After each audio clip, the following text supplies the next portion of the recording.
सीताराम सीताराम सीताराम सीताराम सीताराम सीताराम सीताराम राधे राधे राधे श्री राधे राधे राधे राधे श्री राधे राधे श्याम राधे श्याम श्याम श्याम श्याम श्याम राधे श्याम राधे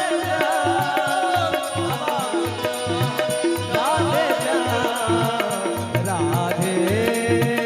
राधे राधे श्री राधे राधे राधे राधे श्री राधे राधे श्री राधे श्री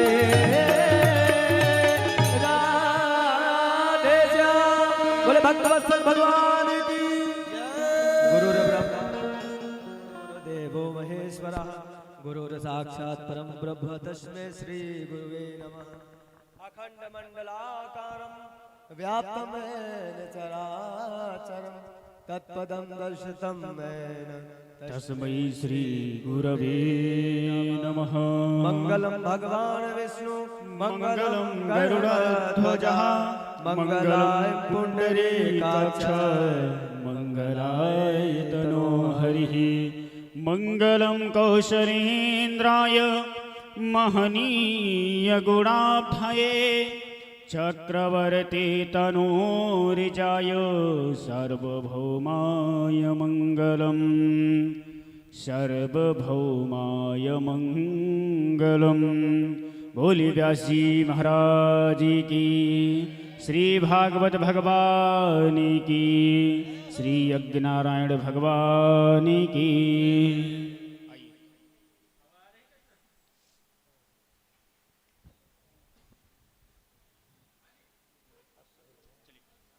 सीताराम।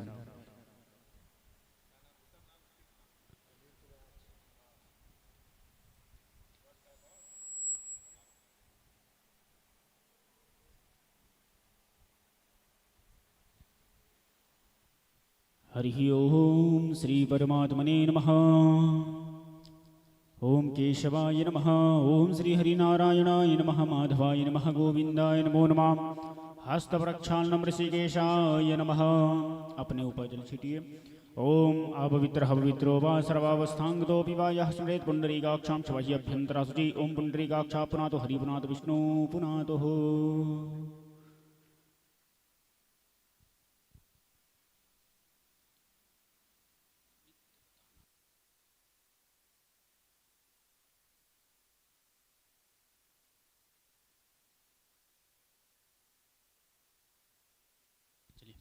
हाथ में पुष्प लेकर के सर्वप्रथम श्री अनंत बलवंत श्री हनुमान जी महाराज का ध्यान कीजिएगा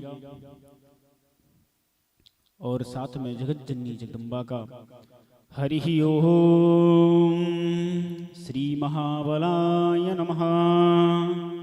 प्रातः स्मरामि हनुमन्तिमनन्तवीर्यम् श्रीरामचन्द्रचरिणाम्बुजचञ्चरीकं लङ्कापुरीं दहनवन्दितदेववृन्दं सर्वार्थसिद्धिसदनं प्रतितं प्रभातम्। ॐ मरुळिकमलिसंस्थाः तद्रजः पुञ्जविरडा करियुगर्धतेष्टा भीतियुग्माम्बुजा च मणिमयमुकुलाड्यालङ्कृता कल्पिजालैर्भवतु भुवनि मातः सन्ततं श्री।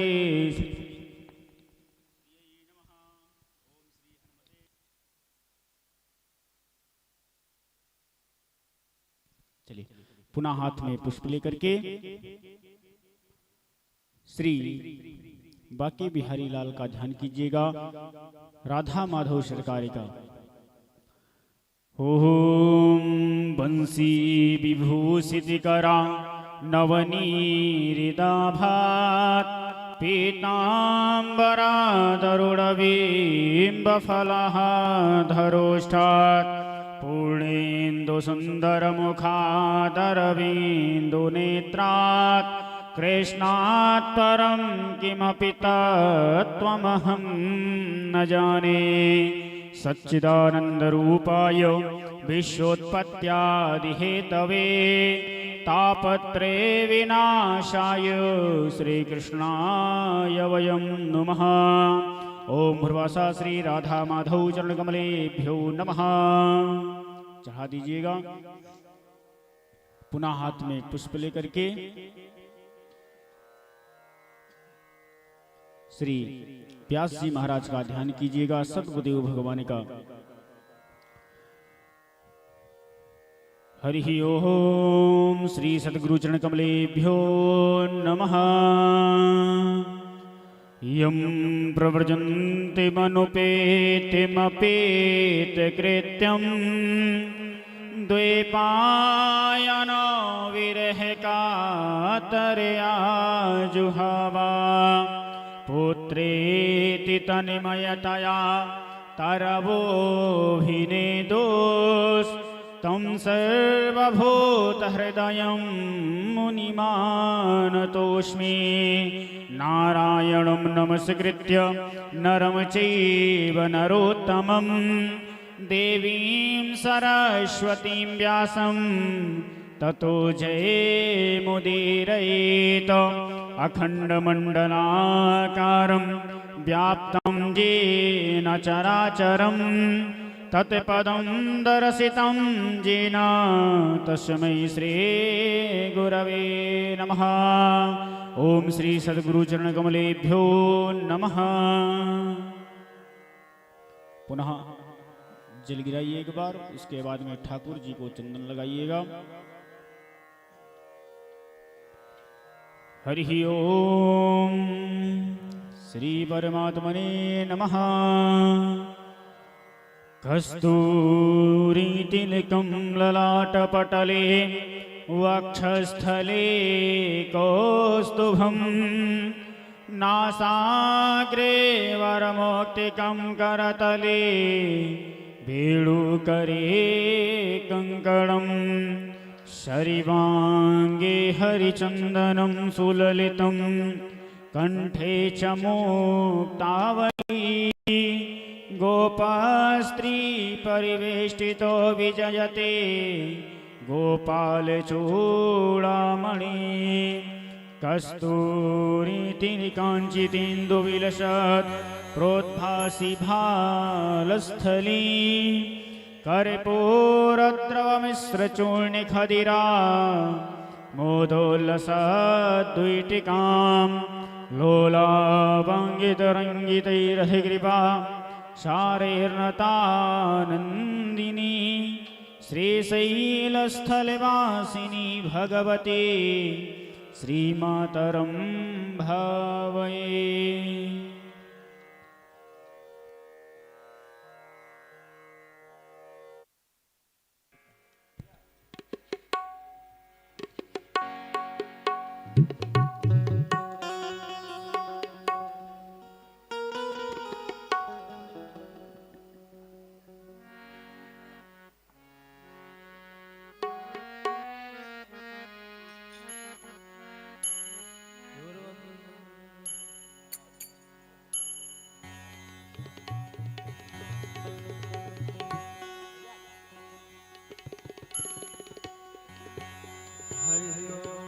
सीताराम।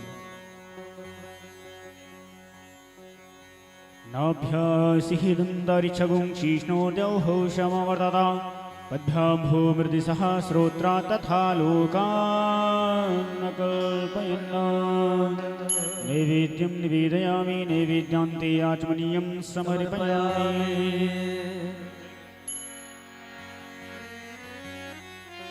ॐ हिरण्यगर्भः समवर्तताग्रे भूतस्य जातः पतिरेकयासीत् सादाधारव्रतमिन्द्यामदेमाङ्गस्मै देवाय हविषावदेजम्बः सर्वकल्याणार्थे राजकीय प्रचुरमुद्रां समर्पयामि।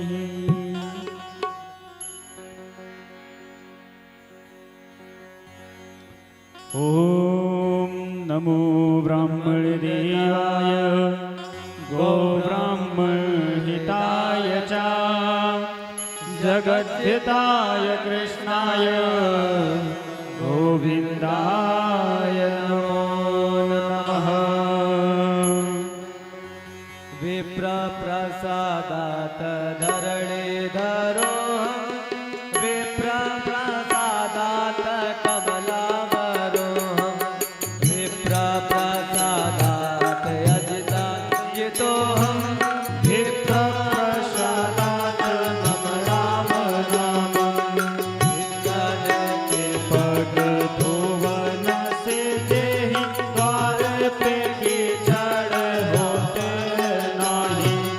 गर्जन विदेयो शास्त्रानि के ध्वनि से नाभ मंगल गोजातनाय स्वाहा स्वाहा करके जनाते आहा स्वाहा स्वाहा दाई के जहाँ पे जाने आहो ते कर्म करावत नारी।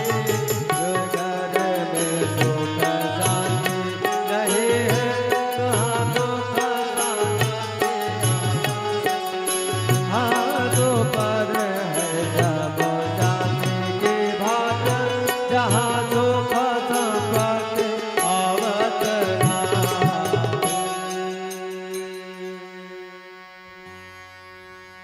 श्री राम जय जय राम सिया राम जय जय श्री राम जय राम सिया राम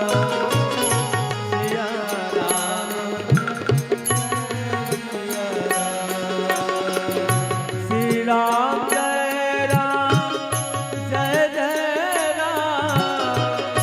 सिया राम सिया राम श्री राम जय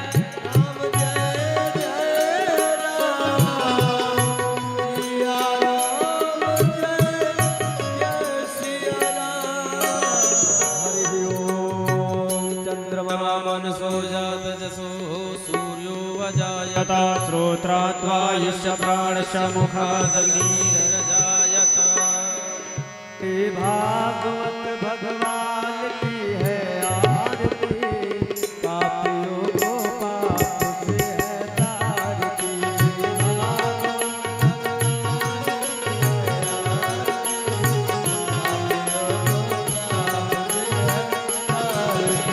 भागवत भगवान की है आरती पापियों को पाप से है तारती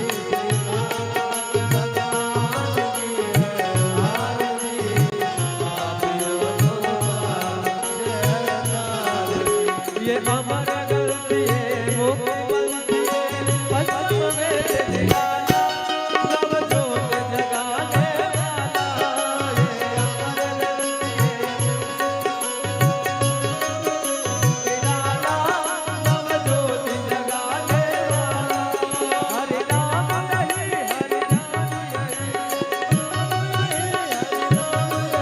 हरि नाम नहीं हरि ध्यान नहीं हरि नाम नहीं जग के बंधन के आरती पापियों को पाप से है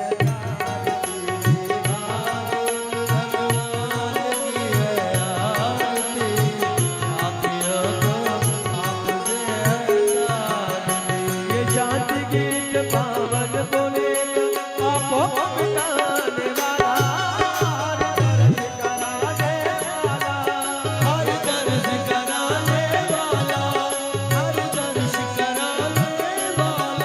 ये शांति गीत पावन बोले पापों को मिटाने वाला हर दर्श कराने वाला हर दर्श कराने वाला हर दर्श कराने वाला ये सुख करे दुख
पवन सुत हनुमान जी महाराज की जय।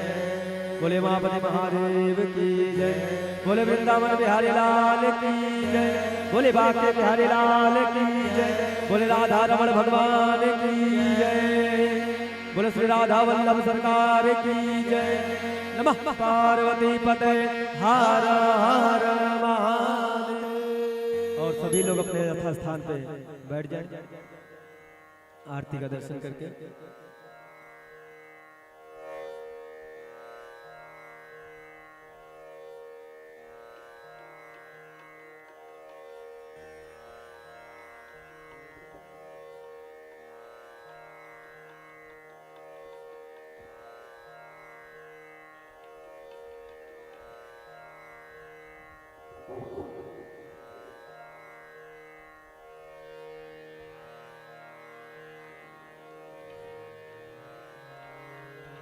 श्री राधे राधे श्री राधे श्री राधे राधे श्री राधे राधे श्याम श्री राधे राधे श्री राधे।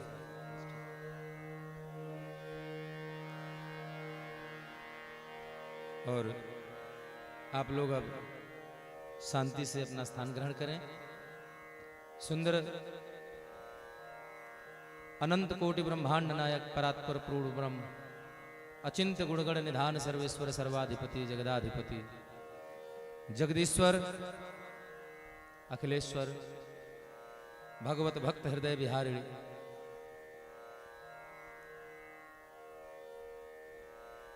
अचिंत्य गुणगण निधान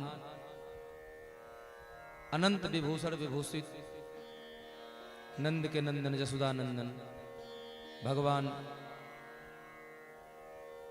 श्री कृष्ण एवं आपकी प्राणवल्लभा जगत जननी साक्षात परम्बा जगदम्बा राधिका रानी, आप दोनों श्री के कमलवत चरणारविंद में इस दास का कोटि कोटि प्रणाम, नमन वंदन चंदन अभिनंदन स्वीकार है। तदुपरांत इस कथा प्रांगण में उपस्थित एवं अंजलि महाकालेश्वर महादेव मंदिर समिति के समस्त सदस्य, साथ ही साक्षात भक्ति शक्ति की स्वरूपा हमारी माताएं बहनें एवं भगवत कथा रस रसिक श्रद्धालु श्रोता बंधु, आप सभी लोगों का आज इस अविरल बह रही श्रीमद् भागवत महापुराण की जो ज्ञान यज्ञ की गंगा है, इससे अपने तन मन जीवन को पवित्र करते हुए सप्तम दिवस कथा के विश्राम दिवस की प्रवेश बेला में आप सभी का, साथ ही मंचासीन हमारे सभी परिकरों का इस मंच से स्वागत और अभिनंदन। आइए हम सभी भक्त मंगलाचरण के माध्यम से अपने माड़ी अपने तन मन को पवित्र करते हुए कथाक्रम में प्रवेश करेंगे। हरि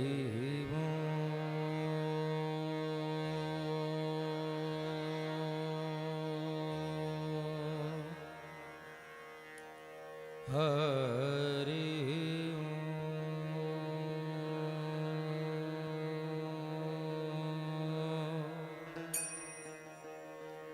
श्री सरस्वत्यै नमः।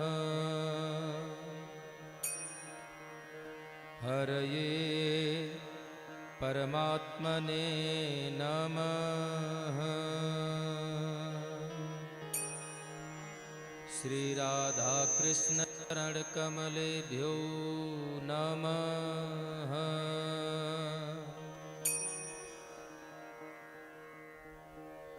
श्री सीतानाथ समारंभा श्री रामानंदार्य मध्यमा अस्मदाचार्य पर्यंता वंदे श्री गुरु परम परा।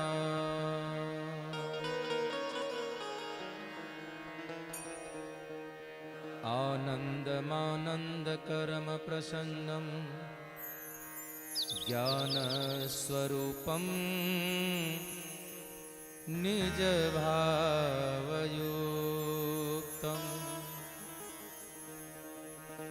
योगीन्द्रमेड्यं भवरोगवैद्यं श्री सद्गुरु नित्यं अहम नमामि।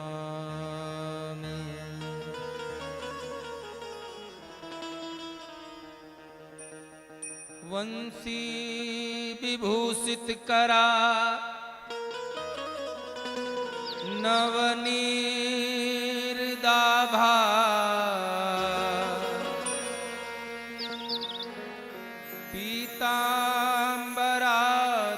पीताम्बरादरुणबिम्ब फलाधरोष्टा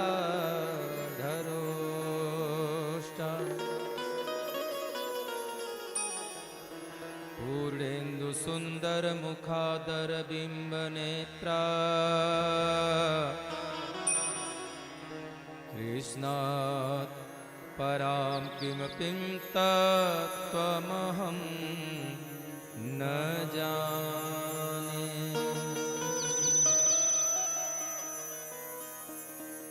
गंगा तरंगरमणीय जटाकलापम्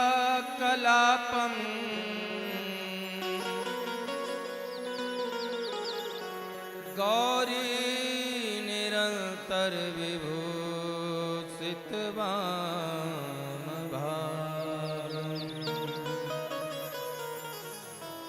नारायण प्रियमनंगमदाप हारम् वाराणसीपुरपतिं भज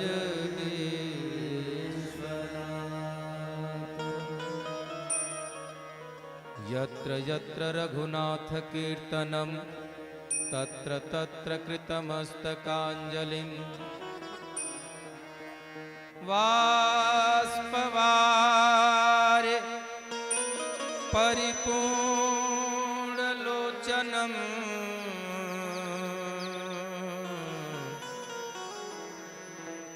मारुतिं नमत राक्षसान्तकम्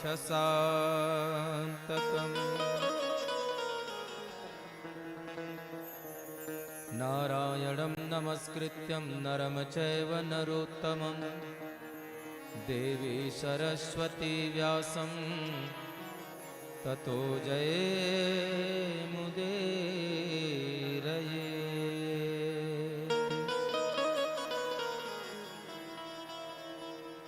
भक्ति भक्त भगवंत गुरु चतुर नाम बपुए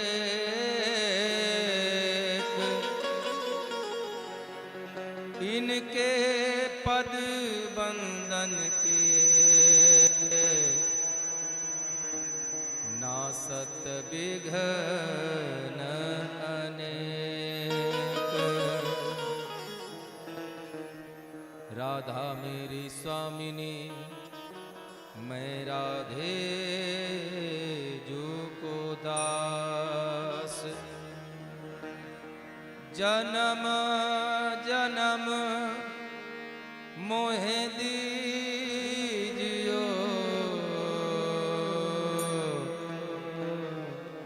मोहे वृंदावन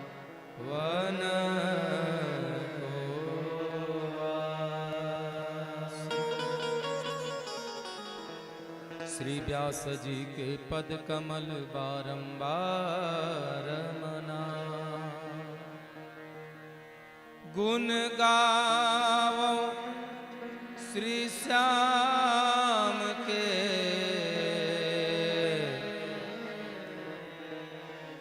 हनुमत हो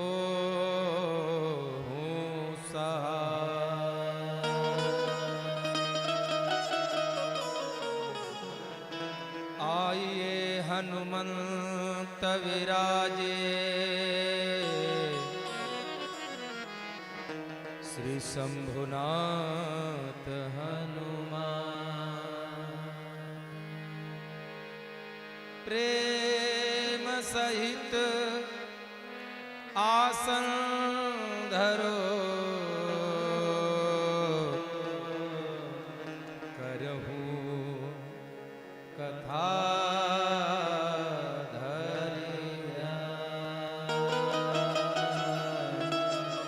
लेत सदा सुध दीन की, सहज दया के धाम। जननी जनक सुबोध के, प्रभु श्री राधे श्याम। प्रभु श्री सीता।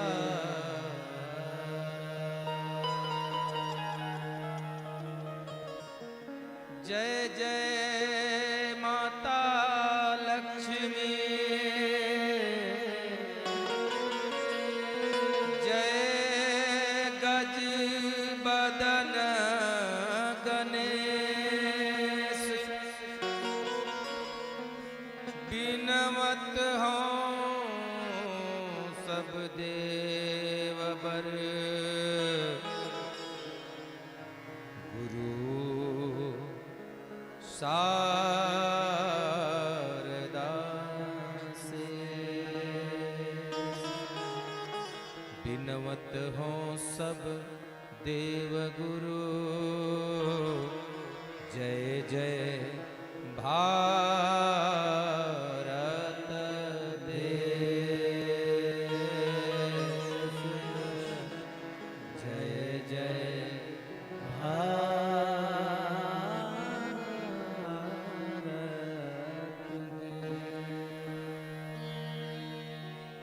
करार विंदे नपदार विंदम, मुखार विंदे विनिवेशयन्त। वटस्य पत्रस्य पुटे शयानम्, बालं मुकुन्दं मनसा स्मरामि। बालं मुकुन्दं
हमारे हे नाथ नारायण वासुदेवा पितुमात स्वामी सखा हमारे हे नाथ नारायण वासुदेवा हे नाथ नारायण वासुदेवा श्री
कहरे मुरारी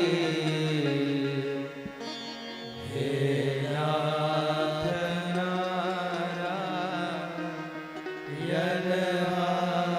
वासुदेवा हे नाथ नारायण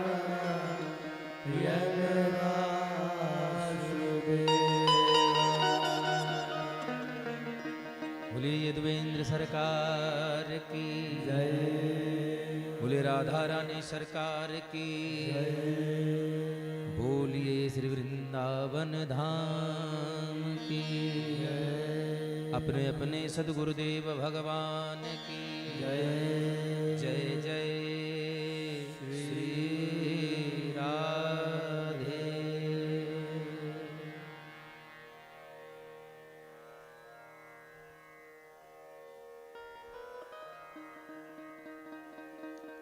पिछले 6 दिन बीत चुके हैं, आज 7वां दिन है ना। और 7 दिन से हम लोग सुंदर भगवान की रसमयी कथा का रसपान कर रहे हैं। हमारे गुरु जी कहा करते हैं, बच्चा आराम की तलब है, आराम की तलब है तो बस एक काम कर, आराम की तलब है तो बस एक काम कर, क्या?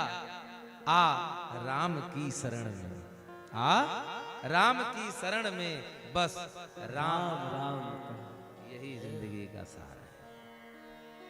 क्यों? क्योंकि इस दुनिया में कुछ भी शाश्वत नहीं है, कुछ अस्थाई नहीं है। वैज्ञानिक दृष्टिकोण से अगर आप देखना चाहते हैं तो आज जहां हिमालय पर्वत है, जिस पर कि विश्व की सबसे ऊंची चोटी एवरेस्ट है, आज जहां हिमालय पर्वत है, भूतकाल में वहां पर तेठीस नाम का महासागर हुआ करता था। आज वहां हिमालय पर्वत है। आज जहां हिमालय है, कल वहां कुछ और होगा। कुछ भी इस धरती पर शाश्वत नहीं है। कौन कौन चीजें शाश्वत नहीं है? वो चीजें शाश्वत नहीं है जो हम आंख से देख सकते हैं। जिन चीजों को हम अपनी इन भौतिक दृष्टि से देख सकते हैं वो झूठ है। जिनको हम छू सकते हैं वो झूठ है। तो सही क्या है महाराज? बोले सही वही है जिसको सिर्फ महसूस किया जा सकता है। सही वही है जिसको यह जीव, जिसको यह शरीर मात्र महसूस कर सकता है, स्पर्श नहीं कर सकता है। जैसे हवा, पंखा दिख रहा है, हवा तो पंखे से हमको लग रही है ना, हवा पंखे से लग रही है। अब बताइए पंखा सही है कि हवा सही है? देखने में तो पंखा सही लग रहा है, लेकिन कितने साल? 2 साल, 4 साल, 5, 10, उतने बीतते बीतते कुछ जंग खा जाएगा, कबाड़ में चला जाएगा, मतलब ये खत्म हो जाएगा।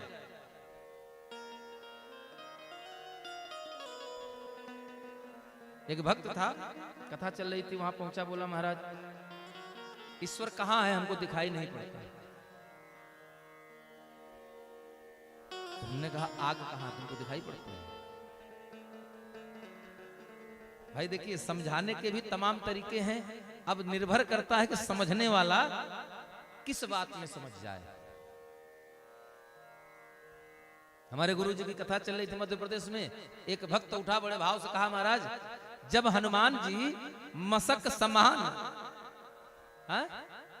मच्छर के बराबर हो गए, और अंगूठी तो जैसे मान लीजिए अगर हम लोग अपनी अंगूठी निकले तो इसमें एक साथ अगर 100 मच्छर बांध देंगे तब भी आर पार हो जाएंगे। तो उसने कहा जब मशक समान रूप कपिल लयऊ, तो जब हनुमान जी मच्छर के समान हो गए तो अंगूठिया ले कैसे गए थे?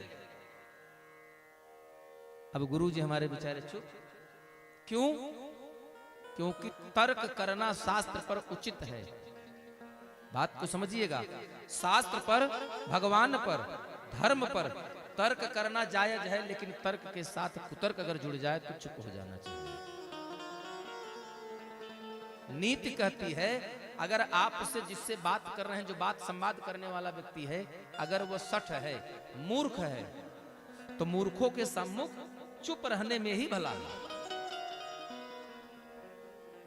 तो गुरुजी उसको समझाते रहे, बड़ी देर तक समझाते रहे, लेकिन वो बात उसके पल्ले नहीं पड़ रही थी। तो जो आयोजक मंडल था, सिंह साहब थे, सिंह साहब आए, बोले क्या बात है, काहे परेशान है? अरे बोले अब गुरुजी से पूछ रहे हैं, जब हनुमान जी मच्छर के जितना हो गए तो इतनी बड़ी अंगूठी कैसे लेकर गए थे? तो उस व्यक्ति ने क्या सुंदर जवाब दिया उनको। कहा उस समय लोग कैसे हुआ करते थे? बोले कैसे क्या हुआ करते थे? जैसे हम लोग हैं। बोले लेकिन उनकी आकार प्रकार कुछ तो रहा होगा। बोले हाँ। बोले कुंभकर्ण कैसा था?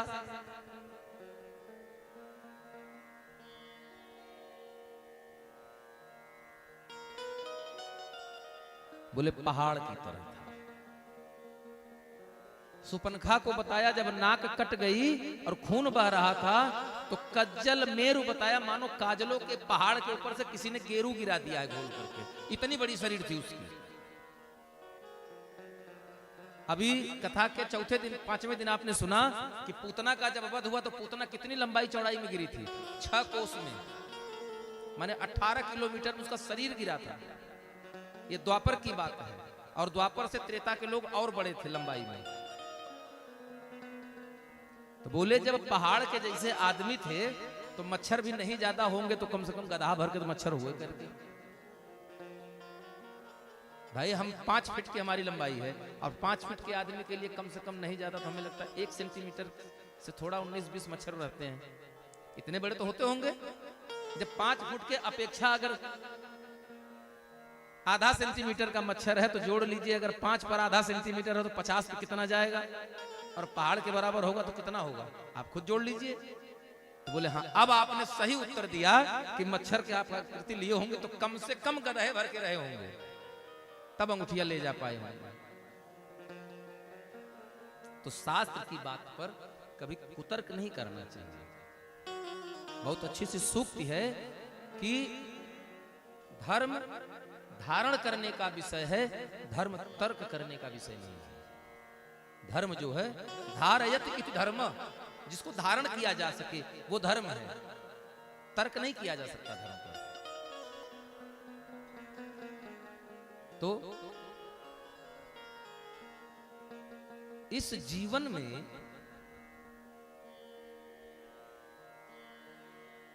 विश्वास बहुत बड़ी चीज है। कथा चल रही थी, वो व्यक्ति बोला महाराज भगवान कहाँ है, हमको तो नहीं दिखाई पड़े, आज तक नहीं मिले। हमने कहा बात तो सही है। हमने कहा लेकिन जो 5 चीजें हैं वो आपको दिखती हैं, आकाश दिखता है। आज तक किसी वैज्ञानिक ने ये बताया हो कि आकाश को हमने छुआ है, ये तरल है, बहता है कि ठोस है, ये कैसा है, किसी ने आज तक देख पाया? कोई वैज्ञानिक नहीं पता लगा, नहीं आज तक कोई जाने भी नहीं पाया। चलते चले जाओगे, यहाँ से सैटेलाइट रॉकेट छूटते हो, कहाँ तक चले जाते हैं, अब आसमान पास ही दिखता है। क्या अगर होता तो या तो टूट जाता या तो फट जाता, कुछ तो होता उसका। छित जल पावक गगन समीरा, इन 5 चीजों को सिर्फ महसूस किया जा सकता है। यही 5 प्रकृति है, यही 5 भगवान है, यही 5 परमात्मा है, यही सत्य है। तो उसने कहा जब महाराज अग्नि सत्य है तो अग्नि दिखती है? हमने कहा हाँ दिखती है। बोला कहाँ? हमने कहाँ दिख रही है? उसने तुरंत पास से पड़ी माचिस उठाया, एक तीली निकाला, उसने जला दिया। बोला ये देखिए दिख रही है, पीली पीली जल रही है। हमने कहा अब इस पे फूंक मार दो। फूंक मार दिया, बुझ गई। जो पीली थी वो लकड़ी काली हो गई। हमने कहा अब अग्नि कहाँ गई? बोला जहां से आई थी वहीं चली गई। तो हमने कहा जब वो जहां से आई थी वो तुमको दिखी नहीं और चली गई तो तुमको दिख नहीं रही है, तो वैसे परमात्मा है। अग्नि को आप छू सकते हैं? उसको छू नहीं सकते हैं क्योंकि उसकी कोई आकृति नहीं है। आप आग जला लीजिए, जलिएगा मत, अग्नि के बीच से हाथ इधर उधर कर लीजिएगा, आपको कुछ नहीं छुएगी। सिर्फ महसूस होती है तपिश, गर्मी। हमने कहा भगवान भी महसूस ही किए जा सकते हैं। अरे मूर्ख, तू पलक झपका ले रहा है, ये वो परमात्मा के होने का प्रमाण है। तू बोल लेता है, यह परमात्मा के होने का प्रमाण है। मैं कुछ नहीं हूं, जो है वो परमात्मा है। जैसे एक सेठ जी थे, बहुत धनाढ्य। एक छोटा सा दृष्टांत आपको सुनाते हैं। उनके पास बहुत संपत्ति थी, बहुत धनाढ्य थे भाई, सेठ थे तो धन की क्या कमी। सब कुछ होने के बाद उनके पास 19 ऊंट थे। कितना? 19 ऊंट। और सेठ जी जब मरने का समय आया तो उन्होंने वसीयत बनाई कि हमारी कुल संपत्ति का 1/2 भाग हमारे बड़े बेटे को दे दिया जाए। अब आप लोग याद रखिएगा, कुल संपत्ति का, चल अचल कुल संपत्ति का 1/2 भाग हमारे बड़े बेटे को दे दिया जाए, पहली। दूसरा, कुल संपत्ति का 1/4 भाग हमारे छोटे बेटे को दे दिया जाए, और कुल संपत्ति का शेष बचा 1/5वां हिस्सा मेरी धर्म पत्नी को दे दिया जाए। वसीयत बन गई। सेठ जी संजोग से 2-4 महीने बाद मर गए। अब वसीयत निकल कर आई, वकील लेकर आया। अब बंटवारे का नंबर आया, घर बंट गया, बैंक में रुपए थे, रुपए बंट गए, गाड़ी 2-4-5 थी, वो भी बंट गई, सब कुछ बंट गया, घोड़े हाथी तक बंट गए। बात फंस गई ऊंटों पर आकर के। बात फंसी ऊंट पर। क्यों? क्योंकि 19 ऊंट है और शर्त यह है कि सबका 1/2, 1/4 और 1/5 करना है। अच्छा, दोनों भाई इतने ईमानदार हैं कि ना वो उसका हिस्सा लेना चाहता है और ना अपना छोड़ना चाहता है। वकील बंटवारा कर रहा है, पूरे गांव के समाज के लोग बैठे हैं, बंटवारा हो रहा है। भैया कुल संपत्ति का 1/2 इनको दिया जाए। रुपया पैसा बंट गया। कितने ऊंट हैं? बोले 19 ऊंट है। अब 19 ऊंट में अगर आधा करोगे तो 19 ऊंट का आधा कितना होगा? 9.5। अब 9.5 ऊंट का बंटवारा करने के लिए अब आधा करना है तो 9.5 ऊंट करना पड़ेगा ना। अब बड़ा वाला कह रहा ना जीव की हत्या नहीं होगी, तो बोले ठीक है, तुम बड़े हो, तुम अपना वाला हिस्सा इनको छोड़ दो, इनको जाने दो। अब वो ये भी नहीं कह रहा कि नहीं हम 9 लेंगे, हम 9.5 लेंगे, लेकिन मरना नहीं है, हम अपना छोड़ेंगे नहीं, उसका लेंगे नहीं। बात ऊंट पर आकर फंस गई। 1 दिन हुआ, 2 दिन हुआ, 3 दिन हुआ। एक दिन उसी मार्ग से ऊंट का व्यापारी जाया करता था, बाजार में ऊंट बेचने। संयोग से एक दिन उसके पास एक ऊंट बच गया, उधर से लौटा। स्थिति इन लोगों के बंटवारे में विवाद की हो गई, मानो विवाद हो जाएगा। तो व्यापारी बुजुर्ग था, गया, बोला भैया क्या हो रहा है, किस बात के लिए इतनी बहस चल रही है? बोले भैया कुछ नहीं, ये पिताजी की वसीयत के हिसाब से संपत्ति का बंटवारा हो रहा है, सब तो बंट गया लेकिन ऊंट आकर उलझ गया। क्या समस्या है? बोले ये 19 ऊंट है, अगर आधा बंटवारा कर रहे हैं शर्त के हिसाब से तो 1/2 9.5 ऊंट हो रहा है, ऊंट को मारना पड़ेगा। और न ये मारना चाह रहा है, ना वो मारना चाह रहा है, नहीं अपना हिस्सा छोड़ रहा है, ना वो अपना छोड़ रहा है। तो व्यापारी बैठा रहा, सब लोग पंचायत करते रहे। जब सब थक गए तो अंत में व्यापारी भैया पुरानी सी सिकुड़ी धोती पहने, एक मजला कुचैला सा गमछा कांधे पर रखे पहुंच गया। तब सबने कहा ऊंट हारा है, क्या बंटवारा करेगा? बोले तो बैठो, इतने बड़े बड़े पढ़े लिखे विद्वान बैठे हैं, वो बंटवारा नहीं कर पाए तो तुम क्या बंटवारा करोगे? बैठो। बैठ गया।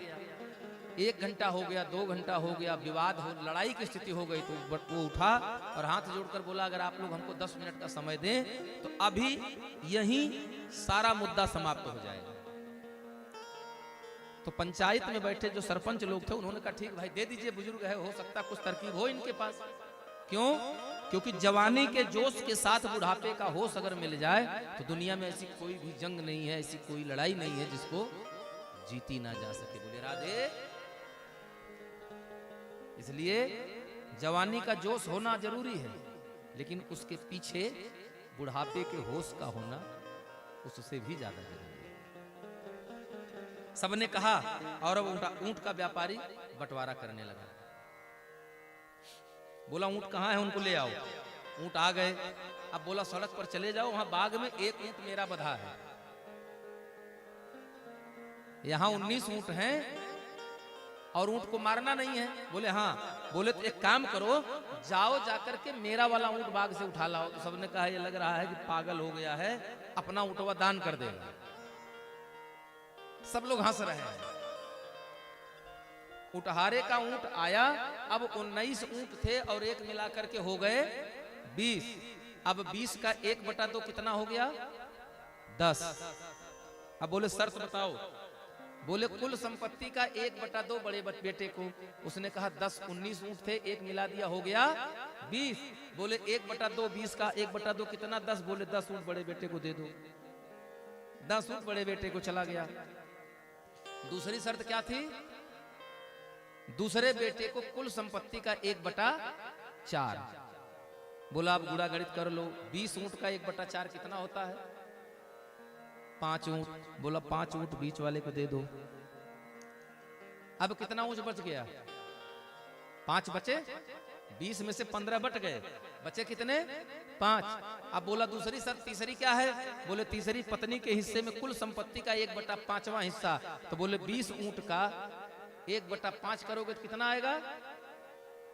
कुल संपत्ति का 1/5 पत्नी को देना है। तो उस उतारे ने कहा 1/20 करो। 20 का 1/5वां हिस्सा देना है ना। तो बोला 1/5वां देना है तो 20/5 कर देंगे तो कै ऊंट आया? 4। बोला ये 4 ऊंट पत्नी को दिया और जो उसका 19 बच गया, 19 के बाद 1 ऊंट बटा, अपना ऊंट का रसरी पकड़ा। बोला भैया सीताराम हम चलते हैं। बंटवारा हो गया। वो 1 ऊंट भी उसका अपने पास रह गया। ठीक वही दशा हमारी है। मैं कथाओं में चुटकुले नहीं सुनाता, ठीक वही दशा हमारी आपकी है कि 19 ऊंट हमारे साथ हैं। अब आप कहेंगे महाराज हमारे साथ कहां 19 हैं? बताता हूं आपको। 5 कर्मेंद्री, 5 कर्मेंद्री, 5 ज्ञानेंद्री, कितने हो गए? अरे बोलिए 10 हो गए।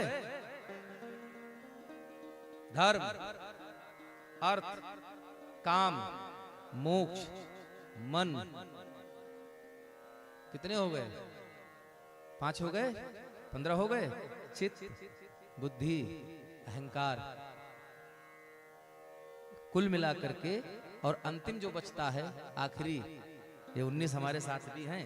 5 ज्ञानेंद्री, 5 कर्मेंद्री, 5 तत्व, कुल मिलाकर हो गए 15। 4 हमारे विकार हैं। 15 4 19।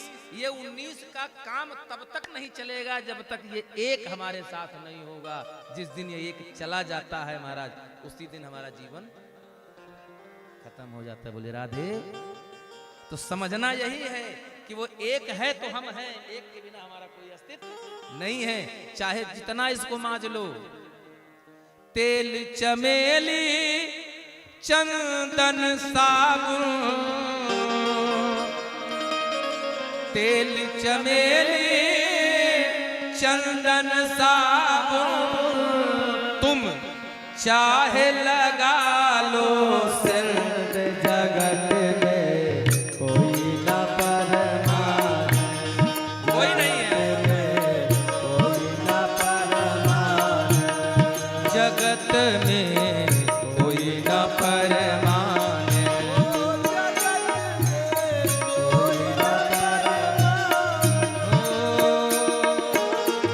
तेल चमेली साबुन एक, तेल चमेली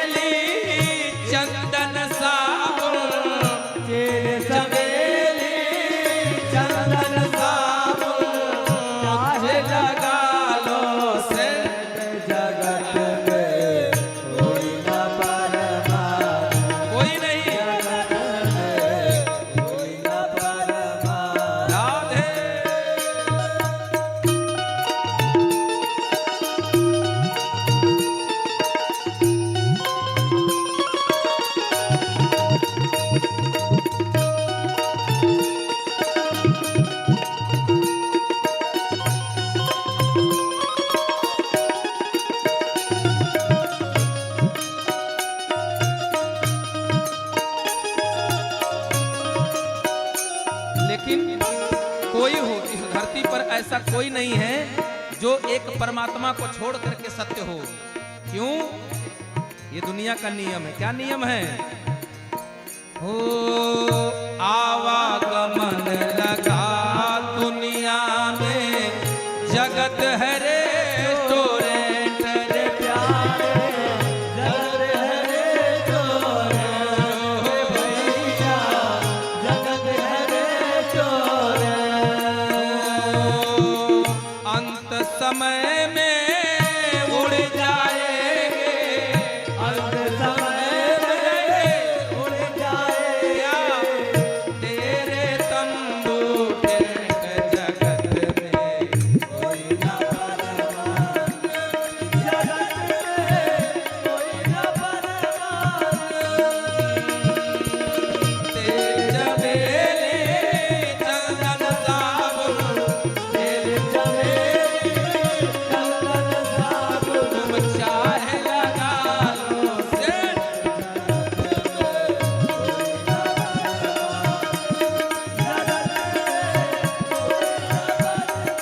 राधे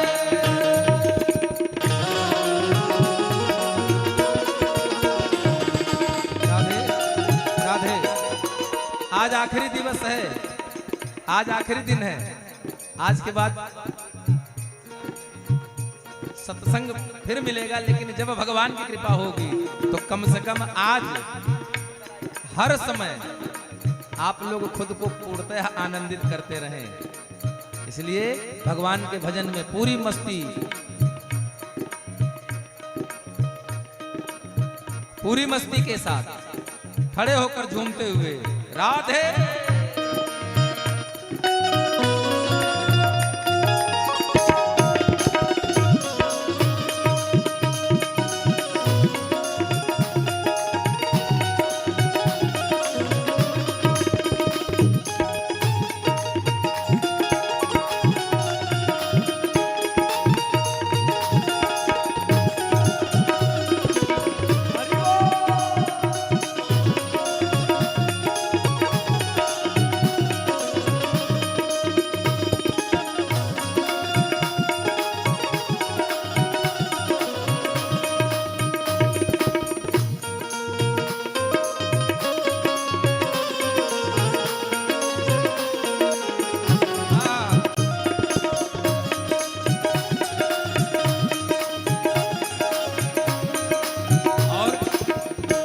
चले जाओ, हरिद्वार चाहे काशी मथुरा, घूमो दिल्ली कैटरे, घूमो दिल्ली कैटरे भैया, घूमो दिल्ली कैटरे। लेकिन मन में नाम भूखा राखो, मन में नाम प्रभु राखो, मन में नाम हरि का राखो, मन में नाम हरि का राखो।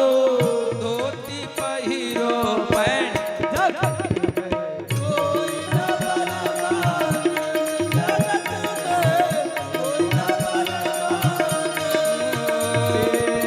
तेज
वाला ऐसा कोई जीव नहीं रहा जो काल जिसको न खा कर गया हो।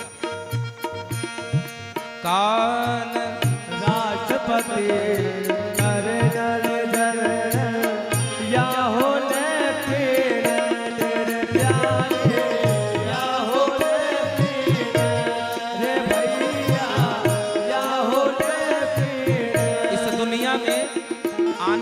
हर जीव जन्म सत्य नहीं है। माताओं के गर्भ में आने वाला बच्चा धरती पर जीवित जन्म लेगा, इस बात की कोई गारंटी नहीं है। लेकिन इस बात की 100% नहीं 200% गारंटी है कि जो जन्म ले लिया उसको मरना निश्चित है। इसलिए काल सभी को खा जाएगा, काल सभी को खा जाएगा, काल सभी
क्या है, बंबई जाना है 15 दिन पहले तैयारी शुरू हो जाती है, पैकिंग शुरू हो जाती है।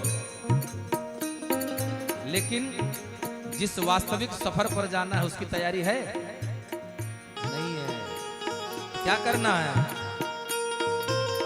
साधु संत की संगत कर लो, ये सच्ची गवर्नमेंट रे भैया,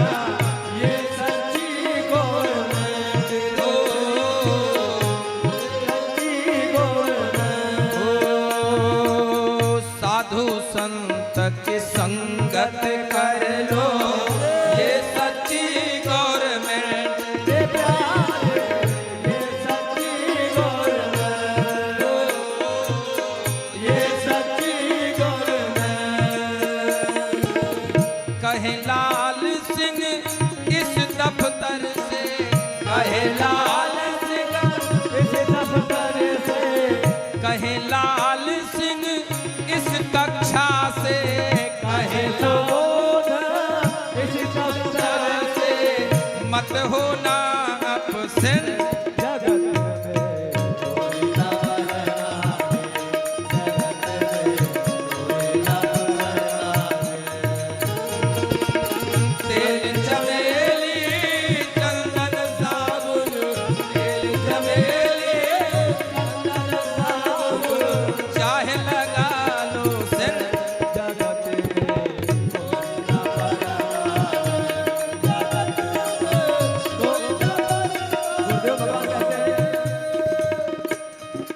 आखिर करना क्या है हम लोग को?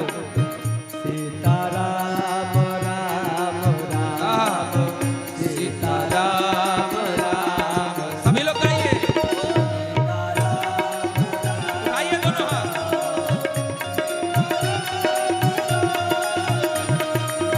सीताराम राम राम राजा राम राम राम,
जगत में कोई न परवान।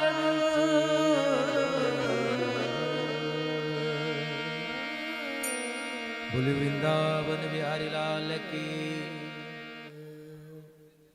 बोले राधा रानी सरकार की जय जय। थोड़ा और धीरे से बोलिए आप लोग तो। जय जय। और थोड़ा सा कम लगाइए, ज्यादा दम मत लगाइए। जय जय। हाँ अभी सही सही निकली है, अभी सही आवाज निकली। अभी तक तो आप लोग यहां से काम चला रहे थे, यहां से काम मत चलाइए। क्यों? क्योंकि भगवान के यहां बुद्धि का काम नहीं है, भगवान के यहां विवेक का काम है, मन से काम चलता है। कल आप लोगों ने सुना कि भगवान श्री द्वारिकाधीश ने प्रथम विवाह किया। किसके साथ किया था?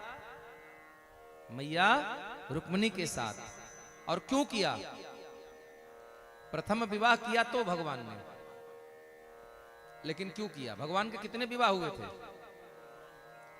16,108। कितनी पत्नी है उनकी? यहां आज के जमाना में लोग एक पत्नी से परेशान है। विचार करने की बात है श्रवण भैया, एक पत्नी से लोग परेशान हैं। त्रेता में राजा दशरथ की 3 पत्नी थी, एक बिचारी बिगड़ गई, पूरा उथल पुथल हो गया। और भगवान के तो 16,108 रानियां थी, वो बेचारे कैसे गृहस्थी चल रही होगी। अच्छा, क्या भगवान ने 16,108 जो विवाह किए तो उन्होंने क्यों किए? क्या भगवान ने एक भी विवाह अपने लिए किया था? ना, भगवान ने एक भी विवाह अपने लिए नहीं किया, स्वतः के लिए नहीं किया। फिर दूसरे की इच्छा की पूर्ति करने के लिए भगवान विवाह करते चले गए, और एक एक करके 16,108। तो कल आप लोगों ने सुना प्रथम विवाह। और प्रथम विवाह किसके साथ हुआ था? रुक्मिणी मैया के साथ। रुक्मिणी किसकी पुत्री है? विदर्भ देश के राजा हैं, नाम है भीष्मक। भीष्मक के 5 पुत्र हैं, एक पुत्री है रुक्मरत। पहले बड़े बेटे का नाम है रुक्मी, रुक्मरत, रुक्मबाहु, रुक्मकेश और अंत में रुक्माली। ये 5 पुत्र हैं और एक पुत्री है सर्वगुण संपन्ना, नाम है रुक्मिणी। और रुक्मिणी अपने पिता लोगों के मुख से, अपने भाइयों के मुख से भगवान के बारे में, भगवान की चर्चा सुन करके मन ही मन उनको अपना प्रियतम मान बैठे हैं।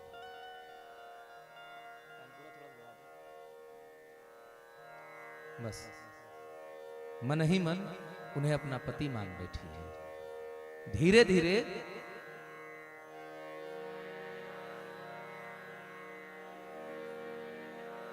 जैसे किसी एक चीज के बारे में आप बार बार सुनते रहेंगे तो कहीं ना कहीं उस चीज के बारे में एक छवि आपके मन में बन जाती है। भगवान के बारे में सुनते सुनते रुक्मिणी मैया के मन में उनके प्रति प्रेम जागृत हो गया था। और पत्र भेज दिया। कल आप लोगों ने सुना, भगवान आए और रुक्मिणी मैया को लेकर चले गए। लेकिन जब जाने लगे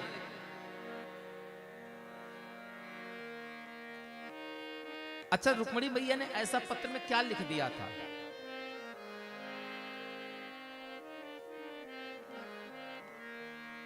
भगवान दौड़े चले आए एक ऐसी स्त्री के लिए जिसके बारे में उन्होंने कभी सुना तक नहीं था। तो पत्र में कुछ खास बात तो रही होगी ना, पत्र में कुछ विशेषता रही होगी। उन्होंने लिखा, हे दीनन पति हे जगत पते, प्राणेश प्राण धन जन रंजन, गोपीपति सुरपति वासुदेव ब्रजनंदन श्रीपति यदुनंदन चरणों में मेरा हो बंधन सत बार मिलन हरि सम्मेलन हे नाथ रुक्मणी दासी को अब निज चरणन की शरण में लीजे। हे नाथ रुक्मणी दासी को निज चरणन में शरण दी। भगवान ने सुना और रथ पर सवार होकर चले आए। अच्छा देखिए, ये रुक्मणी कौन है? रुक्मणी स्वयं लक्ष्मी मैया है। और भीष्मक जो आज का विदर्भ देश उस जमाने में द्वापर में कहा गया, वो आज वर्तमान गुजरात के भावनगर में है। भावनगर जनपद है, जिला वो विदर्भ में आता है। और जहां भीष्मक का राज था, विदर्भ देश भावनगर, उसी में भावनगर के जनपद में ही एक गांव है जहां जिसका नाम है कुंडनपुर, जिसका नाम है कुंडनपुर। वहां उसने अपना एक छोटा सा राज महल घर और बना रखा था। रुक्मणी का विवाह तय हुआ है। चेद देश का राजा है शिशुपाल। शिशुपाल विवाह करने के लिए बारात लेकर आया है। अच्छा, पहले जब बारात आती थी तो गांव के बाहर कहीं रोकी जाती थी, तो सारे लोग कुंडनपुर में ही बारात रुकी। और जब कुंडनपुर में बारात रुकी, इधर मैया रुक्मणी पूजा करने गई।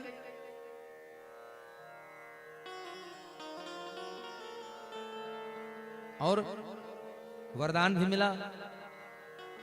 हे भांति गौरी असीस सुनिसिय सहित ही हर्षित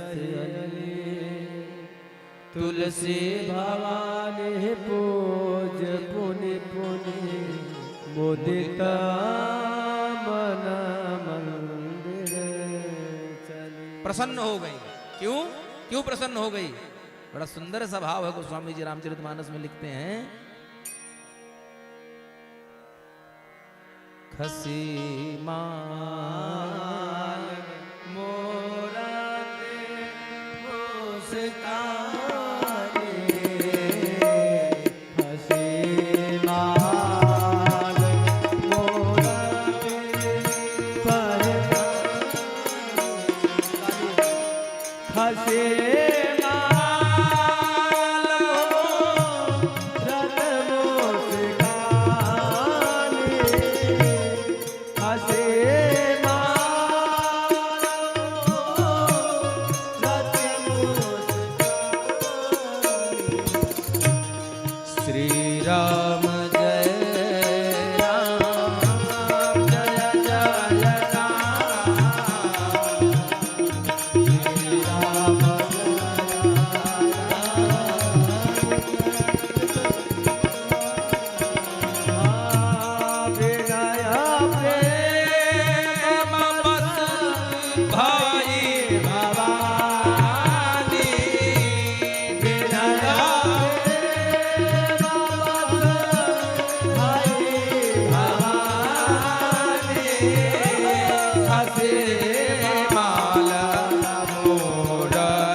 हसी माल मूरत मुस्कानी।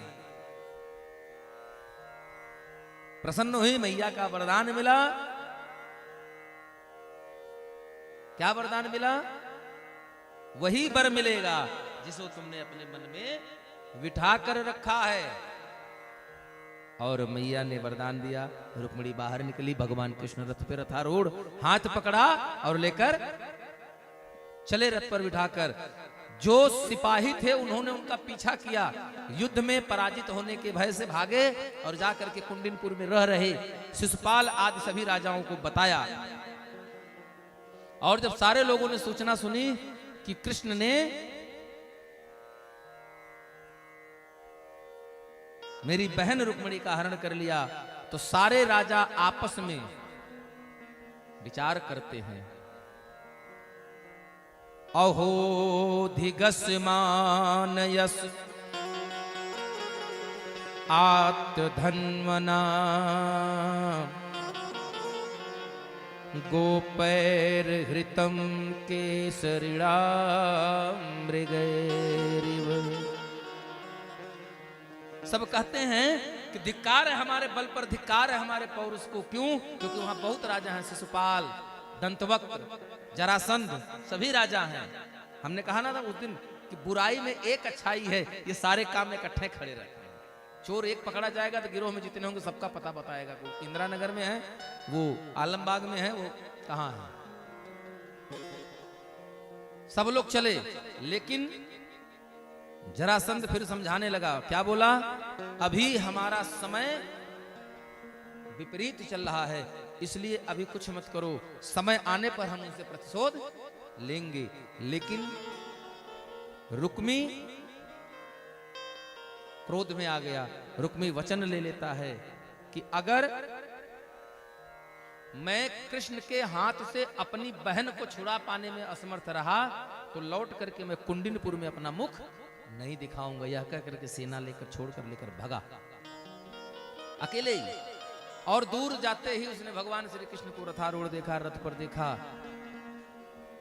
उसने पीछे से 3 बाण चलाए भगवान पर और कहता है, अरे ग्वाले, यावन में हतो बाण है सैथाम मुंच दारिका।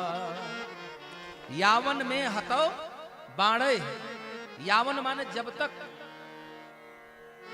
मैं तुम्हारे प्राण ना ले लूं उसके पूर्व, सैथाम पहले ही क्या कर लो, मुंच छोड़ दो। किसको? दाइकाम, मेरी बहन को छोड़कर भाग जा, नहीं तो मैं तेरा वध कर दूंगा।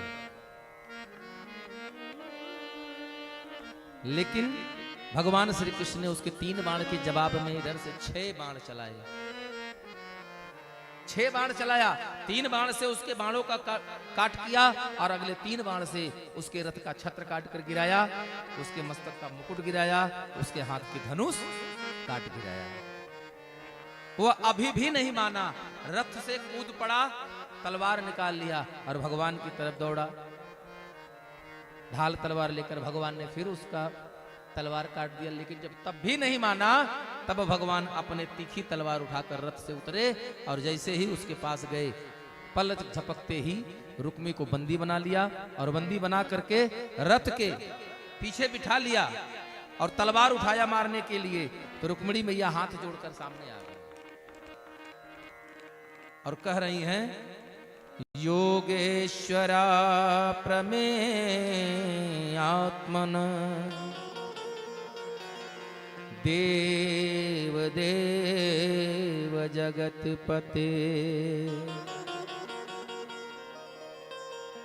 हम तुम नार हसे कल्याणम भ्रातरम में महाभुज। रुक्मिणी कहती है, योगेश्वरा प्रमेय आत्मन, आप योगियों के योगी हैं, आप योगेश्वर हैं, आप जगत पिता हैं, आप जगतपति हैं। आपसे बड़ा इस धरती पर कोई दूसरा योद्धा नहीं है। लेकिन मेरे भाई का वध करने में आपकी शान बढ़ेगी नहीं, मेरे भाई का वध करने में आपका यश बढ़ेगा नहीं, आपकी तो धूमिल होगा। क्यों? क्योंकि वो आपके सन्मुख एक हिरण के सामने अगर बाघ खड़ा है तो हिरण और बाघ की कोई तुलना है नहीं, छोड़ दीजिए।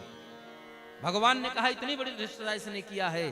तो मां रुक्मिणी कह रही हैं, मेरा अग्रज है बधा हुआ हे नाथ आपका चेहरा है, मेरा है बधा हुआ। हे नाथ आपका चेहरा है, मेरा है बधा हुआ। हे नाथ आपका चेहरा है। बूढ़े बाप की निशानी है, बूढ़े बाप की निशानी है। मत मारो भैया मेरा है, मत मारो भैया मेरा है। करुणा निधान इसलिए यही वरदान आपसे मांगते, इसलिए यही वरदान आपसे मांगते हो।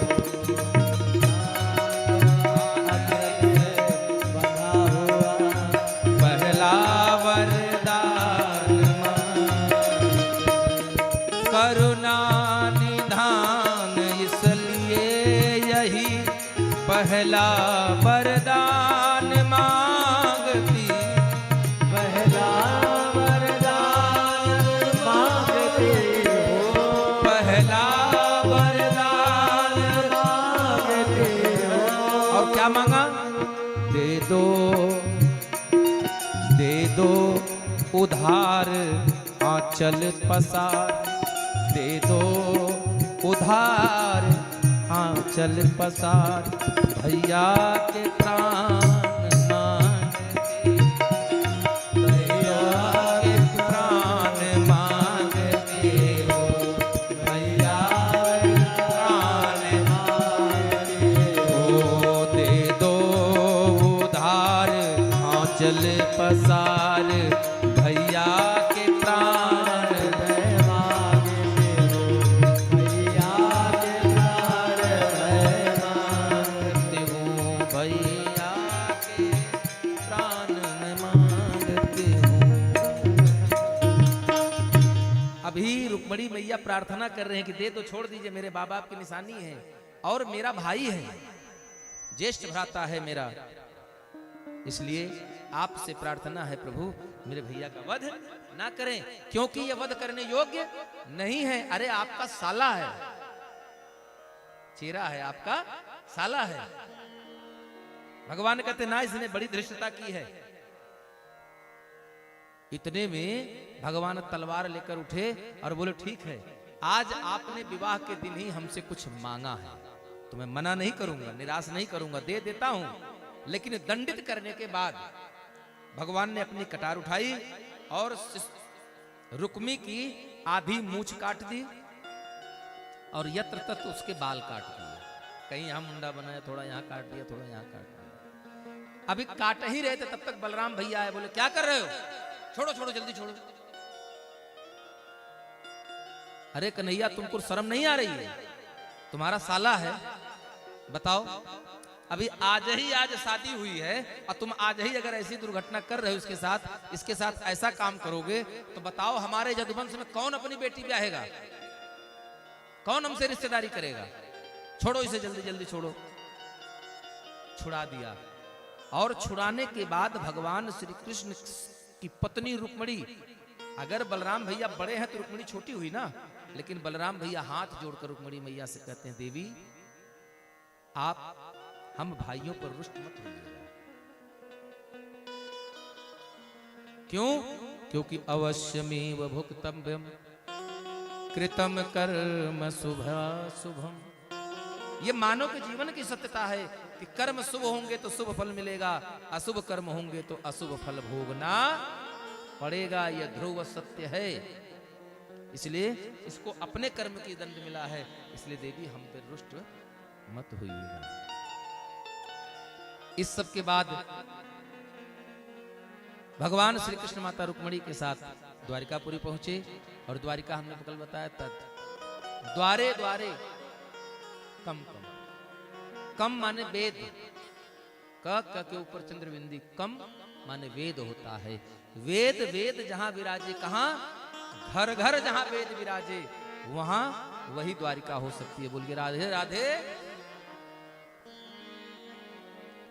भगवान रुक्मिणी और कृष्ण को देख करके नगरवासी बड़ा प्रसन्न है, नगर में पूरा हर्षोल्लास है। और आइए हम चाहेंगे कि आज अंतिम दिवस है तो सभी लोग खड़े होकर के झूमते हुए करुणामय मय कृपा कीजिए श्री राधे।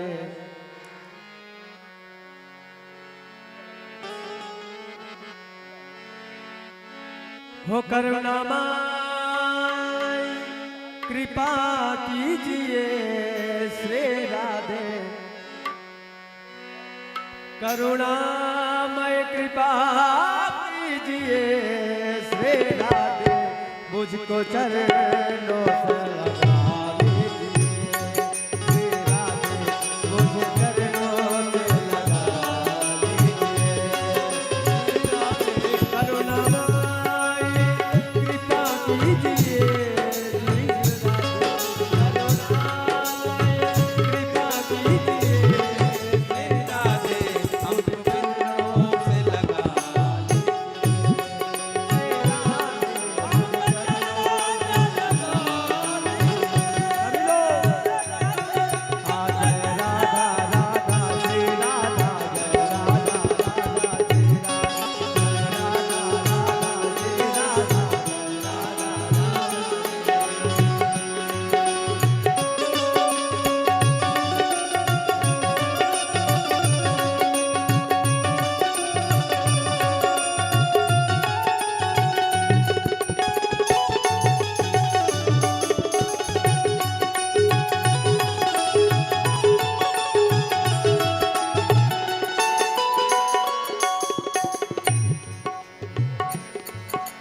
जय राधा राधा श्री राधा। जय राधा श्यामा श्री श्याम।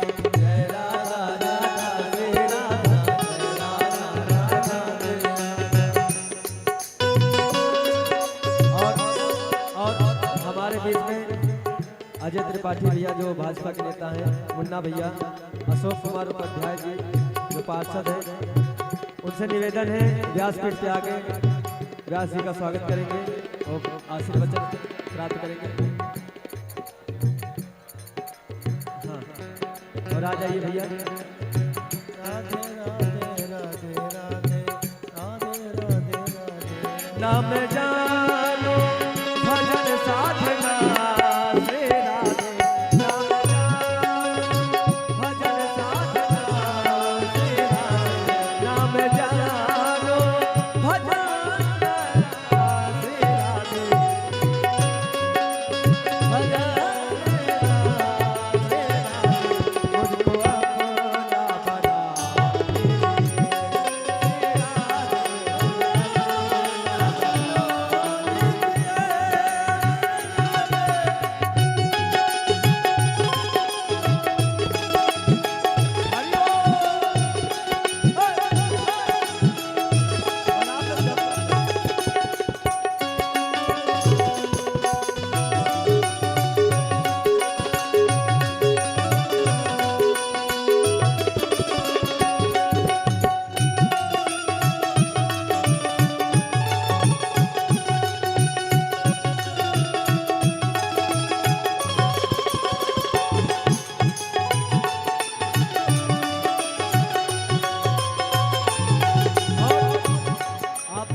कर रहे हैं।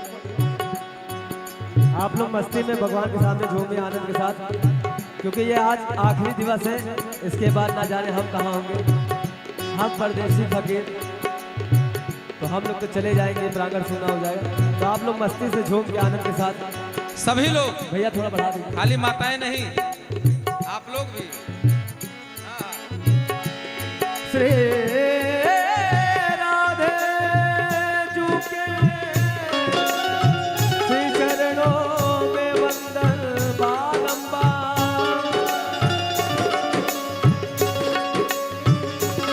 देखे चरणों की सेवा मुझे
छोड़ दर तेरा कहाँ जाए मेरी लाडली, छोड़ दर तेरा कहाँ जाए सेरा, छोड़ दर तेरा कहाँ जाए सेरा, छोड़ दर तेरा कहाँ जाए सेरा, वृंदावन में बसा दीजिए सेरा, वृंदावन में बसा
हमारे बीच में रितेश गुप्ता भैया जी यहाँ पे पधारे हैं।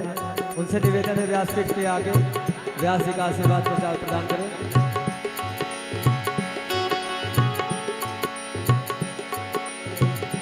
एक तो तेरे नैन तिरछे, बहुत भाव भजन है, सभी लोग प्रेम से, सभी लोग को आता है, सभी लोग गाएंगे हमारे साथ में।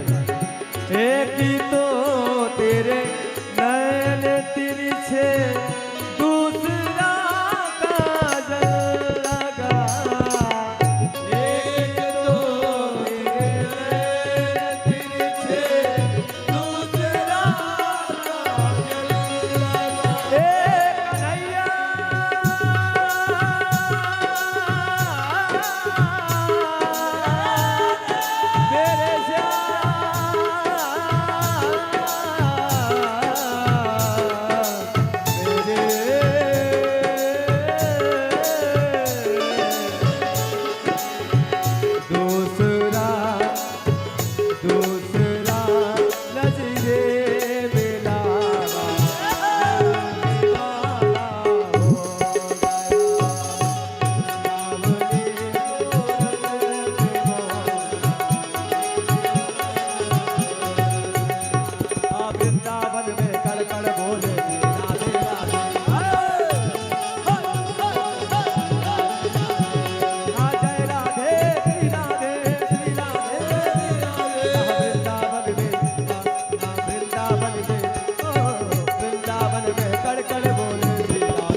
मेरे देखने को दिए जा रहा हूँ, वो पर्दे पे पर्दा किए जा रहे हैं। और निकल आओ पर्दे से ऐ मुरली वाले, हमें तेरा पर्दा गवाना नहीं है, तेरा पर्दा गवाना नहीं है, तेरा पर्दा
सावरे सूरत पे मोहन दिल दीवाना हो गया। बोले श्याम प्यारे की, बोले कृष्ण लाल की जय जय श्री राधे। राधे श्री राधे।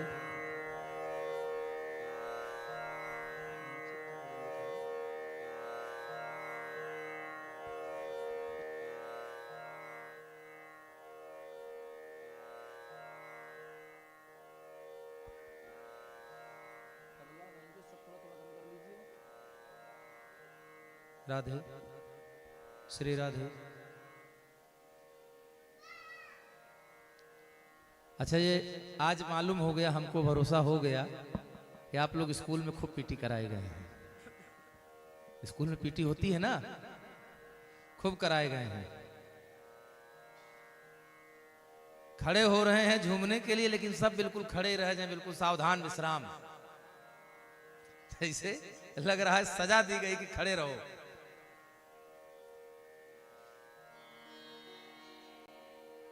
द्वारिका में भगवान श्री कृष्ण पहुंचे हैं और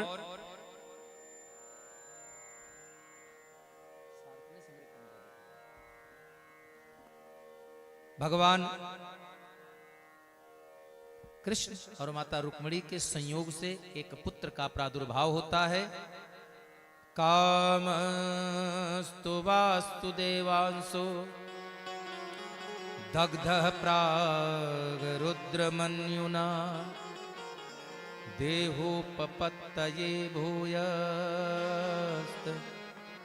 मेव प्रत्यप्रध्यत। कामस्तु वास्तुदेवांशो, कामदेव वासुदेव के अंश के रूप में जन्म लेता है। क्यों? क्योंकि विवाह के पूर्व आपने सुना था ना, बाबा भोलेनाथ के विवाह के पहले कामदेव जब जगाने आया था, तब शिवती सर नयन उघार अचितवत काम भयउ जरि छारा। तब शिवतीसर नयन उघारा चितवत काम भयउ जरि छारा।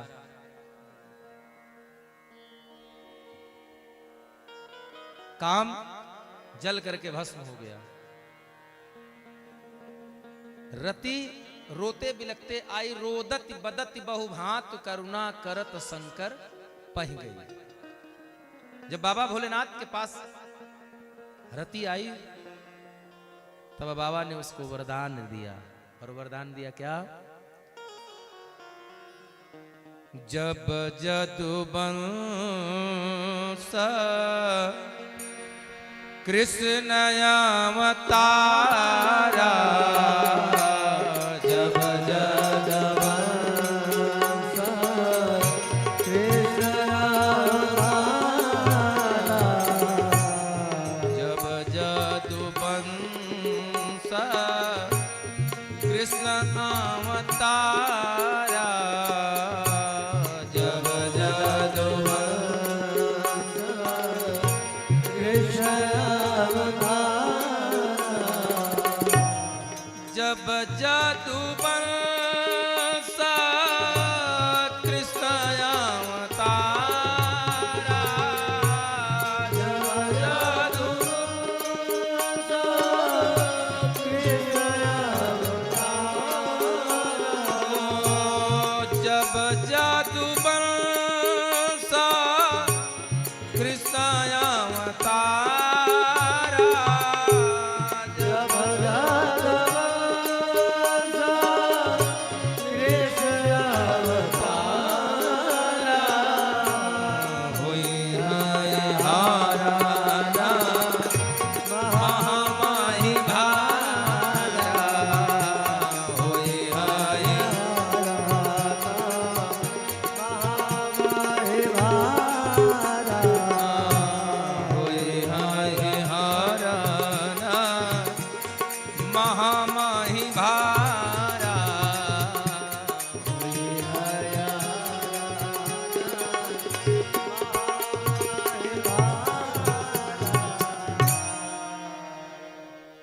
कृष्ण तनय हुए हैं पति तोरा, बचन अन्यथा होई न मोरा। कृष्ण तनय हुई हैं पति तोरा, और बचन अन्यथा होई न मोरा।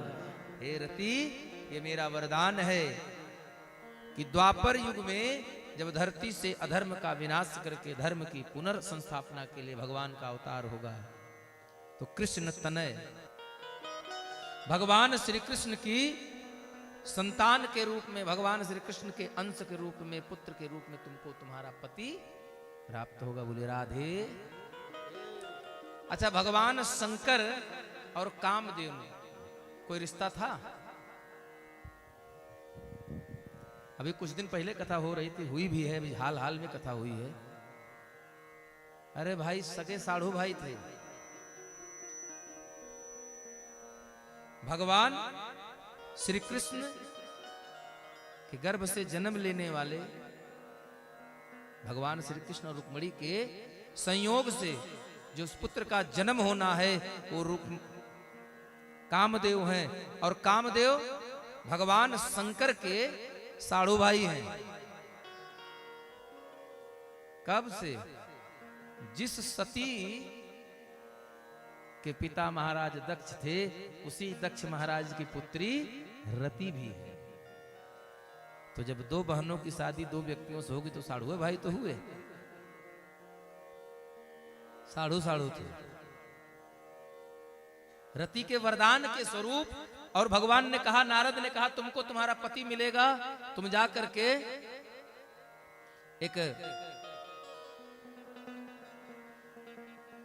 संभरासुर राक्षस राजा है, उसके राज्य में जाकर के तुम रहो, वहीं तुमको तुम्हारा पति प्राप्त होगा। माता रति मायावती के नाम से आकर के वहीं रहने लगी। अच्छा, कामदेव भगवान के घर में जन्म लेंगे यह बात किसी को नहीं पता है, लेकिन एक बात संभरासुर जानता है कि कृष्ण का पुत्र जो होगा वही मेरा वध करेगा।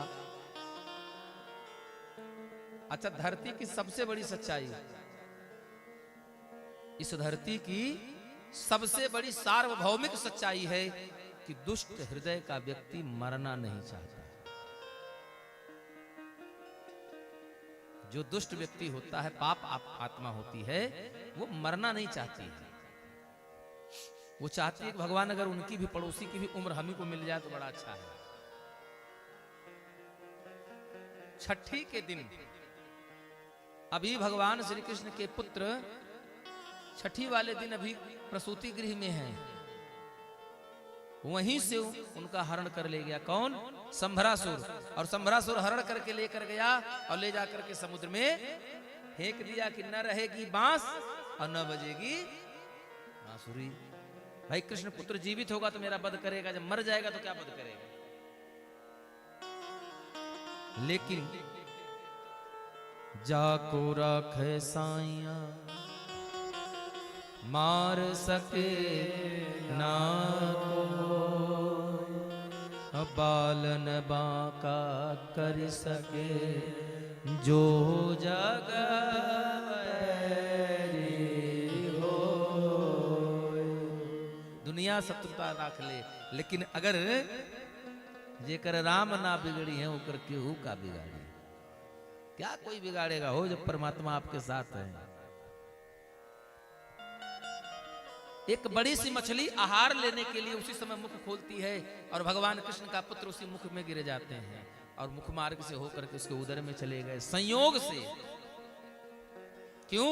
क्योंकि तुलसी जैसी भवतव्यता तब तैसी मिलये सहाय, आप न आवे ताहि को ताहि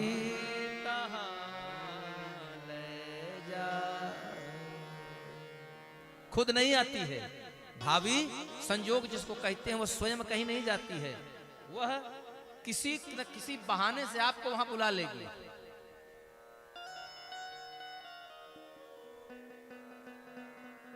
आपने एक कहावत सुनी होगी, एक कबूतर था, उसकी मृत्यु निश्चित थी। कहां? कि जिस दिन यह मानसरोवर कैलाश पर्वत पहुंच जाएगा उस दिन इस कबूतर की मृत्यु हो जाएगी। एक बाज उस चिड़िया का शिकार करने के लिए टूट पड़ा। भगवान विष्णु के वाहन गरुड़, उन्होंने सोचा यह निरीह प्राणी, इतनी बड़ी कबूतर, इतना बड़ा बाज इसको मारना चाहता है, मैं देखूं और देखता रहूं, यह अच्छा नहीं है, मुझे इसके लिए कुछ करना चाहिए। गरुड़ जी दौड़ करके गए, अपने पंजों से उसको पकड़ा और उठाए लेकर कैलाश चले गए। अच्छा, इधर गरुड़ जी उस पक्षी को बचाने के लिए जद्दोजहद में लगे थे, तो यमराज मिले, बोले कहां जा रहे हैं बड़ी जल्दी में? बोले कबूतर का बच्चा है, उसको बचाने जा रहा हूं। बोले किससे? बोले उसकी मृत्यु से, उसके काल से। यमराज बोले बचा लेंगे? अरे बोले हम भगवान के वाहन गरुड़, क्यों नहीं बचा लेंगे? अरे मैं वही हूं, पूरी देव सभा को हरा करके अमृत का कलश छीन लाया था, तो अकेले काल को हराना कितनी बड़ी बात है। बेचारे भागे, कबूतर के बच्चे को पकड़ा और लेकर चले गए मानसरोवर, कैलाश पर्वत पर रख दिया और रख करके लौटे तो जैसे रखे रख कर पलटे, पीछे यमराज मिले, मुस्कुरा रहे थे। बोले देखा, बचा लिया, वो यहां नहीं आएगा, नहीं मार सकता। यमराज हंस रहे थे, बोले क्यों हंस रहे हो? बोले जरा नजर घुमा के पीछे देख लो। तो पीछे नजर घुमाया तो कबूतर का बच्चा मरा पड़ा। तो आपन आवे ताहि पर ताहि तहां ले जा। खुद नहीं आती कहीं, संजोग जिसको कहते हैं वो कभी आती जाती नहीं। प्रद्युम्न भैया पेट में गए, संयोग से मछुआरे ने उस मछली का शिकार किया और खूब बड़ी मछली है तो खूब ज्यादा धन के लालच में लेकर जा गया और जा करके दे दिया किसको? संभरासुर के राज में, महल में दिया कि राजा हैं, इनको दे देंगे तो खूब पैसा मिलेगा, खूब सारा धन मिलेगा, और जब रुपया ले लूंगा तो खूब हमारी भाई कुछ दिन की एकदम क्या ही पूछना। गया, दे दिया और मछली का अच्छी खासी कीमत मिली। वो अपने घर गया, राजा ने अपने रसोइये को बुलाया, कहा इसको ले जाओ, आज इसको भोजन में पकाओ। जब रसोई में लेकर गए उस बड़ी मछली को और कुल्हाड़ी से, तलवार से काटा गया, जब बीच से मछली कटी तो उसके पेट में खेल रहे प्रद्युम्न भैया दिखे। और जब प्रद्युम्न भैया दिखे तो उसी महल में, उसी रसोई में काम कर रही थी मायावती। मायावती ने देखा और बच्चे को ले लिया। अच्छा, मायावती के पास संतान नहीं है, मायावती उस बच्चे को लेकर अपने घर चली गई, उस बच्चे का लालन पालन करने लगी। लेकिन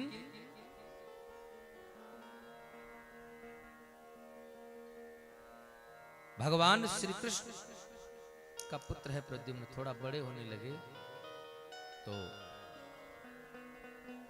देखती क्या है कि नन्हा सा बालक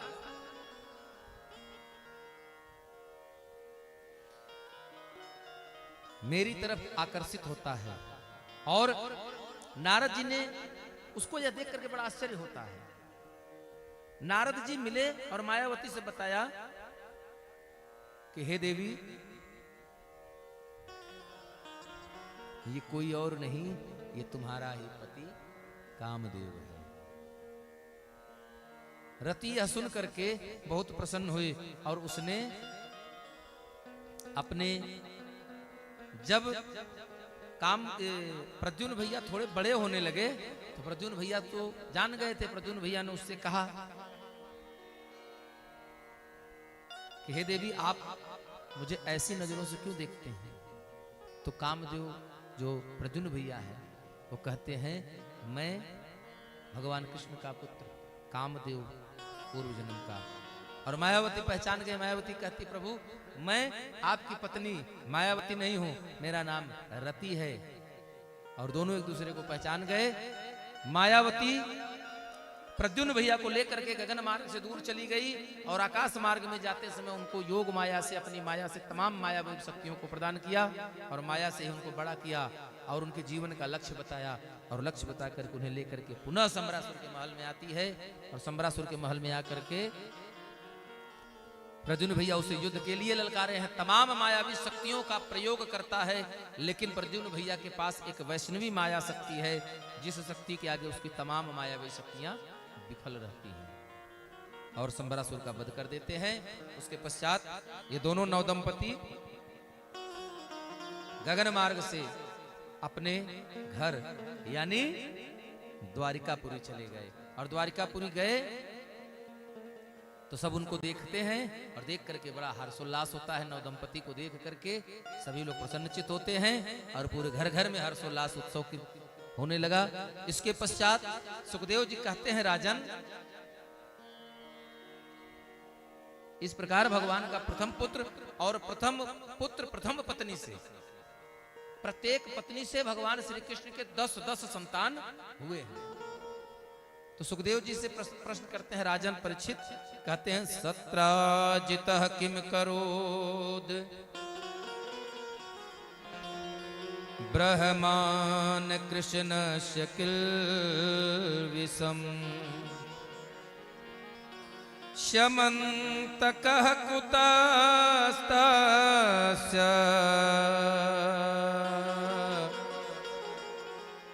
कस्माद् दत्ता सुता हरे।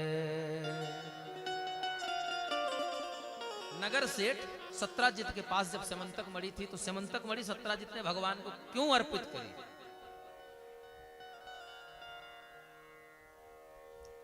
और मणि दी तो दी, उस वह मणि सत्राजित को कहां से प्राप्त हुई? दूसरा, उस मणि के साथ सत्राजित ने अपनी पुत्री भी भगवान को क्यों दान कर दी?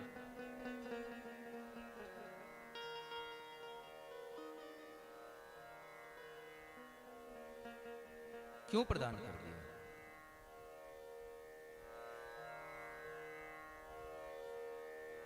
तब सुखदेव जी कहते हैं, राजन आसीत सत्राजितः सूर्यो भक्तस्य परमः सखा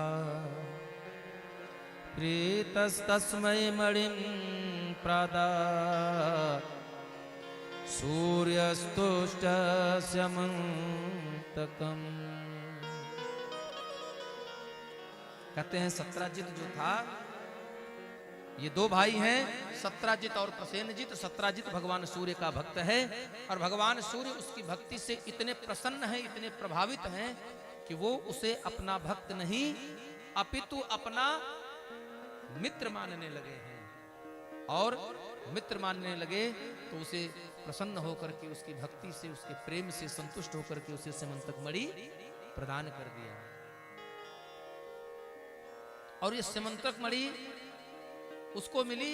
एक दिन उस मणि को गले में डाल करके वह द्वारिका के नगर भ्रमण को चला और नगर भ्रमण करने चला तो द्वारिका दीस भगवान श्री कृष्ण के साथ नगर के अन्य लोग भी बैठे हैं। सारे लोगों ने उसे देखा लेकिन दूर से देखकर पहचान नहीं पाया। पहचान क्यों नहीं पाए?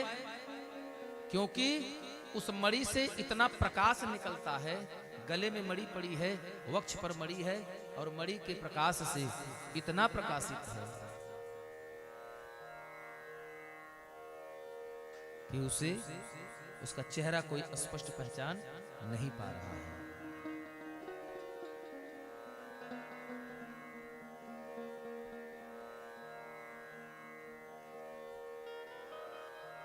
भगवान से कहते हैं, नारायण नमस्तेस्तु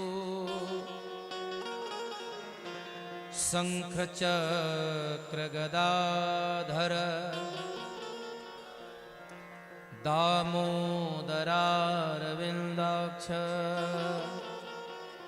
गोविंद यदुनंदन।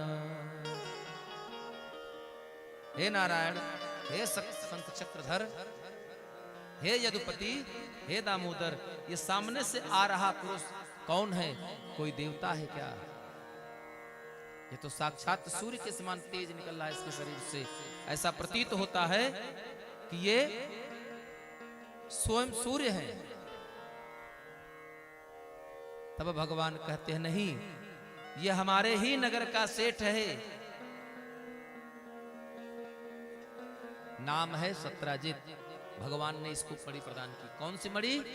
समंतक मणि। और भगवान कहते हैं इस समंतक मणि की बड़ी महिमा है। यह समंतक मणि जहां रहती है, अगर इस मणि को स्वर्ण सिंहासन पर विराजमान करके नियमित इसका धूप दीप अगरबत्ती से इसका अगर पूजन किया जाए, पंचोपचार पूजन किया जाए, तो यह मणि जहां भी रहेगी वहां कभी आपदा नहीं आएगी, वहां कभी भुखमरी नहीं आएगी, वहां कभी शारीरिक मानसिक दुर्भिक्ष नहीं आएगा, अकाल नहीं पड़ेगा। और इतना ही नहीं, सबसे बड़ा प्रभाव इसका यह है कि यह अपने मालिक को प्रतिदिन 8 भार सोना देती है। 8 भार। 8 भार सोना जानते हैं कितना होगा? ये जो आजकल भरी चलती है वो भरी नहीं। 8 भार सोना लगभग 160 किलो। एक भार जो होता है वो 20 किलो का होता है। एक भार 20 किलो का होता है। अब 8 भार सोना अगर है तो 8 दुना 16, 160 किलो, 1 कुंटल 60 किलो सोना प्रतिदिन अपने मालिक को प्रदान करती। कौन? वह मणि। तो नगरवासियों ने देखा तो सबने कहा कि यह मणि तुम राजा को दे दो, यह मणि भगवान द्वारिकाधीश को दे दो। और ये भगवान है, द्वारिकाधीश है, इनके लायक है ये मणि, तुम्हारे लायक नहीं है, तुम्हारे योग्य नहीं है। तो वो कहता ना, ये उपहार मिला है, इसे मैं किसी को प्रदान नहीं करूंगा। संयोग एक दिन सत्राजित का भाई प्रसेनजित गले में उस मणि को पहन करके शिकार खेलने चला गया। लेकिन हुई है सोई जो राम रच राखा को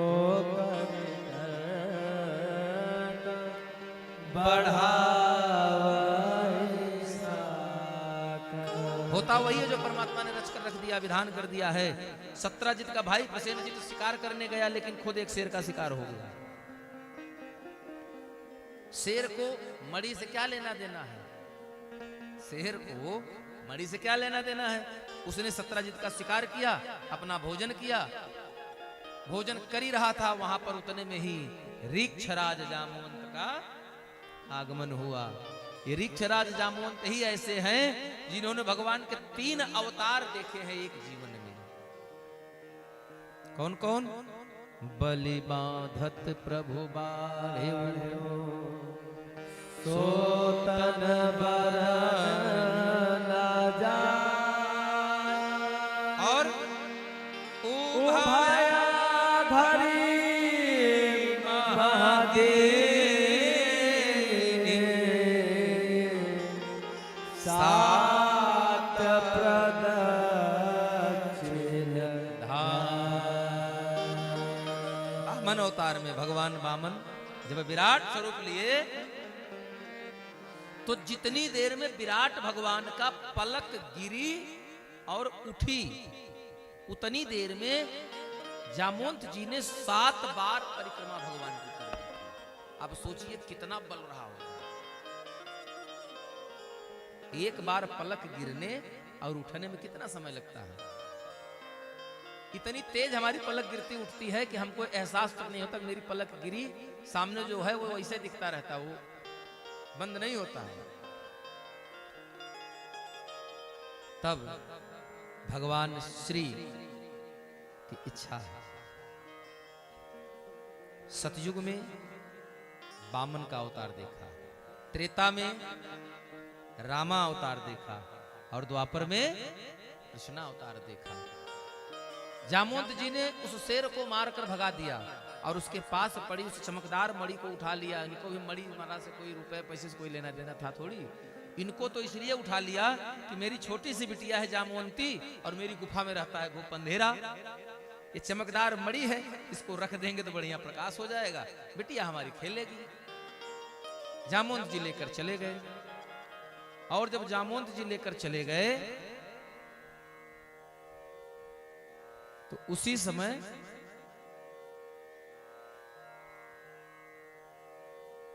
अपनी बेटी को दे दिया, बेटी खेलने लगी। इधर सुबह से शाम हो गई, रात हो गई, दूसरा दिन सुबह हो गया, सत्राजित का भाई प्रसेनजीत वापस नहीं आया। और जब प्रसेनजीत वापस नहीं आया तब नगर में बात फैलानी शुरू कर दी सत्राजित ने। क्या कि उस मणि के लालच में इस द्वारिकाधीश कृष्ण ने मेरे भाई का वध करके उस मणि को चुरा लिया।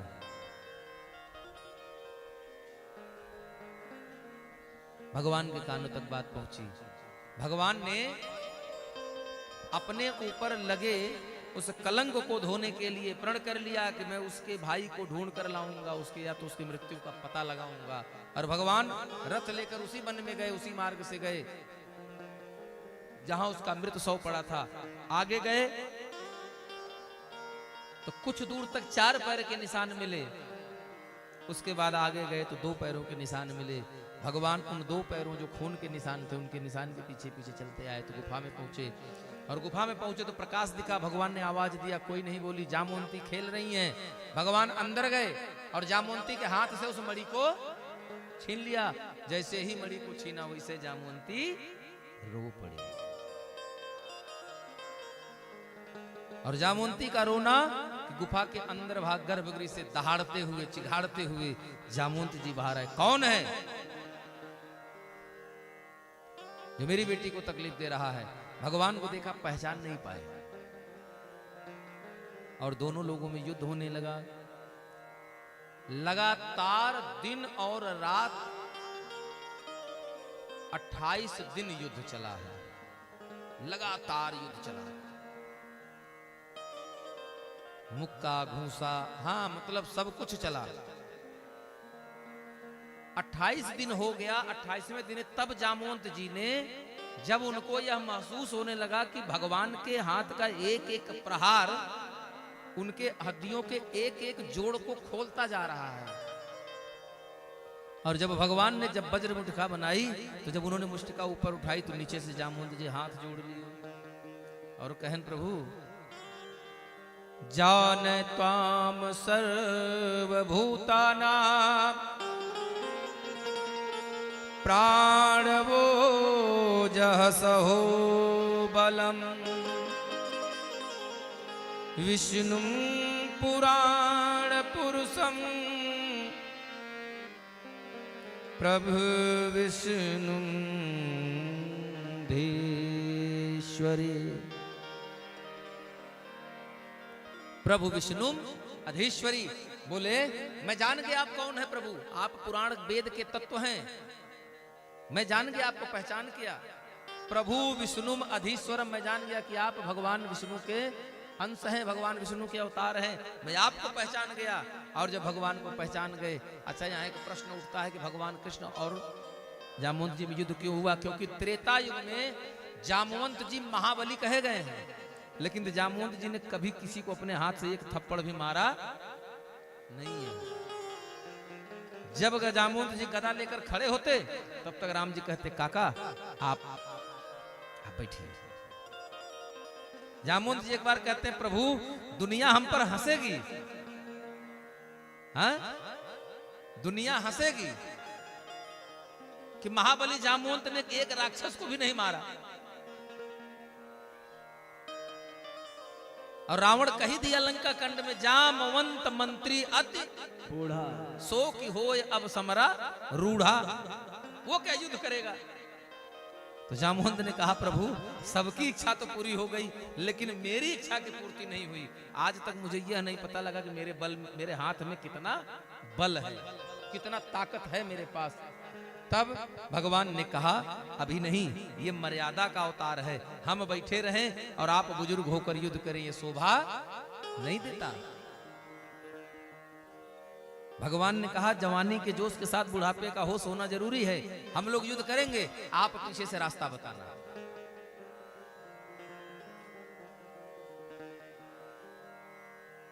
जामवंत जी से राम जी ने कहा कि जब मैं द्वापर में अवतार लूंगा तो मेरा लीला अवतार होगा। तब मैं आपको युद्ध करने का अवसर दूंगा। तो भगवान से जामुन जी कहते हैं, प्रभु हम पहचानेंगे कैसे? बोले, जिससे युद्ध में तुम पराजित हो जाना, जान लेना कि वही भगवान मैं हूं। बोले राधे। और वही युद्ध हुआ। 28 दिन बाद जामुन जी को एहसास हो गया, महसूस हो गया, जान गए। और तब उन्होंने कही दिया कि हे प्रभु, मैं जान गया आप कौन हैं, अब छोड़ दीजिए। का जान लेकर के ही मानेंगे क्या? भगवान मुस्कुराए, छोड़ दिया। और जब भगवान ने जामुन जी को छोड़ा तो जामुन जी ने उसके बाद भगवान से कहते हैं, प्रभु मेरी एक पुत्री है, यह मणि तो आप ले लीजिए, लेकिन सरकार मेरी जो बेटी है उस बेटी का भी हाथ आप पकड़ लीजिए, ताकि मेरे जीवन का जो बोझ है, जो मेरे जीवन की चिंता है, वो मिट जाए। और भगवान ने ऐसा ही किया। नाम क्या है? जामुनती। जामुनती का हाथ पकड़ा और मणि के साथ लेकर के आए। मणि लेकर के आए तो मणि प्रदान कर दिया किसको? सत्राजित को। अब जब सत्राजित ने अपने हाथ में मणि देखा तो बड़ा लज्जित हुआ। सत्राजित की एक पुत्री है, नाम है सत्यभामा। सत्राजित ने अपने गलती का प्रायश्चित करने के लिए भगवान श्री द्वारिकाधीश श्री कृष्ण से सत्यभामा का विवाह करा दिया, दूसरा विवाह। और सत्यभामा से विवाह के तुरंत बाद भगवान ने तीसरा विवाह कर लिया। किससे? जामुवंती से। भगवान के कितने विवाह हो गए? गिनती आप लोग रखिएगा, हम भूल जाते हैं। पता लगे 8 पटरानी थी, हम 9 करा दें। हाँ, इसके पश्चात भगवान श्री कृष्ण, परीक्षित जी कहते हैं, राजन आगत्य भगवानस्तस्मात् सभार्यः साग्रजः पुरम् सतधनवान् मारेभे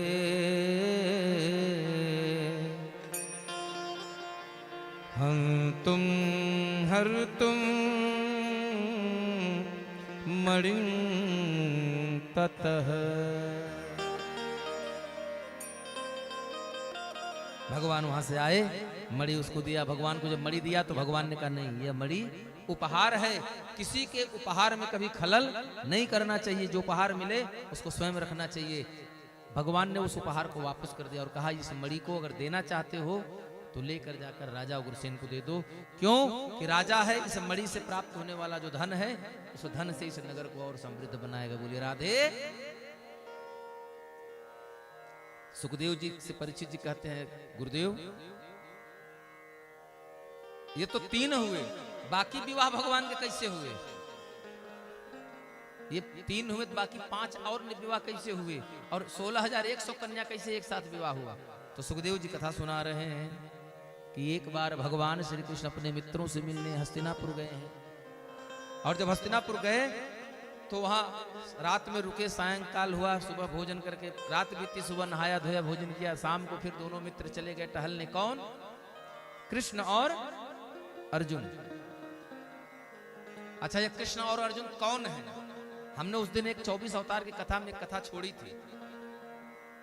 हाँ, नर और, हमने कहा था याद दिलाइएगा तो प्रसंग आपको सुनाएंगे, नर और नारायण का। अच्छा, अर्जुन के समकक्ष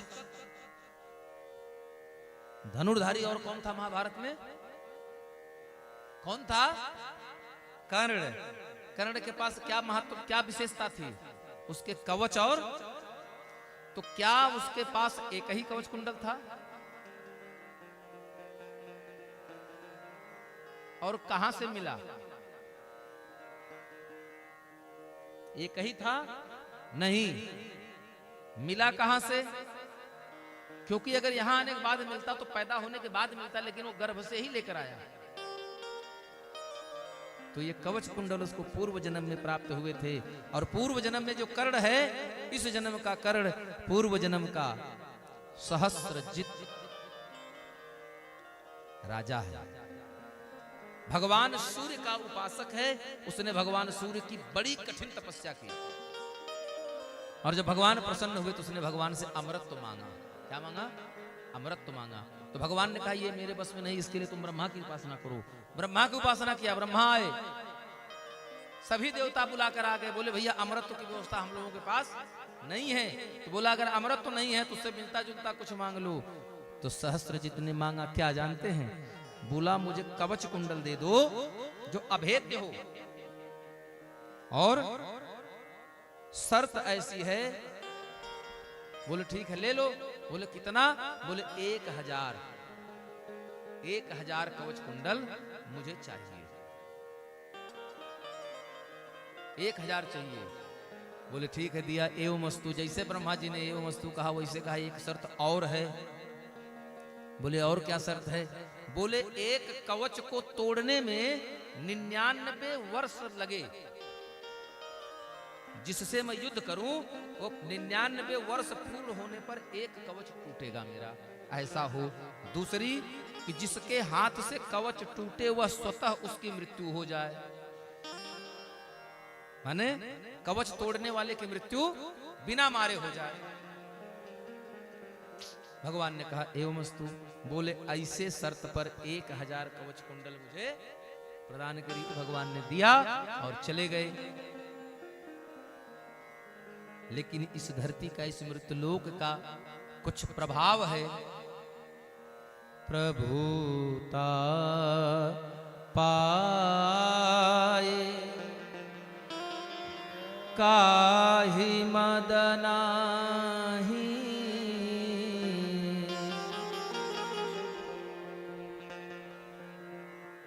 इस धरती पर अस को जन्मा जग माही। इस धरती में ऐसा कोई पैदा नहीं हुआ जिसको अधिकार पा जाने के बाद उसके मन में अहंकार ना हो जाए। बड़ अधिकार दक्ष जब पावा, अधिकार पाने के बाद अहंकार हो गया। अब ये जब इतना बल हो गया तो युद्ध करने लगा, खोज खोज के लड़ाई करने लगा। हो इस गली से निकले अगली गली में जाए, किसी को हाथ पैर से दुरुस्त देखे उसी से भिड़ जाए। करते रहे, धरती पे सबको हरा दिया। एक दिन नारद बाबा बीड़ा बजाते जा रहे थे, नारद बाबा रास्ते में मिल गए। नारद बाबा से कहा बाबा बड़ा दिन बीड़ा बजाए हो, आओ जरा दो दो हाथ हो जाए हमारी तुम्हारी। नारद ने कहा हम बीड़ा बजाने वाले, हम मधुर संगीत वाले, हमारे कोमल हाथ से हम मीठे मीठे तार छेड़ करके हम संगीत की ध्वन प्रस्तुत करते हैं, हम भजन करने वाले भजनानंदी हैं, हम युद्ध का जाने।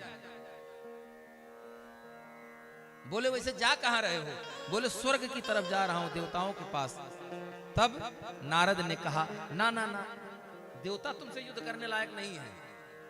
बोले अगर नहीं है या तो तुम मुझसे युद्ध करो और नहीं तो मुझसे युद्ध करने लायक कोई बताओ।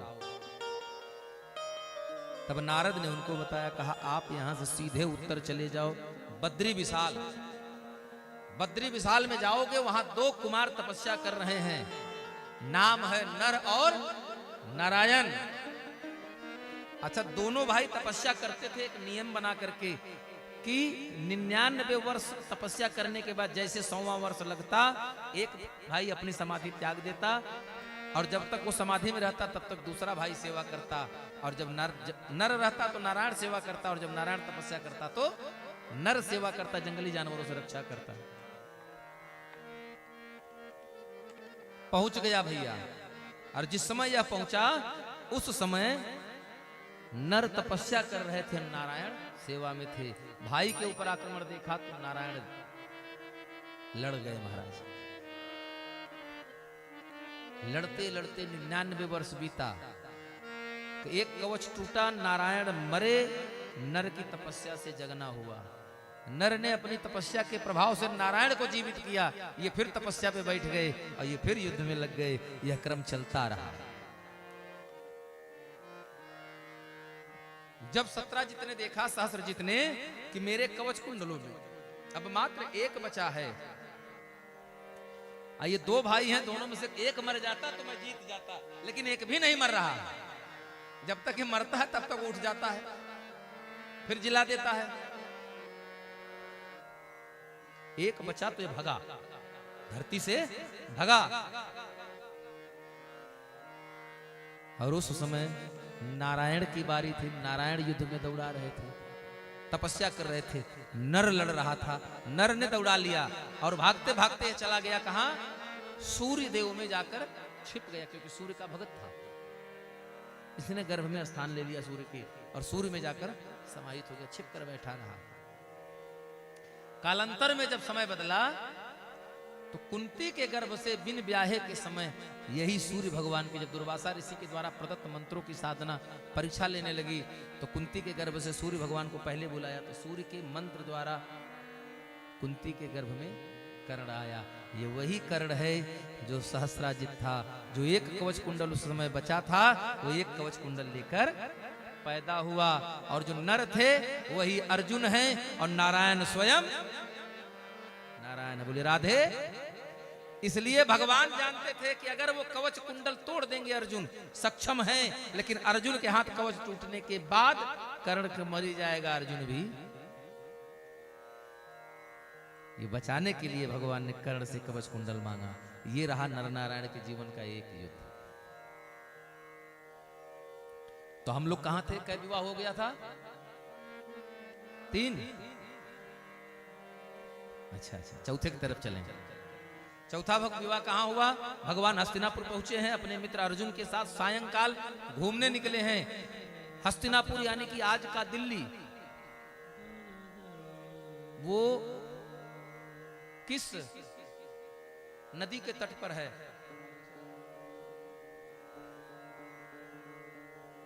किस नदी के तट पर है? जमुना नदी के तट पर है। भगवान एक दिन जमुना नदी के तट पर अपने मित्र अर्जुन के साथ टहलने निकले। घूमते घूमते जब दोनों मित्र थक गए तो एक जगह थोड़ा सा नदी का जल पिया और जल पी करके वहीं एक वृक्ष के नीचे विश्राम करने लगे।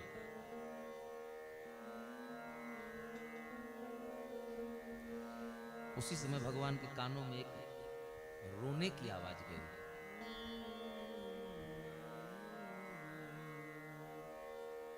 भगवान के कानों में रोने की आवाज गई।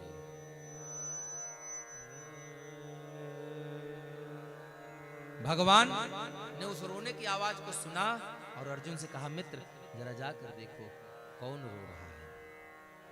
अर्जुन गए और अर्जुन से कहते हैं,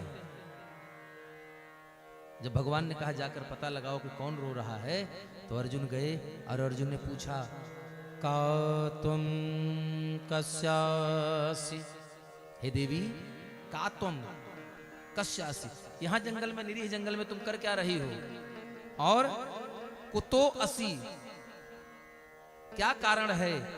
किम चिकीर्षिसः, किस लिए रो रही हो? तब वह देवी कहती है, अहम देवस्य सवितुर्दुहिता पति मिच्छति विष्णु वरेण्यं वरदं तपः परम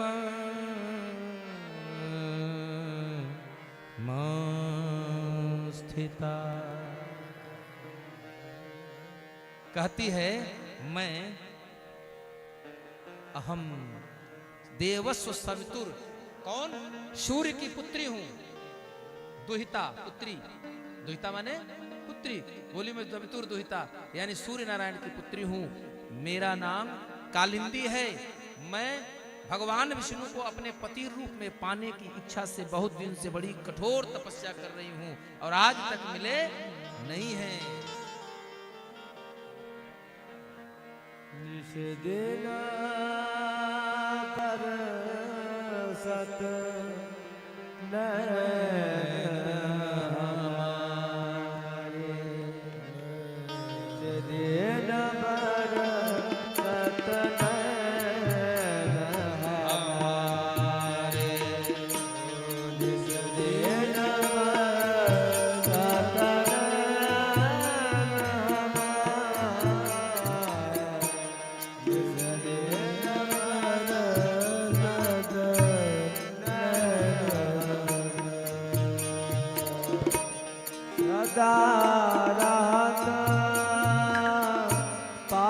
खातिर तू हम पर सदा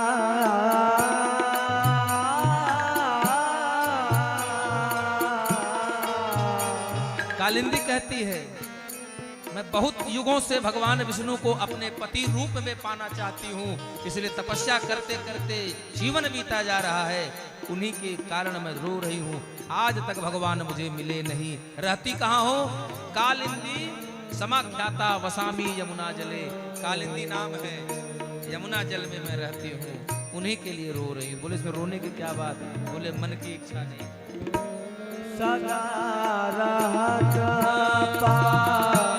बसर तुम पर, जब से श्याम से धारे, जब से श्याम से धारे, जिस दिन पर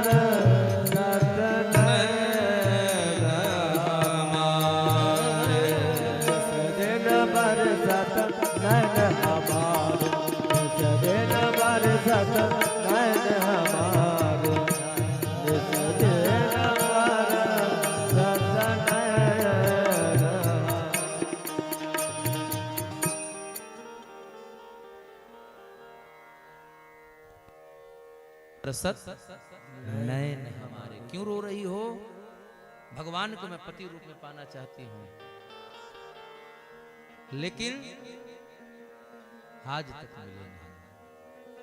अर्जुन कहते हैं बस इतनी सी बात है, इतनी बात पे तुम रो रही हो। भगवान कहते तुम 2 मिनट रुको देवी, मैं अभी आता हूं। दौड़ करके अर्जुन भगवान के पास गए और अर्जुन से कहते हैं, भगवान से कहते हैं कन्हैया एक स्त्री है जो तुम्हें पति रूप में पाना चाहती है, तो काहे ने ब्याह कर ले रहे हो? काहे ने ब्याह कर ले रहे हो?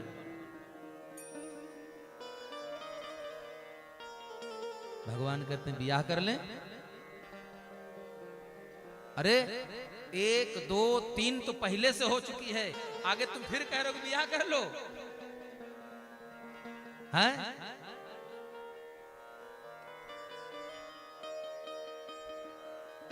क्यों? अरे कहीं जहां 3 हुआ वैसे 4।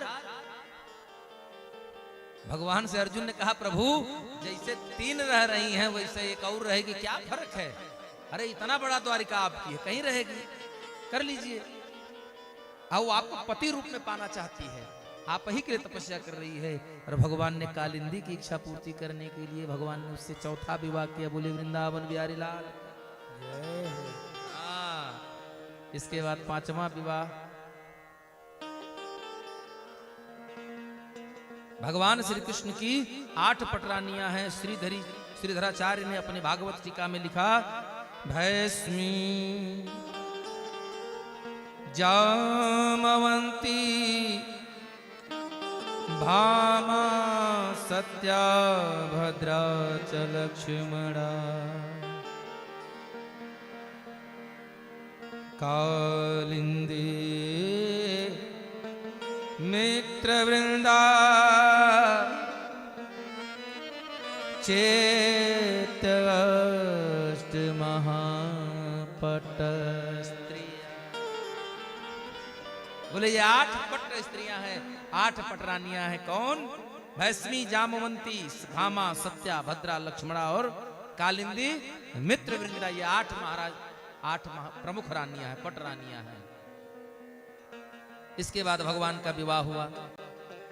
अवंती देश, आज जहां महाकाल की नगरी कही जाती है, उज्जैन, अवंतिकापुरी। अवंतिकापुरी नगरी के राजा हैं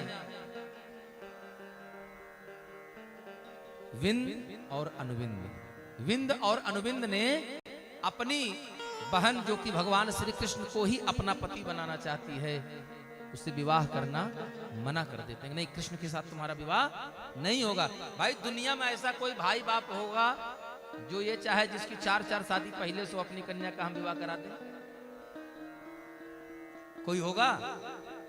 कोई नहीं मिलेगा। उन्होंने भी मना कर दिया। अच्छा देखिए, अच्छाई का विरोध, सत्य का विरोध हर जगह होता है।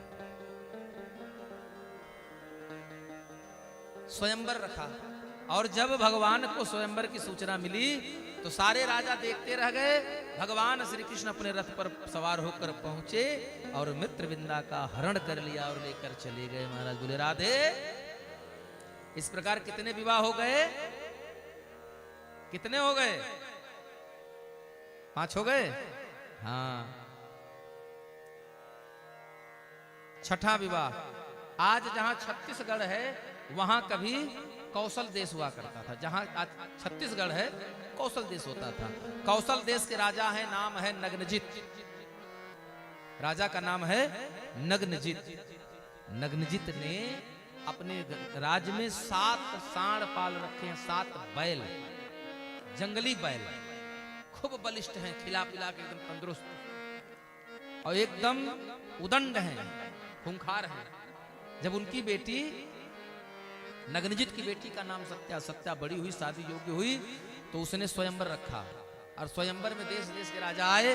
जब सारे लोग आ गए तो सारे लोगों के सामने उसने शर्त रखी, क्या कि एक रस्सी लो और एक रस्सी से जो वीर इन 7 बैलों की नाक में नकेल लगा देगा एक ही रस्सी में, उसी के साथ मैं अपनी बेटी का विवाह करूंगा। कुछ लोग बैलों को देखकर ऐसे भाग गए। हाँ, वो एक यादव जी थे, एक यादव जी थे, तैयारी किए, बेचारे फौज में भर्ती हो गए। छोटी मोटी लड़ाइयां 1-2 देखी होंगी। संयोग से फौज में भर्ती होने के 2-3 साल बाद उनका विवाह भी हो गया। विवाह के बाद फिर ड्यूटी पर गए, ड्यूटी से लौट करके आए, छुट्टी आए, और छुट्टी आने के 4-5 दिन बाद तब तक फोन आ गया, भैया ऐसा है जितने कैडेट गए हैं अपने अपने घर, सारे लोग लौट कर आ जाएं क्योंकि युद्ध शुरू हो गया है। अब वो बेचारे युद्ध देखकर तो भाग आए थे। संभावना लड़ाई की दिख रही थी कि बॉर्डर पर युद्ध छिड़ जाएगा, तो बेचारे भाग आए। अब यहां जब आ गए तब तक चौथे दिन टीवी में न्यूज आ गया, 5वें दिन से इनकी पत्नी सवेरे सवेरे, ए सुन रहे हैं वहां बॉर्डर पे लड़ाई छिड़ गई है, झोला वोला पैक करें आपका, आपको जाना चाहिए।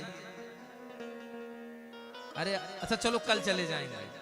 अभी टाल मटोल करते रहे तो एक दिन पत्नी इनको बहुत लज्जित करती है, कैसे सिपाही हैं आप। जब लज्जित करती है तो उनके पति देव कहते हैं, यादव जी कहते हैं कि देखो प्रिया, कितनो शान धरैबू, कितनो शान धरैबू, पर ताव में जान गंवाई बना। माने चाहे जितना ताव धरा लो हमको, लेकिन इस समय में लड़ाई का माहौल है, लोहा गर्म है, ऐसे में हम बॉर्डर पे जाएंगे नहीं, नौकरी रहे और चाहे। हाँ, तो कुछ ऐसे भी राजा थे जब बैलों को देखा तो कहा बियाह हो और चाहे न हो, हाथ पैर सलामत, तो पत्नी दूसरी मिल जाएगी। बहुत लोग थक गए, हार गए। भगवान कृष्ण उसी सभा में खड़े थे और एक अचानक उठे भगवान, और भगवान ने तुरंत उन 7 बहनों की नाक में नकेल डाल दिया। महाराज क्यों? करई करावहि भंजहि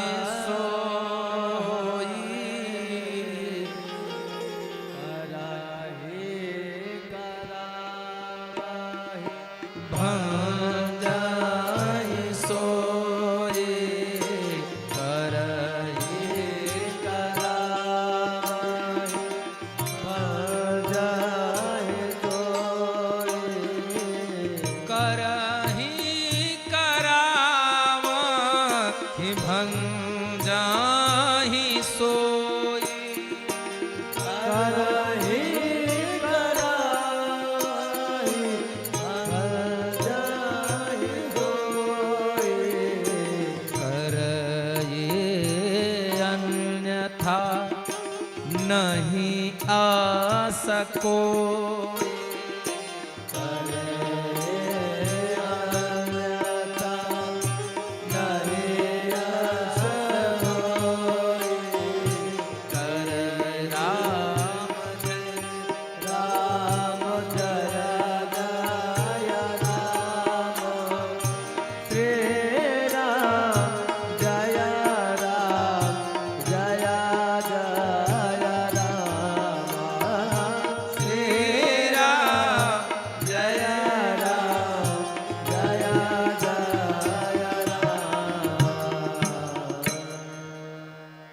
करई अन्यथा नहीं अस। जो होना है वो परमात्मा ही करते हैं, कोई दूसरा नहीं कर पाएगा। लेकिन भगवान ने सबके देखते ही एक सेकंड नहीं लगा, पलक झपकते सातों की नाक में नकेल लगा दिया। इस प्रकार भगवान का छठा विवाह हो गया। किससे? नग्नजित की पुत्री सत्या से। सातवां विवाह कैकय देश के राजा हैं, नाम है धुष्ट केतु। ये धुष्ट केतु कौन है? भगवान श्री कृष्ण के पिता वसुदेव के जीजा हैं। कौन है धृष्ट केतु? कौन? भगवान श्री कृष्ण के पिता वसुदेव के जीजा, यानी कि भगवान श्री कृष्ण के फूफा जी। इनकी बुआ का क्या नाम था? इनकी बुआ का नाम है श्रुतकीर्ति। श्रुतकीर्ति की एक पुत्री है, नाम है भद्रा, और एक पुत्र है जिसका नाम है संत दर्शन।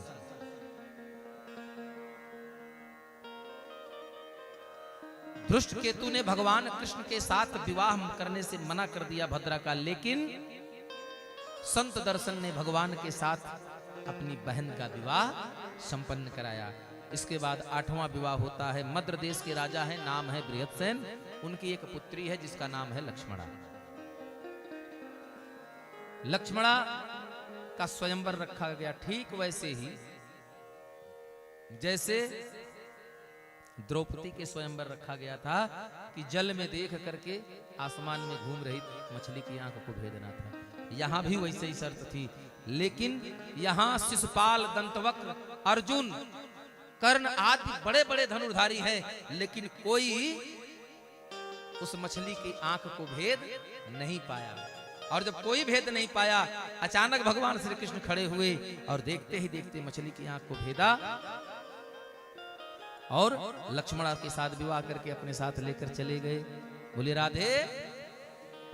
इसके बाद सुखदेव जी कहते हैं, राजन ये भगवान की 8 पटरानियां हैं। तो जब इतनी बात परीक्षित ने सुना तो परीक्षित ने तुरंत दूसरा प्रश्न कर दिया, यथा हतो, यथा हतो भगवता भौमो येन च ताः स्त्रिया।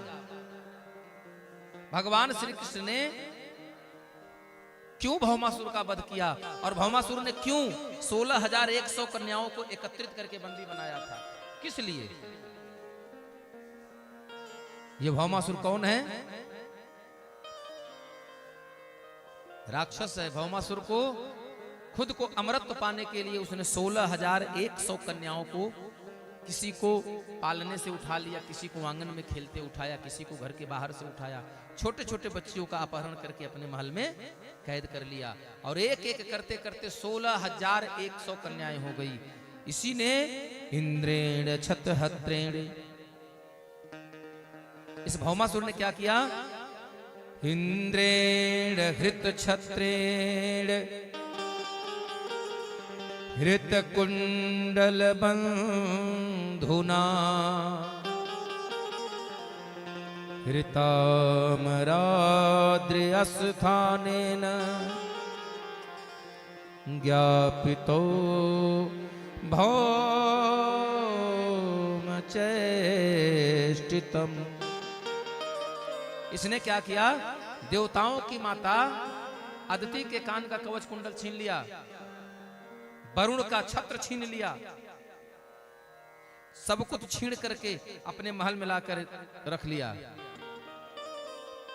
भगवान ने सत्या मैया के साथ गरुड़ पर सवार होकर के उसके महल पर आक्रमण करते हैं और भौमासुर का वध किया, भौमासुर का उद्धार किया। उद्धार करने के पश्चात उसके महल में कैद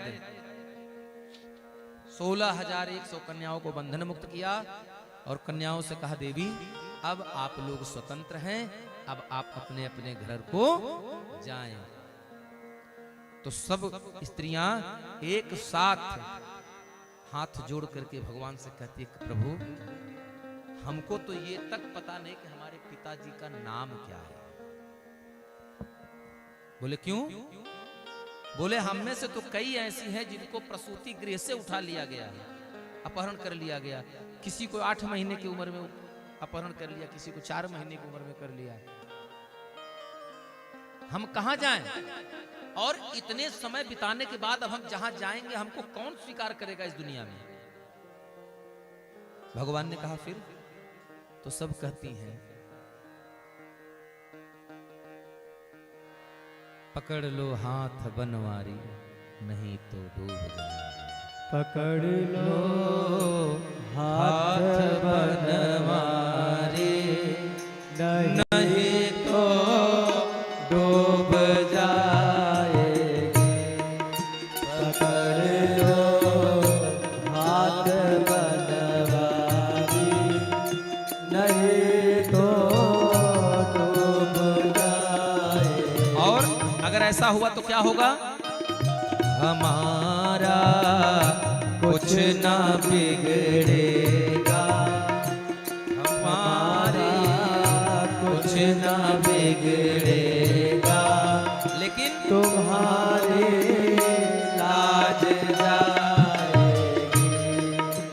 पकड़ लो हाथ बनवारी नहीं तो डूब जाएगी।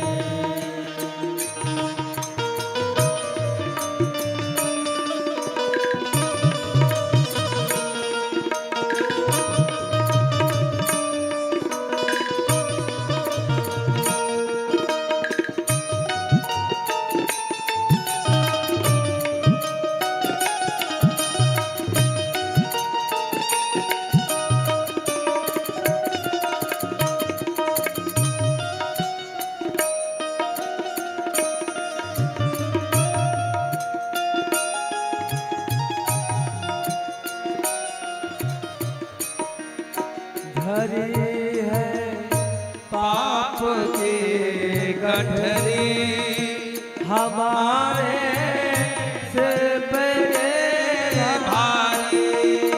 धरी है पाप की गठरी हमारे सिर पे भारी। हमारे सिर पे वजन पापों का है भारी।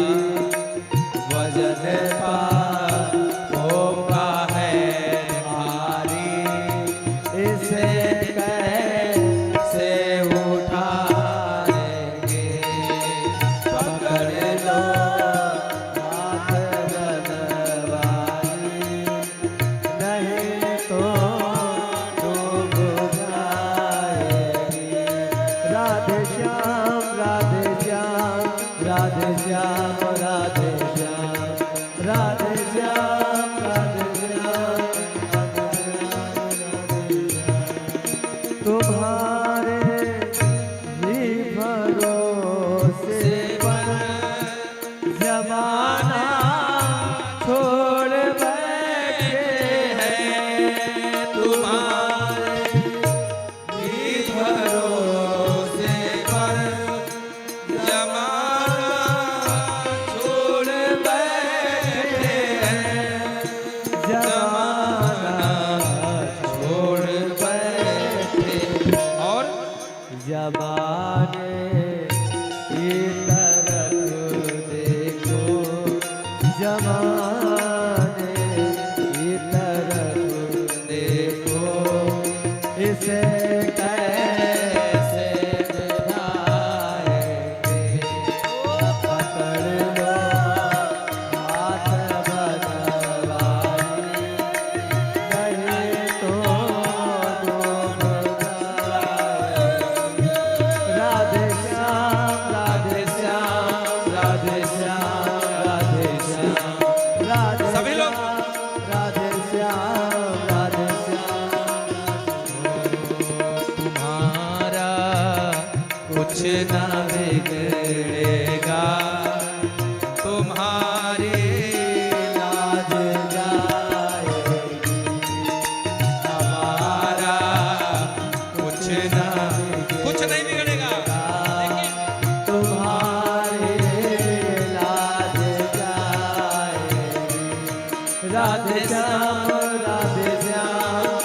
राधे श्याम राधे श्याम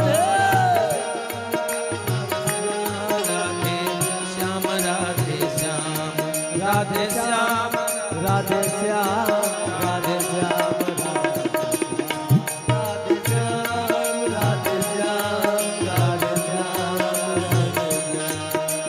राधे श्याम राधे श्याम श्याम श्याम श्याम श्याम राधे श्याम श्याम श्याम राधे श्याम राधे श्याम राम श्याम श्याम श्याम राधे श्याम राधे श्याम श्याम राधे श्याम राधे श्याम राधे श्याम राधे श्याम राधे श्याम राधे श्याम राधे पकड़ लो हाथ बनवारी आसे नहीं तो डूब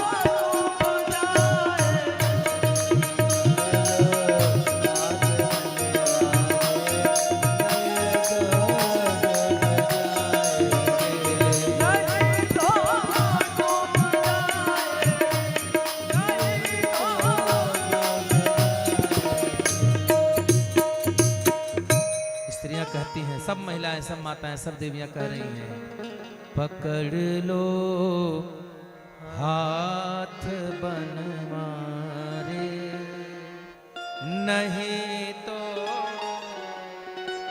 डूब जाएंगे। प्रभु कुछ ना बिगड़ेगा लेकिन तुम्हारे लाज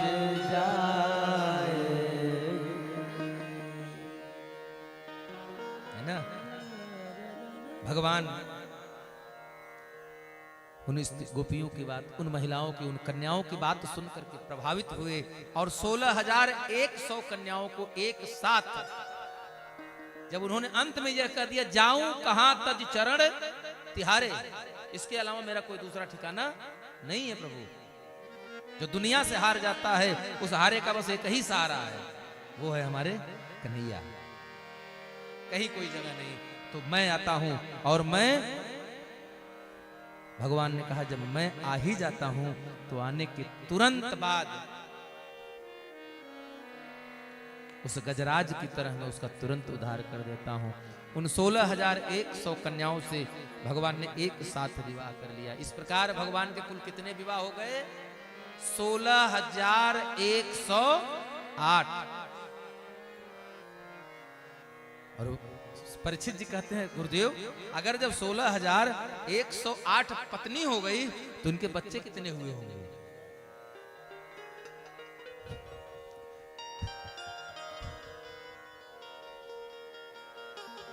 विचार करिए, 16,108 पत्नी है और पहले ही बता दिए हैं कि प्रत्येक रानी से 10-10 पुत्र हैं।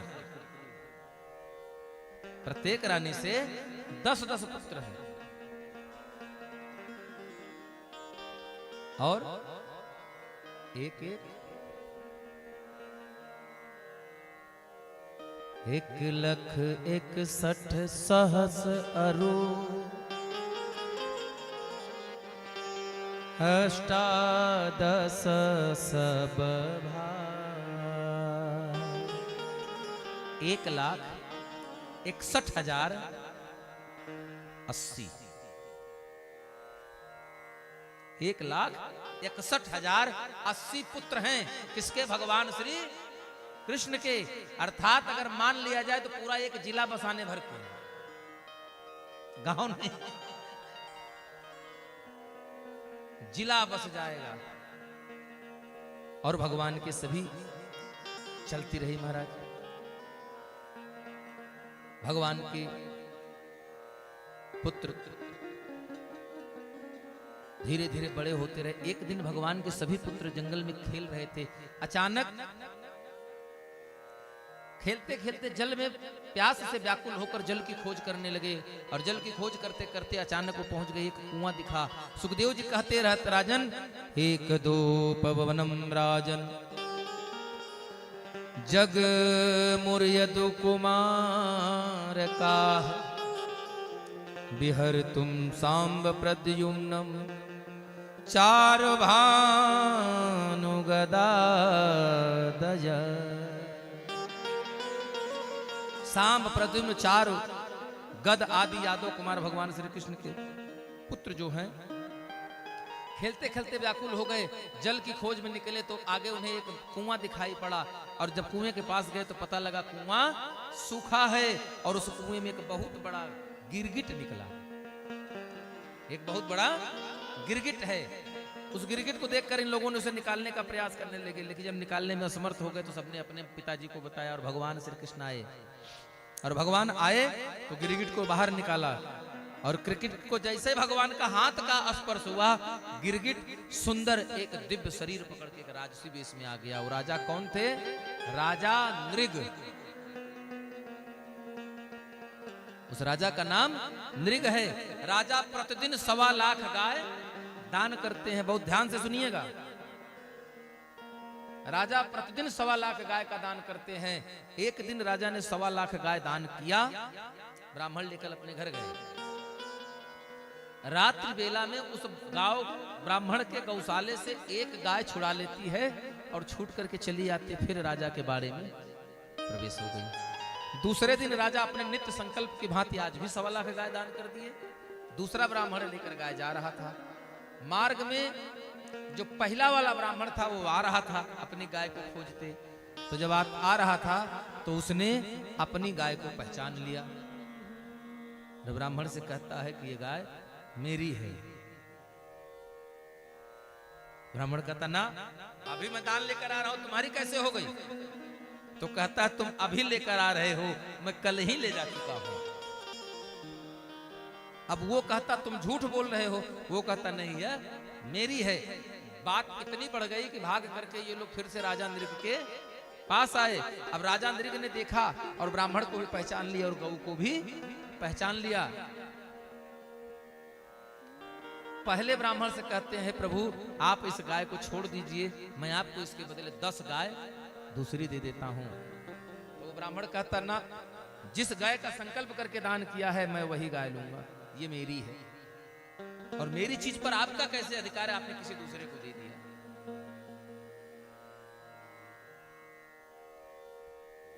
दूसरे ब्राह्मण से कहते महाराज आप इसको छोड़ दीजिए, आप इसके बदले 21 गाय एक्स्ट्रा ले लीजिए। लेकिन दोनों तैयार नहीं हुए और अंत में दोनों ब्राह्मण क्रोध में आ गए और दोनों ने श्राप दे दिया।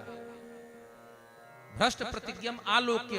उस ब्राह्मण को अपनी प्रतिज्ञा से भ्रष्ट जानकर, संकल्प भ्रष्ट जान करके दोनों ने श्राप दे दिया कि जाओ, कभी उस ब्राह्मण के पक्ष में बोलते हो, कभी मेरे पक्ष में बोलते हो, जाओ तुम गिरगिट की तरह रंग बदलते हो, गिरगिटाने हो जाओ। फिर दोनों ब्राह्मणों ने सोचा कि इसका तो कोई अपराध नहीं है, अनजाने में हुआ है। फिर हाथ जोड़कर कहता मेरा उद्धार कब होगा? बोले जब द्वापर में भगवान का हाथ का स्पर्श होगा तब तुम्हारा उद्धार होगा। और ये वही गिरगिट है। इस प्रकार भगवान अपने जीवन में तमाम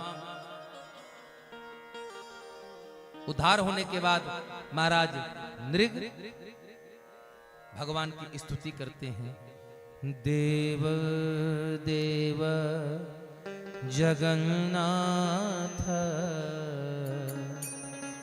गोविंद पुरुषोत्तम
योगा नाम पतये नमः।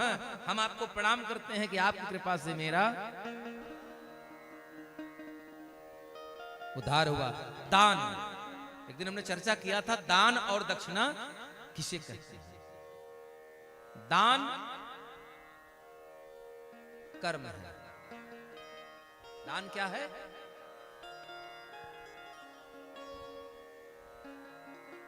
जय हो जय हो, बोले राधे। हाँ, लग रहा है बैटरी डिस्चार्ज हो रही है। बोले राधे। धीरे धीरे बोले, जोर ताकत मत लगाइए, बिल्कुल थक जाएंगे। राधे, और धीरे से राधे। बोले राधे।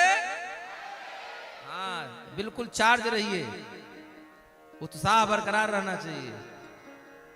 हाँ, बताइए, दिन भर से व्रत हम हैं, ऊर्जा आप लोगों की कम पड़ रही है। दान और दक्षिणा, ये सब लोग कहते हैं ना महाराज दान दक्षिणा, तो दान कर्म है। दान कर्म है जो हम आप करते हैं।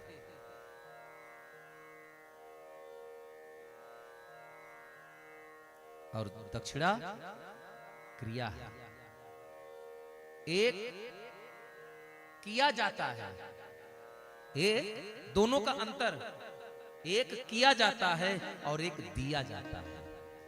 एक किया जाता है और एक दिया जाता है। अब आज से बिल्कुल जान लीजिए, अभी मत कहिए कि दान दक्षिणा देना है। महाराज जी कितना दान दक्षिणा लेंगे?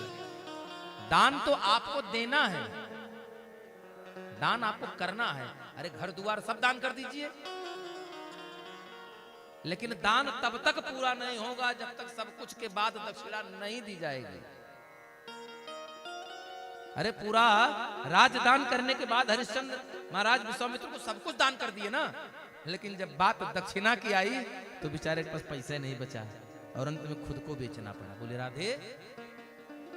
इतना अंतर है दान और दक्षिणा में। दान के दो प्रकार होते हैं, दान के दो कारण होते हैं। एक होता है श्रद्धा शक्ति, मेरे मन में इच्छा जगी। एक होती है श्रद्धा शक्ति कि मेरे मन में इच्छा जगी कि हम महाराज को ये दान करें। और दूसरा होता है अधिष्ठान। अधिष्ठान मतलब धर्म, अर्थ, काम, भय और लज्जा, इनसे बचाने के लिए ये भौतिक लाभ देने वाले हैं। इसके बाद जो श्रद्धा शक्ति का दान होता है उसका फल हमको यही मृत्युलोक में प्राप्त होता है। श्रद्धा शक्ति से किया गया दान हमको यही मृत्युलोक में प्राप्त होता है, लेकिन अधिष्ठान के हेतु किया गया दान हमको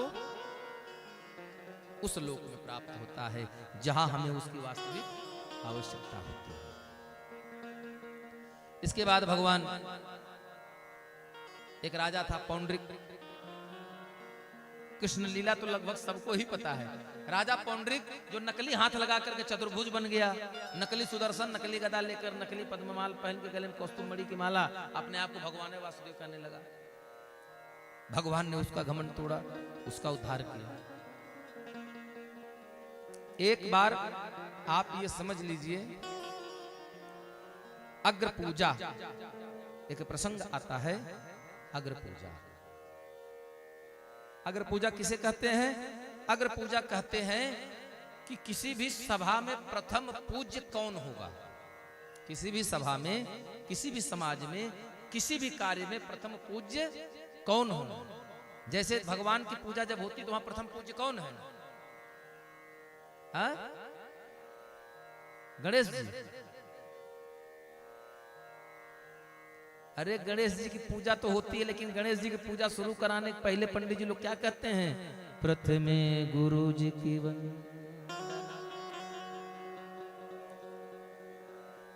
जो ज्ञान मिला कि गणेश को पूजना है वो कहां से मिला? गुरु जी से मिला। तो पहले ध्यान किसका करते हैं हम लोग? गुरु जी का। स्मरण चिंतन वंदन कहले किसका? गुरु चरण कमल का। उसके बाद तब गणेश जी, तब बाकी देवी देवता आते हैं। बोले गुरुदेव भगवान की। शिशुपाल सुखदेव जी कहते हैं राजन, एक बार यज्ञ हो रहा था। आचार्य पद पर द्वैपायन, भरद्वाज, सुमंत, गौतम, अत्रि, असित, वशिष्ठ, चवन, कण्व, मैत्रेय, ये सब बड़े बड़े ऋषि आए। सप्तऋषियों सहित अश्वमेघ यज्ञ की यज्ञाचार्य पद दिया गया। उसके बाद उस यज्ञ में अब ये हुआ कि पहले किसको पूजा जाए, उस सभा में श्रेष्ठ किसको माना जाए। तो सब लोगों ने एक स्वर में कह दिया कि प्रथम पूज्य भगवान द्वारिकाधीश श्री कृष्ण को बना लो। उसी सभा में शिशुपाल बैठा था। शिशुपाल कूद पड़ा। लो, क्षत्रियों के सभा में एक ग्वाला पूजा जाएगा।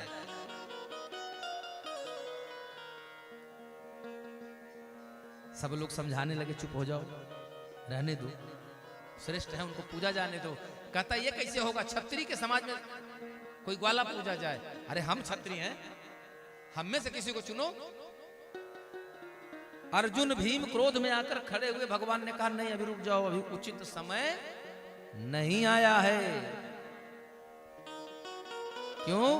क्योंकि अभी पहले दिन आपने सुना था, दूसरे दिन मनुज बलि नहीं होत है, समय होत बलवान, अभिलन लूटी गोपिका, वही अर्जुन वही बाण।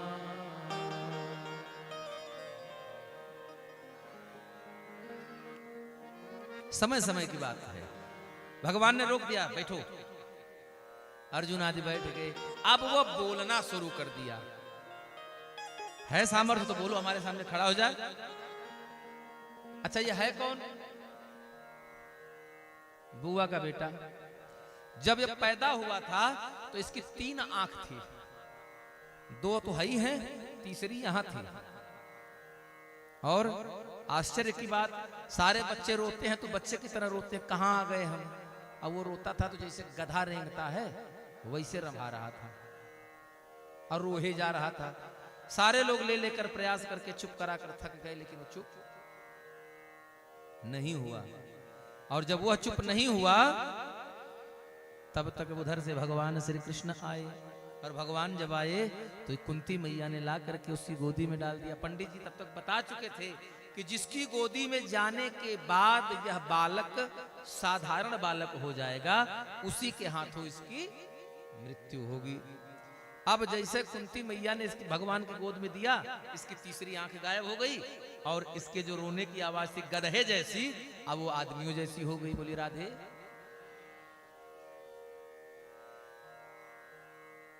वो कहते हैं ना कि भगवान हूं इसलिए चमत्कार करता हूं। रामावतार में भगवान ने चमत्कार नहीं किया, लेकिन कृष्णावतार में कदम कदम पर चमत्कार दिखाया।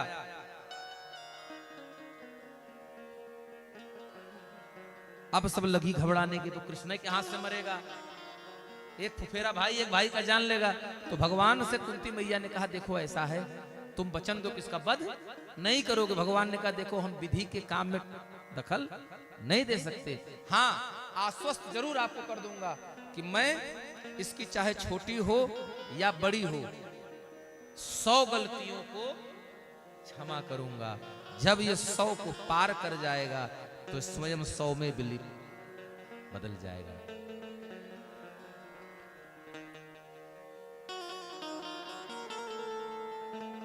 और उस सभा में शिशुपाल बोलता चला गया, बोला मानी चल अज्ञानी, यूं ज्यादा पानी चढ़ा नहीं। बोला अज्ञानी चल अभियानी, यूं ज्यादा पानी चढ़ा नहीं। नाचा है अभी गोपियों के संग, नाचा है अभी गोपियों के संग, वीरों से पाला पड़ा नहीं। इसलिए ज्यादा बात आ रही है।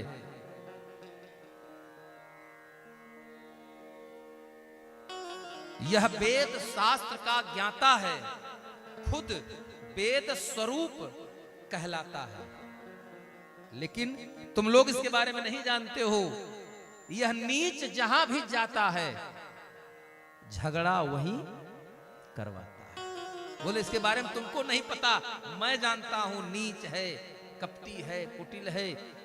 सब 70 हुआ, 80 हुआ, 90 हुआ। भगवान ने कहा शिशुपाल सावधान। शिशुपाल कहता है सावधान नहीं तो क्या कर लोगे? 95 हुआ। भगवान ने कहा शिशुपाल फिर कह रहा हूं सावधान, संभल जाओ। नहीं माना। 99 हुआ। शिशुपाल से भगवान कहते हैं सावधान, अंतिम अवसर दे रहा हूं, समझ जाओ। नहीं माना। 100वीं पूरी हुई और जैसे ही उसने अंतिम गाली 100वीं अपशब्द भगवान को दिया, भगवान क्रोध में आए। 100 अपराध पूरा हुआ। 101वां बोले उसके पहले भगवान श्री कृष्ण के हाथ में सुदर्शन चक्र प्रकट हुआ। और भगवान इतने आंतरिक क्रोध में थे, उनका मन इतना उद्विग्न था। सुदर्शन चक्र का वेग भगवान श्री कृष्ण के मन के हिसाब से होता था। मन में इतना उद्विग्न था, इतना वेग था कि सुदर्शन हाथ से निकला तो इतनी वेग से निकला कि भगवान की उंगली कट गई। महाराज सुदर्शन ने शिशुपाल की गर्दन काट दी और स्वयं भगवान श्री कृष्ण की उंगली भी कट गई। उंगली कट जाने के बाद भगवान श्री कृष्ण की उस हाथ की उंगली को देख करके महल में अफरा तफरी मच गया कि भगवान के हाथ में चोट लगी, चोट लगी। अब क्या हो, डॉक्टर बुलाओ, वैद्य बुलाओ, मलहम लाओ, पट्टी लाओ, सब करो। लेकिन पास खड़ी द्रौपदी मैया ने न कुछ सोचा और न कुछ समझा। तो किया क्या उन्होंने तुरंत अपनी जो साड़ी पहन रखी थी उस साड़ी का आंचल तुरंत उन्होंने चीर दिया और चीर करके भगवान श्री कृष्ण के हाथ में बांध दिया। और कहती हैं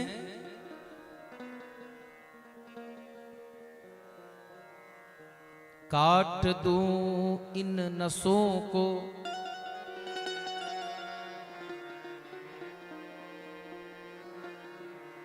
काट दूं नसों को जो काम आवे कान्हा के। ये तो बस रेशम के धागे हैं,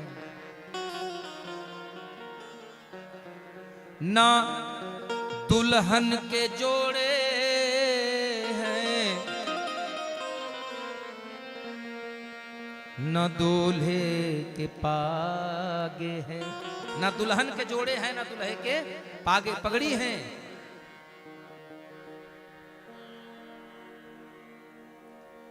चीर देखी हो के अधीर, पीर देखी हो अधीर, ये साड़ी छोड़ भागे हैं।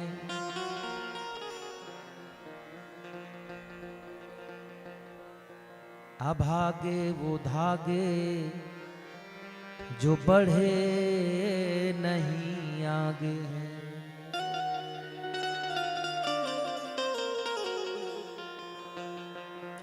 जागे भाग उन धागों के जो उंगली से लागे हैं। अभागे वो धागे हैं जो बढ़े नहीं आगे। अभागे वो धागे हैं जो बढ़े नहीं आगे हैं। द्रौपदी कहती कन्हैया मैंने साड़ी को नहीं चीरा, मैंने मेरे आंचल को नहीं फाड़ा, फिर ये फटा कैसे? बोले जब आपकी उंगली से रक्तधार बही, आपकी उंगली की चीर को देख करके ये साड़ी के धागे स्वयं अधीर हो उठे, अपने आप साड़ी से छूट करके भागे। प्रेम है। प्रेम को प्रमाण की आवश्यकता नहीं होती। प्रेम को प्रमाण की आवश्यकता नहीं है। आप एक चीज जान लीजिए, प्रेम स्वयं खुद अपने आप में अपना प्रमाण स्वयं प्रेम है। प्रेम का प्रमाण कोई दूसरा दे नहीं सकता और ना ही प्रेम की कोई परीक्षा होती है। जहां परीक्षा हो जाए वहां प्रेम नहीं हो सकता, वहां सिर्फ स्वार्थ छिपा है। जहां परीक्षा हो जाए, तुलना की बात आ जाए, तो वहां प्रेम रह ही नहीं गया, वहां तो सिर्फ वासना और स्वार्थ रह गया। द्रौपदी के इस बात को, द्रौपदी के इस भाव को सुन करके, देख करके भगवान श्री कृष्ण दुखी हो गए, उनकी आंखों में आंसू भर गया। और भगवान कहते हैं देवकी, हे द्रौपदी, हे बहन, आज मेरे शरीर के इस घाव को देख करके तुमने जो मेरे ऊपर उपकार किया है। एक संत कहते हैं कि जिस पट्टी को चीर करके मैया द्रौपदी ने भगवान श्री कृष्ण के हाथ पर बांधे थे, उस चीर में 10,000 धागे थे। उस समय जिन चीर को बांधा गया था, ऐसा एक संत कहते हैं। और भगवान ने उसी समय द्रौपदी को वचन दिया था, तेरे इन 10,000 चीर के बदले वक्त आने पर इसका कई गुना के साथ भगवान कहते हैं, तेरा उपकार जो मुझ पर है वो कभी ना भुलाऊंगा।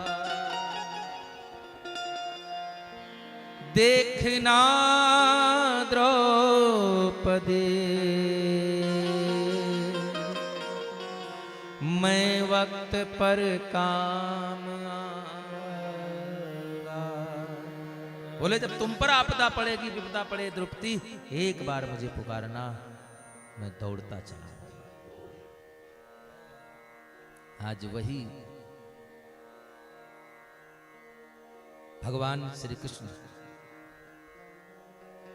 अपने उस वचन को निभाने के लिए मैया द्रौपदी के उस कर्ज को उतारते हैं। किस कर्ज को? जो हस्तिनापुर की सभा में एक छोटी सी चीर के बदले चढ़ा था, भगवान उसका कई गुना करके वापस देते हैं। कब? आज भी घटना उसी हस्तिनापुर के दरबार की है, जब द्रुत कीड़ा में पांडव जीत हार गए और दुर्योधन जीत गया। और द्रौपदी को महल से बालों से पकड़ करके खींच कर लाने के लिए भेज दिया है। किसको? दुशासन को। और दुशासन लेकर के आया और दुशासन से कहता है, पहले तो द्रौपदी पूरी सभा में आकर के कहती है कि हे पितामह, हे तात, आज तक मैं इस हस्तिनापुर कुल की बहू हूं। आज तक जहां किसी ने मेरे पैर तक नहीं देखे थे, कहां गई इस राज्यसभा की मर्यादा कि आज मेरे अस्मत, मेरी लज्जा को तार तार करके बालों से पकड़ करके मुझे खींचकर सभा में बुलाया गया। क्या कारण है? हे पितामह, क्या आपके सामने यह अत्याचार हो रहा है अब आप कुछ बोल नहीं? हे कुलगुरु कृपाचार्य, सबसे कहती है और सारे लोग नजरें झुका करके उदास होकर सब लोग बैठे हैं। क्यों? क्योंकि सब लोग कहीं न कहीं बंधन से बंधे हैं। किस बात का बंधन है?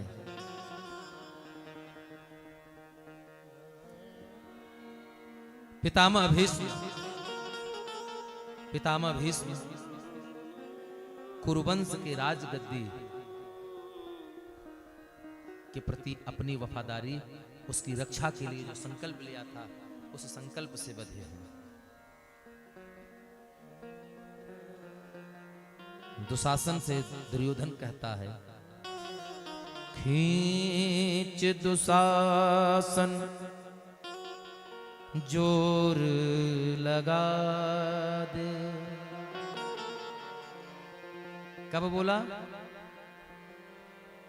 साड़ी घटी ना तब बोला दुर्योधन,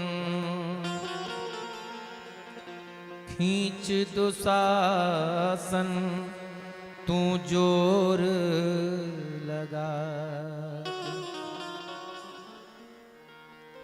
जब दुर्योधन की इतनी बात सुनी मैया द्रौपदी ने, तो द्रौपदी कहती हैं कि हे दुष्ट, अब सुन मेरी बात।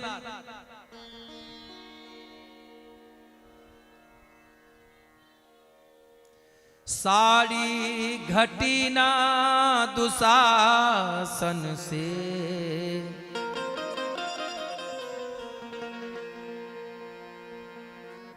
अब तू जोर लगा सहजाद,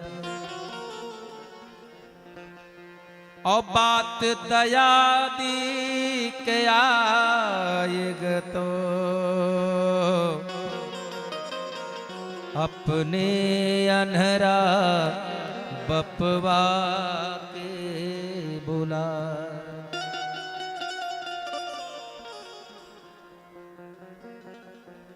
दुशासन से साड़ी नहीं घटेगी। अगर तुझे लगता है तो तू भी आ जा, जोर लगा, फिर भी साड़ी घटेगी नहीं। अरे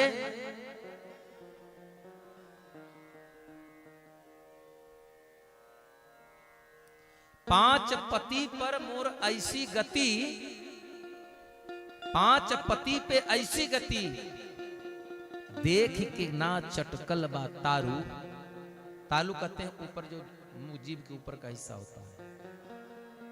पांच पति पर ऐसी गति, देख के ना चटकल बा तारू।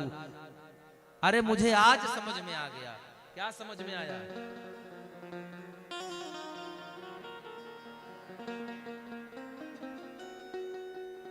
मेहरे के कीमत ई का जनी है,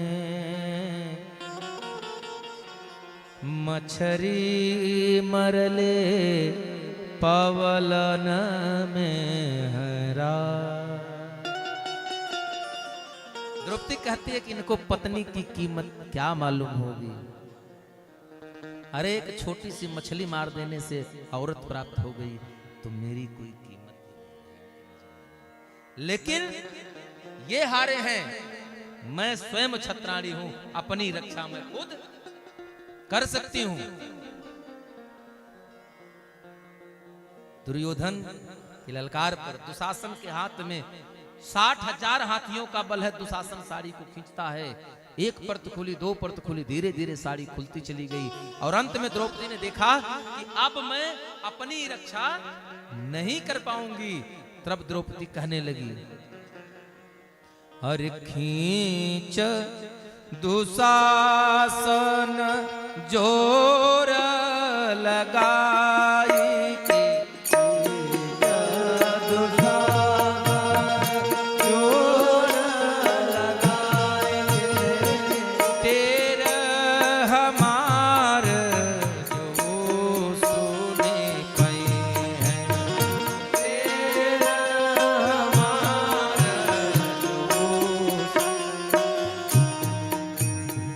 बाबे श्वास विपत्ति पड़े पर, बाबे श्वास विपत्ति, और बाबी श्वास विपत्ति पड़े पर,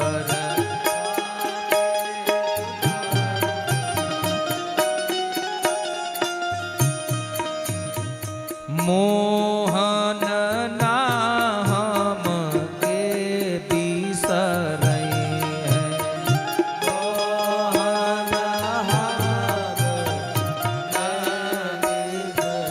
दुशासन खींच।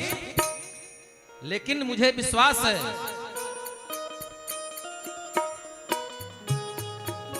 अगर मेरी टेर कन्हैया के कान तक पहुंची, ये मेरे पति हैं, ये अपने को असहाय महसूस कर रहे हैं, मैं नहीं। क्यों? क्योंकि अभी एक भाई है मेरा, बा विश्वास विपत्ति परे पर, मोहन ना हमके बिसरई हैं। अगर मेरी पुकार कन्हैया के कान तक पहुंच गई, देर लगी ना अबेर लगी,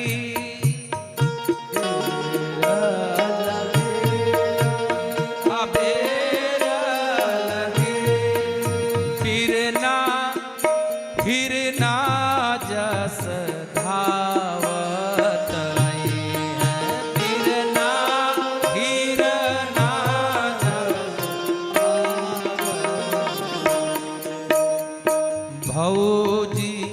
के गोद में हुई हैं भले।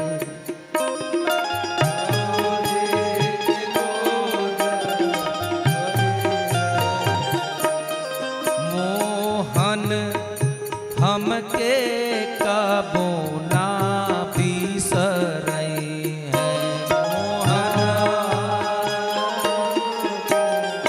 ना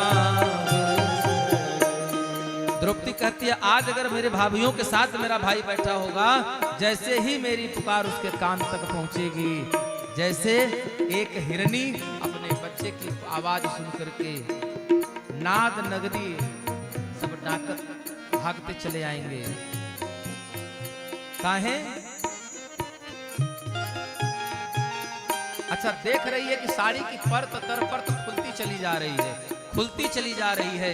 जब देखा कि अब आखिरी परत बची है, तब द्रौपदी ने दोनों हाथ उठा दिए महाराज, और हाथ उठाकर कन्हैया से कहती, प्रभु गाढ़े में जो बिसरई बाहरी हमें, बिसरई गाढ़े में जो बिसरई बाहरी हम जा तो हंसे कबो बोलब,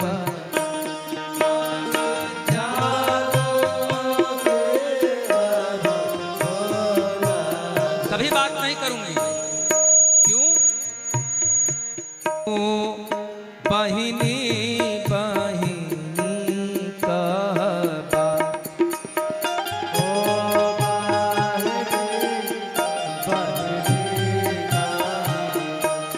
हम नाता कबो तो हंसे जोर बनाई, हम नाता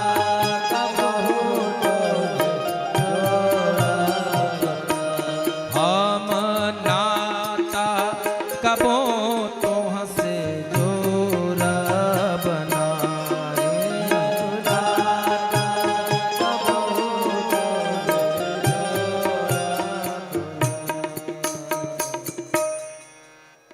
आज अगर मेरी विपत्ति में आपने मेरा साथ छोड़ दिया कन्हैया, तो ये सौगंध लेती हूं कि आज के बाद तुमसे मेरा कोई रिश्ता नहीं रह जाएगा। आप मेरे दरवाजे पर खड़े होकर के द्रौपदी द्रौपदी बहन बुलाते थक जाओगे, लेकिन आज के बाद मैं तुमसे कभी बोलूंगी नहीं। अच्छा देखिए, प्रेम और अपनत्व की भी बड़ी विडंबना है। प्रेम से करता है।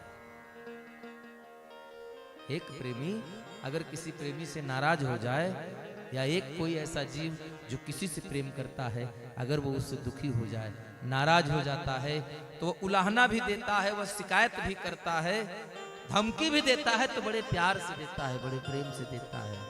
और कह रही है कि गाढ़े में जो बिसरईबा हरी तब जा, लेकिन मैं बोलूंगी नहीं, कभी बोलूंगी नहीं।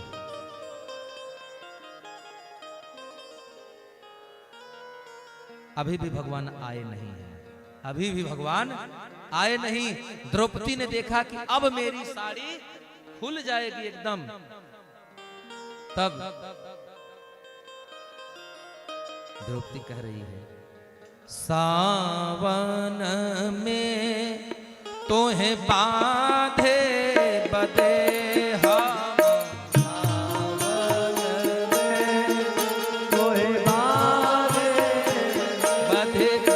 जरई का पोताल में बोर बना, जरई का पोताल में बोर बना, और पूस में तू खिचड़े लए बार, पूस में तू खिचड़े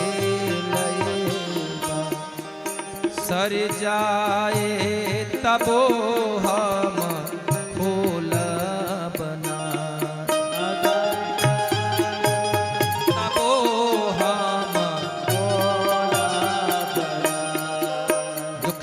जाओगे पुरुष में माताओं बहनों के यहाँ मायके से खिचड़ी आती है, लेकिन वो गठरी रखे रखे सड़ जाएगी, लेकिन मैं अपने हाथ से उस गठरी की गांठ नहीं खोलूंगी। क्या लाए हो? अरे इतना नहीं, अभी तो एक बेटा हुआ है, एक प्रद्युम्न है, इस बार तो छठी पूज गई, अभी फिर आगे भी छठी पड़ेगी। एक के प्रद्युम्न नहीं रहेंगे, आगे और संतान होगी, तब देखता हूं कैसे ले जाते हो मुझे, किस मुंह से मेरे पास आओगे कि बहन चलो भतीजे को काजल लगा दो। इधर भगवान के कान तक आवाज पहुंची। भगवान अपने महल से निकले हैं महाराज, नंगे पैर, पीतांबर कहीं गिरा, बंसी कहीं गिरी, भगवान दौड़कर आगे बढ़े। मार्ग में गरुड़ दिखे, गरुड़ ने कहा प्रभु बैठो, मैं आपको पहुंचाता हूं पलक झपकते। भगवान के नेत्र सजल हो गए। भगवान कहते हैं गरुड़ जी आज मेरे पास इतना वक्त नहीं है कि मैं आपकी पीठ पर बैठ सकूं।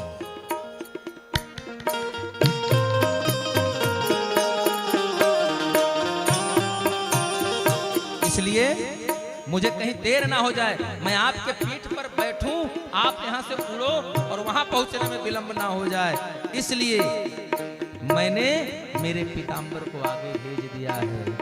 3 विमान उड़े नाभ में,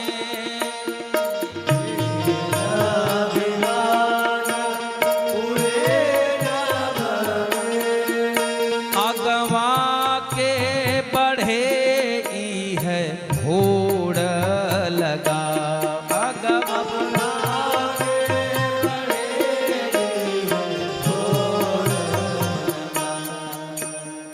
आज आसमान में 3 विमान एक साथ चल रहे हैं। जो नीचे से देख रहे हैं वो 3 विमान देख रहे हैं। क्या देख रहे हैं? लेकिन वास्तव में क्या 3 विमान उड़ रहे थे? ना, आगे आगे द्वारिकाधीश का पीतांबर आसमान में चल रहा था, उसके पीछे स्वयं द्वारिकाधीश भगवान चल रहे थे, और उसके पीछे गरुड़ जी उड़ रहे थे। इतना तेज भगे हैं कन्हैया कि उनका के ना पवलन उर्गारी। इस धरती पर नहीं, इस 14 भुवन की सृष्टि में सबसे तेज गति अगर किसी की है तो वो गरुड़ की है। और भगवान आकर के हस्तिनापुर की सभा में स्थित हो गए, और भगवान स्थित हो गए तो पूरी सभा एक साथ बोल चुकी।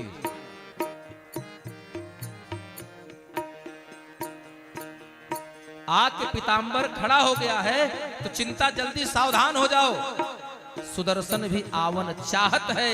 काहे कि दुखी द्रौपदी पुकारत है, दुखी द्रौपदी पुकारत है। आज द्रौपदी की पुकार पर देख लो, सावधान हो जाओ दुष्ट। भगवान का पीतांबर आसमान में दिख रहा है, और आसमान में पीतांबर है, इसका मतलब है कि कुछ ही क्षण में भगवान का चक्र भी आने वाला है। भगवान आकर खड़े हो गए। यही हमारे कन्हैया सरकार ने एक नया रूप लिया, नया अवतार लिया, जिसको कहते हैं वस्त्रावतार। वस्त्रा अवतार लिया कन्हैया ने, और लागे बढ़ावन छोर से साड़ी, पीतांबर के छोर से साड़ी बढ़ने लगी, लेकिन द्रौपदी ऊपर नहीं देख रही है। हाँ, कन्हैया कहते हैं द्रौपदी देख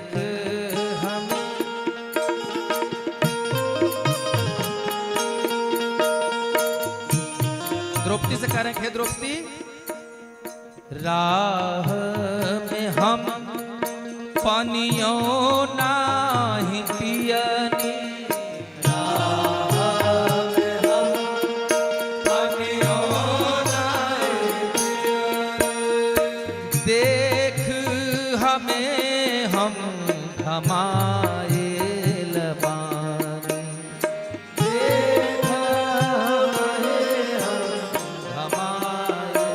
जरा देखो मेरा नीला चेहरा धूप की से लाल हो गया, प्यास से गला सूखा, मैं रास्ते में कहीं 1 मिनट के लिए भी नहीं रुका कि जल पी लूं।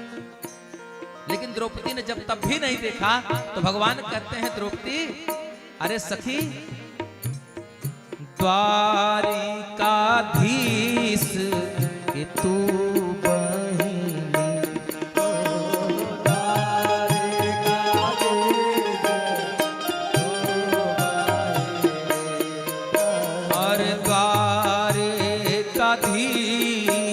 के तू बहिनी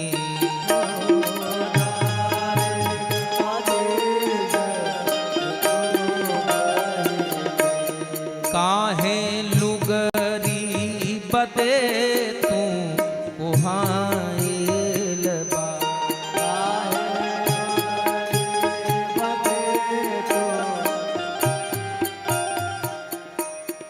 काहे लुगरी द्वारिकाधीश के तू बहिनी कहे लुगरी बदे तू कोहाइल बाड़ी। अरे बहिनी के पुकार पे देख सभा के बीच भाई आके खड़ा बा, खींच सके सारी जो तन से देखब हम बलवान के बड़ा बा। हम भी देखेंगे इस सभा में कौन इतना बलिष्ठ है जो द्वारिकाधीश की बहन के तन से साड़ी खींच ले।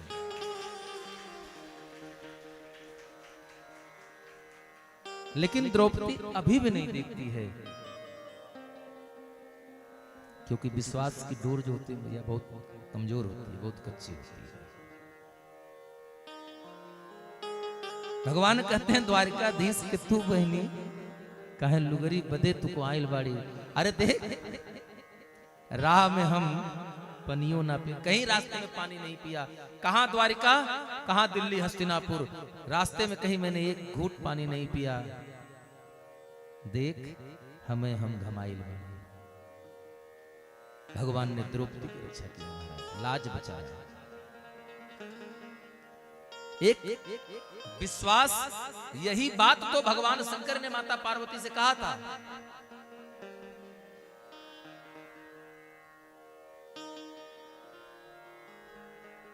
प्रेम ते प्रकट हो ही मैं जाना। भगवान को पाना है तो एक सबसे सरल मार्ग है और वो है प्रेम मार्ग। गोपियों ने प्रेम ही मार्ग से भगवान को पा लिया। ज्ञान मार्ग से उद्धव को नहीं मिले जल्दी, लेकिन प्रेम मार्ग से गोपी को मिल गए।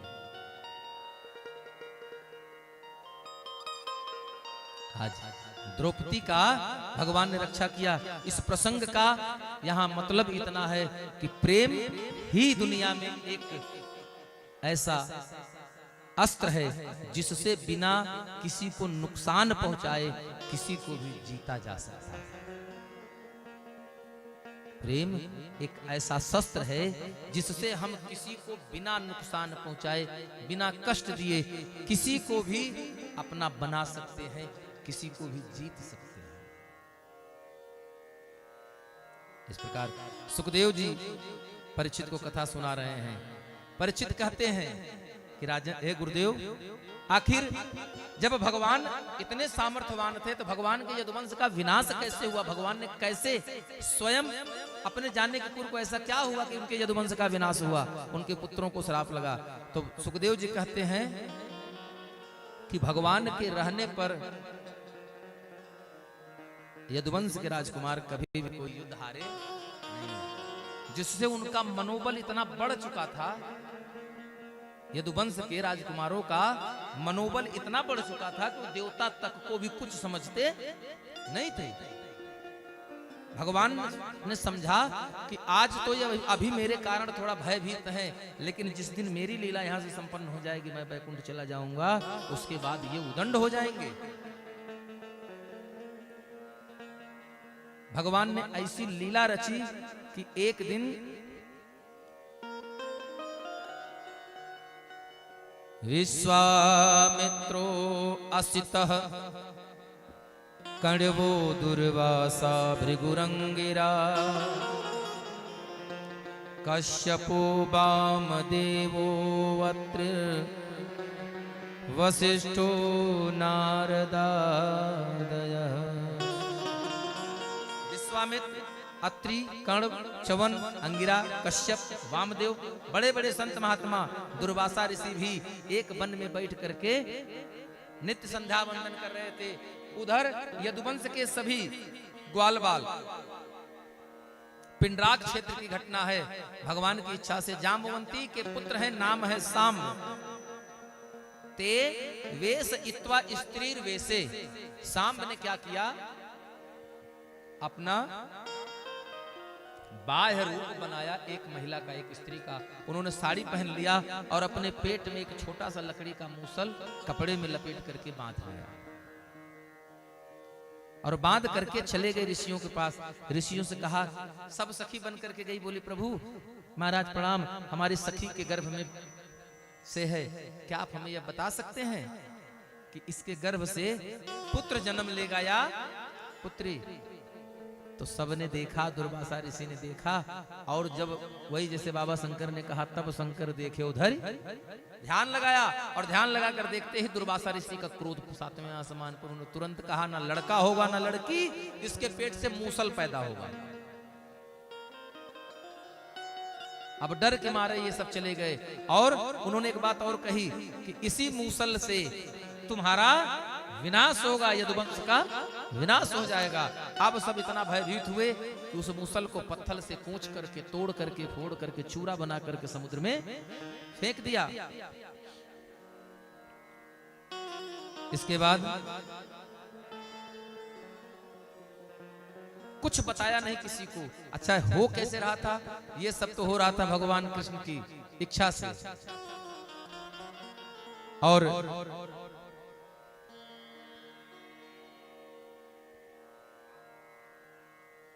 समय कालांतर में बीता।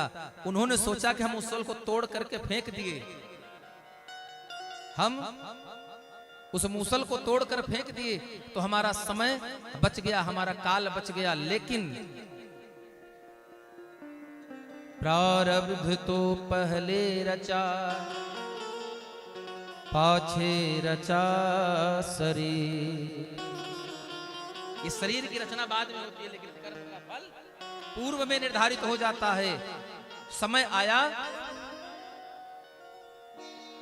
और बोले राधे, समयांतर में जिस लकड़ी के चूरे को समुद्र में फेंका गया था, उसी लकड़ी के चूरे से कास जमती है, एक घास जो आगे से बहुत नुकीली होती है। एक दिन मदिरा पी करके जल क्रीड़ा करते समय सभी लोग आपस में एक दूसरे से खेल खेल में उस घास को उखाड़ते हैं और परस्पर एक दूसरे को मारते हैं। जैसे नहीं तब बच्चे खेलते हैं, घास एक दूसरे पर पटकते हैं, ऐसे ही एक दूसरे पर पटकते पटकते एक एक करके सारे यदुवंश, सारे भगवान कृष्ण की जितनी भी संतति थी, वो सब के सब एक दूसरे को मारते मारते मार दिया। स्वयं का विनाश इसी को कहते हैं अपना विनाश, या इसी को कहते हैं कि जिस पेड़ पर बैठे हैं, जिस डाल पर, उसी डाल को काट दिया, सबका विनाश हो गया।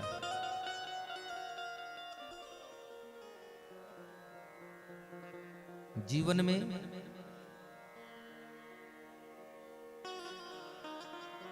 आज इधर भगवान श्री कृष्ण को श्राप है गांधारी का, क्योंकि गांधारी अपने मरे हुए बच्चों को देख करके यही तो कहती है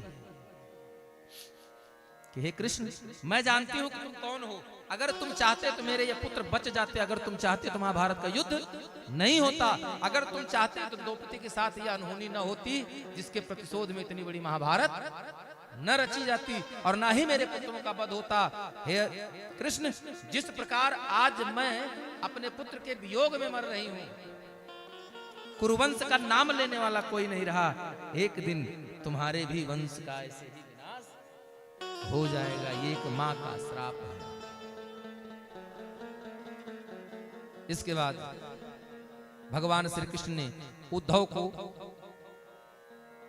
संदेश देते हैं और कहते हैं, बद्धौ मुक्त इति व्याख्या गुण तो में न वस्तुतः गुणस्य माया मूलत्वान्न में मोक्षो न बंधना। कहते हैं उद्धव, मनुष्य के मन एवं मनुष्याणाम, बंधन और मोक्ष का एक ही कारण है। और क्या है? उसके बंधन का और उसके मोक्ष का एक ही कारण है, उसका मन। बस मन एवं मनुष्याणाम मोक्ष एवं बंधना, बस एक ही कारण है। कहते हैं मानव का कर्तव्य था कि धरती पर आए, अपने व्यवहारिक कर्म का निर्वहन करते हुए अपने मुक्ति के जतन को करे। क्यों? क्योंकि साधन धाम मोक्ष कर द्वारा,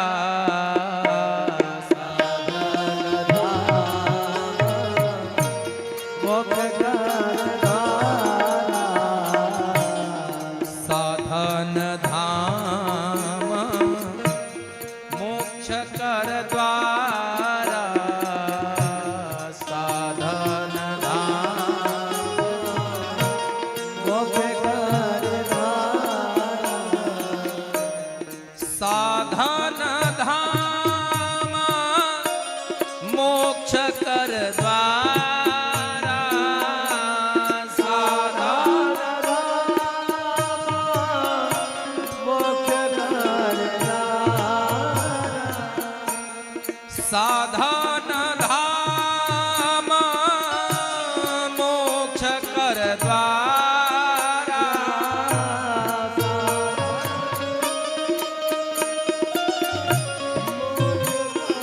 द्वारा पाए न देहि पर लोक समारा,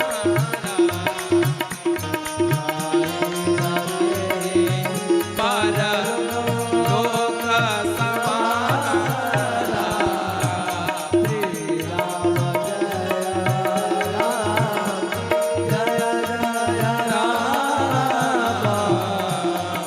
जय राम, जय जय राम, राम जय राम, ये शरीर क्यों मिला? साधन है। किस लिए? मोक्ष के द्वार तक पहुंचाने वाला। हम कहाँ हैं? मोक्ष के दरवाजे पर, दुराहे पर खड़े हैं। अगर इस साधन के बाद अगर हम अपना कदम मोक्ष के दरवाजे के अंदर नहीं रखते तो गलती किसकी है? भगवान की? नहीं। हाँ, क्यों? क्योंकि भगवान ने तो हमें अमृत का कलश देकर भेजा। हम उस अमृत के कलश में से अमृतवा गिरा दे रहे हैं और उसमें पलटी सुधा घटते बिसले ही। हमको राम राम करना था, हम राम राम नहीं कर रहे हैं, हम काम काम जप रहे हैं। किसका माल मिले? राम नाम जपना। अब पराया माल अपना हम इसी में उलझे पड़े हैं। और जब ऐसा होगा तो भगवान कभी भी हमारा कल्याण नहीं करेंगे। पहले बताया गया मन एवं मनुष्यानाम कारणम बंध मोक्ष, बंधन और मोक्ष का एक ही कारण आपका मन। तो मन को शुद्ध रखिए और भगवान की इच्छा से इधर इनका विनाश हुआ। इसके बाद परीक्षित जी कहते हैं कि हे गुरुजी, सब कर मागहि एक फल, राम चरण रति हो, तिनके मन मंदिर बसहूं, सिय रघुनंदन दो। सबकर मांगन एक फल, एक ही फल मांगिए। जीवन में एक ही चीज मांगना है। क्या? क्यों? क्योंकि एक ही साधे सब सधे, सब साधे सब जाए। अब पानी देवे मूल को, पानी जड़ में देते हैं लेकिन फूले फले अघाय। एक वरदान मांगिए। क्या? कि प्रभु बसो मेरे नैनन में नंदलाल, बस मेरे मन में आप बसो, आपकी छवि बसे। उद्धव भगवान श्री कृष्ण की कथा सुना रहे हैं पूज्यपाद सुखदेव जी महाराज। और कहते हैं कि हे राजन, आज 7वां दिन है, 6 दिन से आप एक आसन पर एक बराबर बैठे हो। अरे एक बार उठ जाओ और जाकर के कुछ जल पान कर लो। जैसे उन्होंने इतना कहा तैसे परीक्षित जी ने हाथ जोड़ लिया, कहा प्रभु मन एव मनुष्याणाम कारणम बंध मोक्षयो बंधाव विषया संगो मुक्तये निर्विषयम मनः। विष्णु पुराण अमृत बिंदु उपनिषद में कहा गया है, मन एवं मनुष्य नाम, इस मन के कारण ही सारा प्रपंच रचा जाता है। अगर मेरे मन में प्यास की इच्छा न होती तो मुझे प्यास न लगती, अगर मेरे मन में अपमान का भाव न बनता तो समीक मुनि पर मुझे क्रोध न आता, अगर क्रोध न आता तो प्रतिशोध की इच्छा न होती, सर्प न डालता तो मुझे श्राप नहीं लगता। इसलिए प्रभु अब 7 दिन से और श्राप न लगता तो आज 7वां दिन है, आज तक्षक के काटने से मेरी मृत्यु नहीं होती। जैसे सुखदेव जी ने सुना कि परीक्षित कह रहे हैं मेरी मृत्यु नहीं होते, कहते चुप रहो, 7 दिन से भगवान की कथा सुन रहे हो, अभी तक समझे क्या? क्या समझे? भगवान का भजन जो करता है ना, भगवान उसे मरने नहीं देते हैं, वो मरता नहीं। अरे परीक्षित, तुम्हारा तो मोक्ष हो गया क्योंकि तुमने परमात्मा का साक्षात्कार कर लिया। बोले हाँ गुरुदेव, अब इस शरीर में ना भूख लगी है ना प्यास लग रही है, अब तो बस उस क्षण का इंतजार है कि कब इस शरीर से निकल करके ये प्राण जाकर उस परमात्मा में विलीन हो जाए। बोले राधे। 7वां दिन है। इधर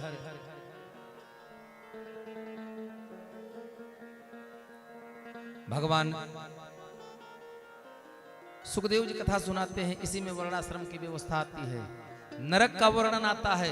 नरक में इस भागवत में नरकों को बताया गया, 28 प्रकार के प्रमुख नरक बताए गए, बाकी नरक 84 लाख नरक हैं। 28 नरक प्रमुख हैं, लेकिन नरकों की संख्या गरुड़ पुराण में 84 लाख बताई गई है। और ये 84 लाख नरक कहां हैं? जैसे हम मां के गर्भ में आते हैं तो वो नरक है। हम हर योनि का गर्भ जो है वो नरक है।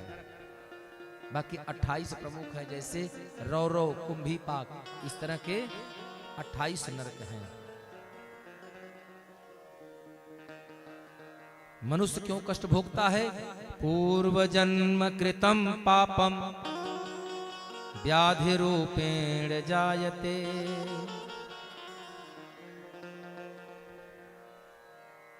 मनुष्य अपने पूर्व जन्म के पाप के कारण ही कष्ट भोगता है। अभी भगवान की करुणा के बारे में सुना ही रहे थे, तब तक परिचित हाथ जोड़कर कहते हैं, गुरुदेव एक बात बताइए, भगवान का नाम दीन बंधु खाली है या है भी?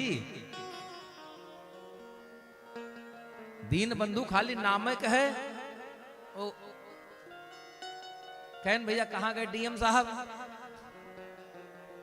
एक गांव के ठाकुर साहब के 3 बेटे थे, एक का नाम था डीएम, एक का नाम था दरोगा और एक का नाम था तहसीलदार। एक दिन उसके घर पे कुछ पड़ोसी से झगड़ा उगड़ा हुआ, घर पे पुलिस आई, नोटिस लेकर आई और पूछने लगी, भैया ये प्रधान जी का घर यही है? बोले हाँ यही घर है। बोले हमें आपके खिलाफ मुकदमा है, आपने किसी को मारा है, उसने मुकदमा कर दिया, आपके लिए वारंट है, आपको थाने चलना होगा। बोले नोटिस आई है। तो बोले हम पढ़े लिखे नहीं हैं। देख खेतवा में हर जोता तो यहाँ तने डीएम साहब बुला लिया, खेतवा में हर जोता तुम डीएम को बुला लो, माने खेत में हल चला रहे हैं, डीएम को बुला लो। सिपाही सोचा इसके घर में डीएम साहब हल चला रहे हैं। 5 मिनट बाद लड़का दौड़ के बोले कह दक बस कहीं ना थोड़ा सा बचा है, जोत के तब आते हैं। थोड़ी देर बैठा रहा, अच्छा पानी पी लीजिए। अब सिपाही कहने जल्दी चलिए, तो फिर अपने पोते से कह रहा है, अरे देखो भाई डीएम नहीं आ रहे तो जाके तहसीलदार पकड़ लो। सिपाही बेचारा परेशान हो गया, बिना कुछ किए कहता है, अच्छा सर आ जाए तो उनको कहिएगा हमारा सलाम, और आप ऐसा है सर के साथ थाने पर आ जाइएगा। सिपाही बेचारा बिना पानी पिए चला गया। तो वैसे सुखदेव जी कहते हैं क्या खाली नाम के करुणा निधान है कि किसी करुणा पर, किसी करुण के ऊपर दया किया, किसी दीनहीन पर दया किया। तो उन्होंने भगवान की कथा सुनाते हुए कहते हैं कि हे परीक्षित, एक ऐसे ही दीनहीन की दशा है। कहां? पोरबंदर के रहने वाले सुदामा नाम के ब्राह्मण हैं। कहते हैं पोरबंदर के एक ब्राह्मण है, नाम है सुदामा। अच्छा, तो सुदामा की कथा सुनाते हैं। आइए भगवान सुदामा की कथा, उनकी मित्रता के प्रसंग को हम लोग सुनते हैं। उसके पूर्व 2 बार भगवान नाम संकीर्तन करते हुए तत्पश्चात सुदामा की कथा में प्रवेश पाएंगे। राधे राधे राधे राधे राधे राधे श्री राधे राधे राधे राधे श्री राधे राधे राधे राधे राधे राधे राधे श्री राधे राधे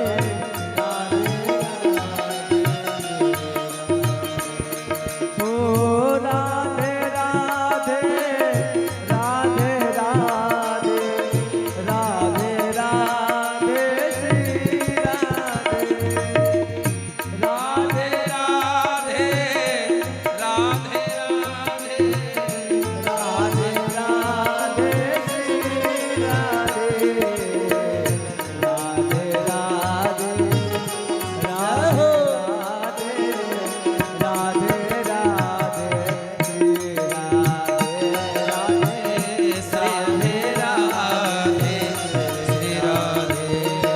ओ राधे राधे श्री राधे राधे राधे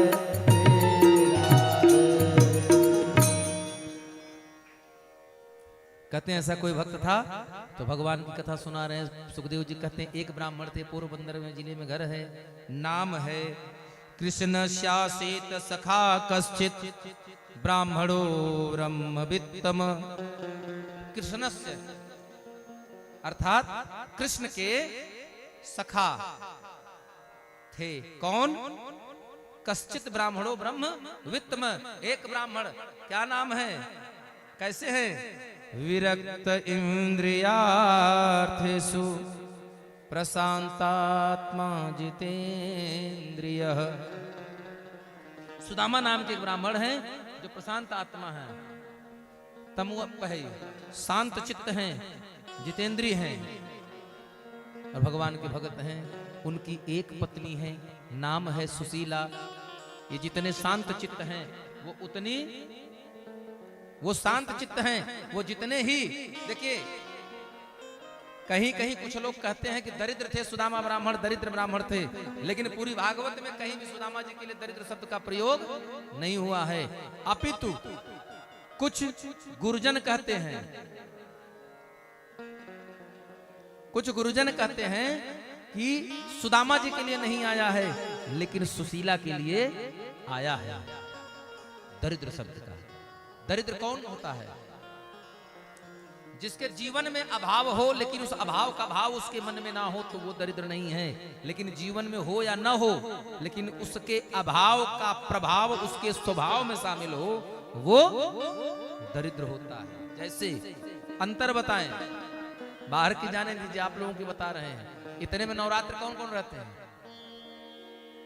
बस 1 2 3 3.5 4 5 ऐसे 7-8 लोग हैं खाली। आप लोग नवरात्र नहीं रहते? नवरात्र का व्रत अच्छा रहते हैं। हाँ, और छठ वाले व्रत के भी करने वाले 2-4 लोग जरूर होंगे। छठ मैया का व्रत 24 घंटे आप लोग बिना पानी के रहते हैं ना? 1 दिन या 2 दिन? 2 दिन, माने 48 घंटा बगैर पानी के रहते हैं। उस दिन क्या पानी पीने की इच्छा होती है? सामने होता है लेकिन मन नहीं होता। क्यों? क्योंकि आप जानते हैं कि हम व्रत हैं। रोज घड़ी में 9 बजा नहीं कि अगर नाश्ता नहीं मिला तो समझो कि भूख के मारे पेट दर्द होने लगेगा। लेकिन जिस दिन व्रत रहते हैं उस दिन पूरे दिन में भूख नहीं लगती है। सही है या गलत? सत्य है ना भैया ये? क्यों? क्योंकि आपके मन में उस दिन भाव है कि मैं व्रत हूं, मुझे खाना नहीं खाना है। ठीक वैसे ही एक संत होता है, एक साधु, जिसके पास न पंखा है न कूलर है, ठीक से कपड़े तक नहीं है, मई की दोपहरिया में पेड़ के नीचे सड़क पर सोया, आराम से सो जाता है। उसकी जेब में 2 रुपया नहीं है भगवान की अगरबत्ती खरीद सके, लेकिन वो बिल्कुल मस्त रहता है, अपने मन में राम राम गाएगा, कीर्तन गाएगा, भजन गाएगा। वहीं आपके चौराहे में, आपके गली में भिखारी दिखेंगे, जिनके टोकर, जिनके कटोरे में भी 150 रुपया होगा, झोली में भी 100-200-500 होगा, लेकिन जब देखो तो उसका बेचारे का मुंह गिरे रहता है, मानो कितनी विपत्ति से आ रहा है।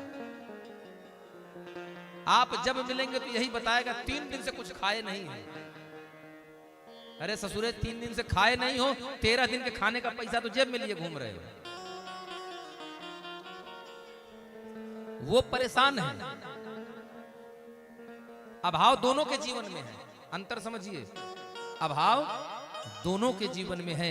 एक के जीवन में धन का अभाव है, लेकिन उसके मन में हावी नहीं है। वो लूह चल रही है, उस लूह में मोटा कंबल का मोटा पगड़ी बांध करके, जटा का पगड़ी बना करके पेड़ के नीचे धुनी रमा कर बैठ गया, वो राम राम कर रहा है। उसको लूह है नहीं है, कोई चिंता नहीं, उसे भौतिक वस्तुओं की आवश्यकता नहीं है, इसलिए उसके घर में पंखा नहीं है, आश्रम में उसे कोई फर्क नहीं है। सुबह नाश्ता मिल गया, राम राम, शाम को नहीं मिला, सीताराम, अगले दिन मिलेगा, राजा राम, नहीं मिलेगा तो और बढ़िया, कोई चिंता नहीं। लेकिन एक भिखारी के जीवन में उसके न होने की कितनी चिंता है। अभी 2000 हमें लगता है 4 या 3 की घटना है। इस भारत की सबसे बड़ी, भारत की क्या, एशिया की, मेरे ख्याल से एशिया की सबसे बड़ी झोपड़पट्टी झुग्गी का एरिया जो बोला जाता है, बंबई साइन कोलीवाड़ है। एशिया की सबसे बड़ी झोपड़पट्टी, जिसपे कि शायद बैंक भी लोन देती है, बाकी और कहीं लोन नहीं देती किसी झोपड़पट्टी पर। उसी झोपड़पट्टी में एक भिखारी मर गया। उसकी लाश जब सड़ने लगी, तो जब पड़ोसियों ने पुलिस वालों को बताया, तो पुलिस वाले जब आए, उसकी झोपड़ी का ताला तोड़कर उसको निकाला गया, दरवाजा तोड़ करके। तो जहां वो सोया था, लोग कहते थे कि भिखारी है, इसको खाना पानी हम लोग देते थे, लेकिन जिस दिन वो मर गया, जब उसको हटाया गया चटाई सहित, अब उसको छूने की हिम्मत नहीं है। जिस बिस्तर पर वो सोया था, उसी बिस्तर को पकड़ करके जब खींचा गया, तो जमीन में गड्ढा बना करके उसमें नीचे पूरे रुपए भरे थे। जब निकाल करके गिना गया तो 27 करोड़ कुछ रुपया निकला उसकी नीचे से, और साला पूरी जिंदगी भिखारी बनकर रह गया वो। जिंदगी भर दूसरे के दाने पर जिया और मर गया तो 28 करोड़ रुपए के ऊपर सो रहा था, लेकिन 1 रुपए का अपने चाय नहीं पी पाया। क्यों? क्योंकि उसके जीवन में अभाव नहीं था, उसके अभाव का भाव उसका स्वभाव बन चुका था, इसलिए वो भिखारी था। और उस संत के जीवन के अभाव का प्रभाव उसके स्वभाव में नहीं होता, इसलिए वो संत है, वो सन्यासी है। हे मनमोहन तुझे रिझाऊं,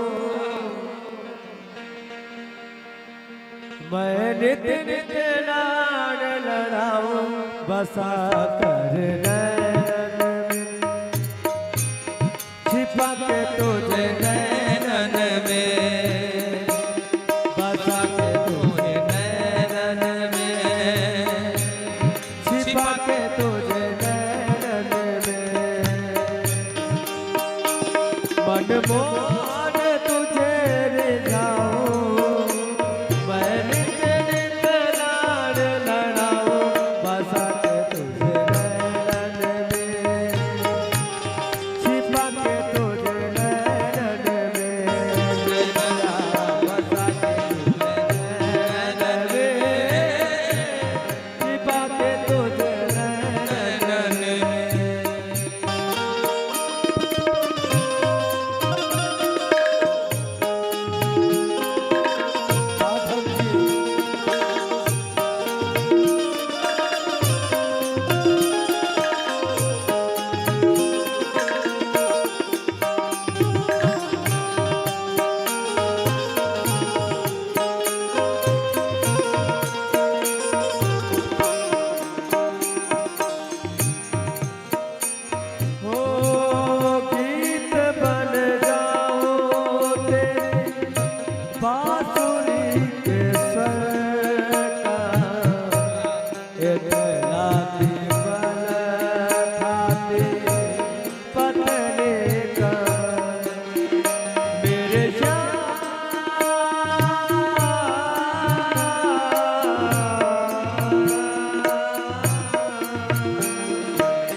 खाते पतले कमर का तेरा पटका मैं बन जाऊं राधे ओ तेरा पटका मैं बन जाऊं छिपा के तुझे नैनन में बसा के तुझे नैनन में छिपा के तुझे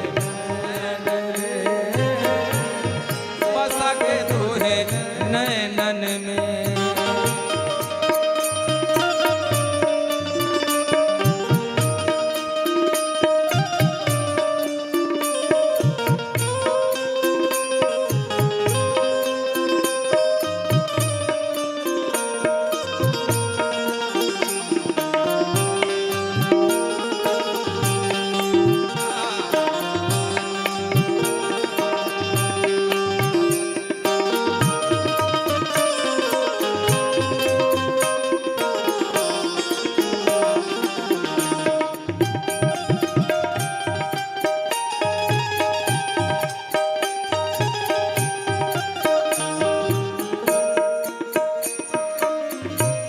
रूप सुधा का सामने बैठा के फूलों की छैया में तुझको लिटा के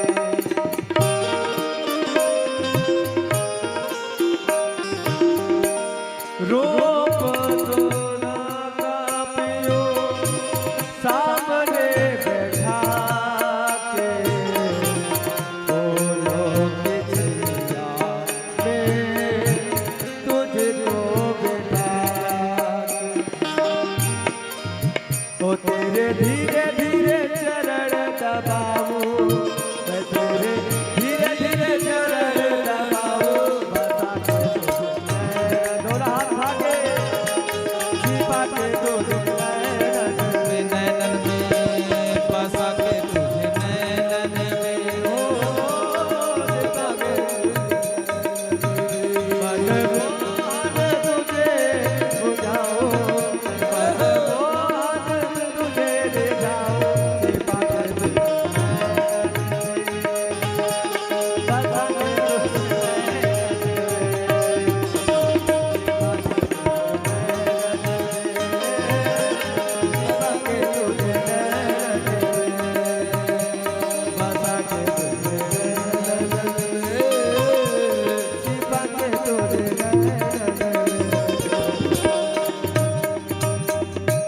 बोले वृंदावन बिहारी लाल की। एक दिन भगवान ने देखा कि मेरा भक्त है, मेरा मित्र है, बड़ा दुखी है।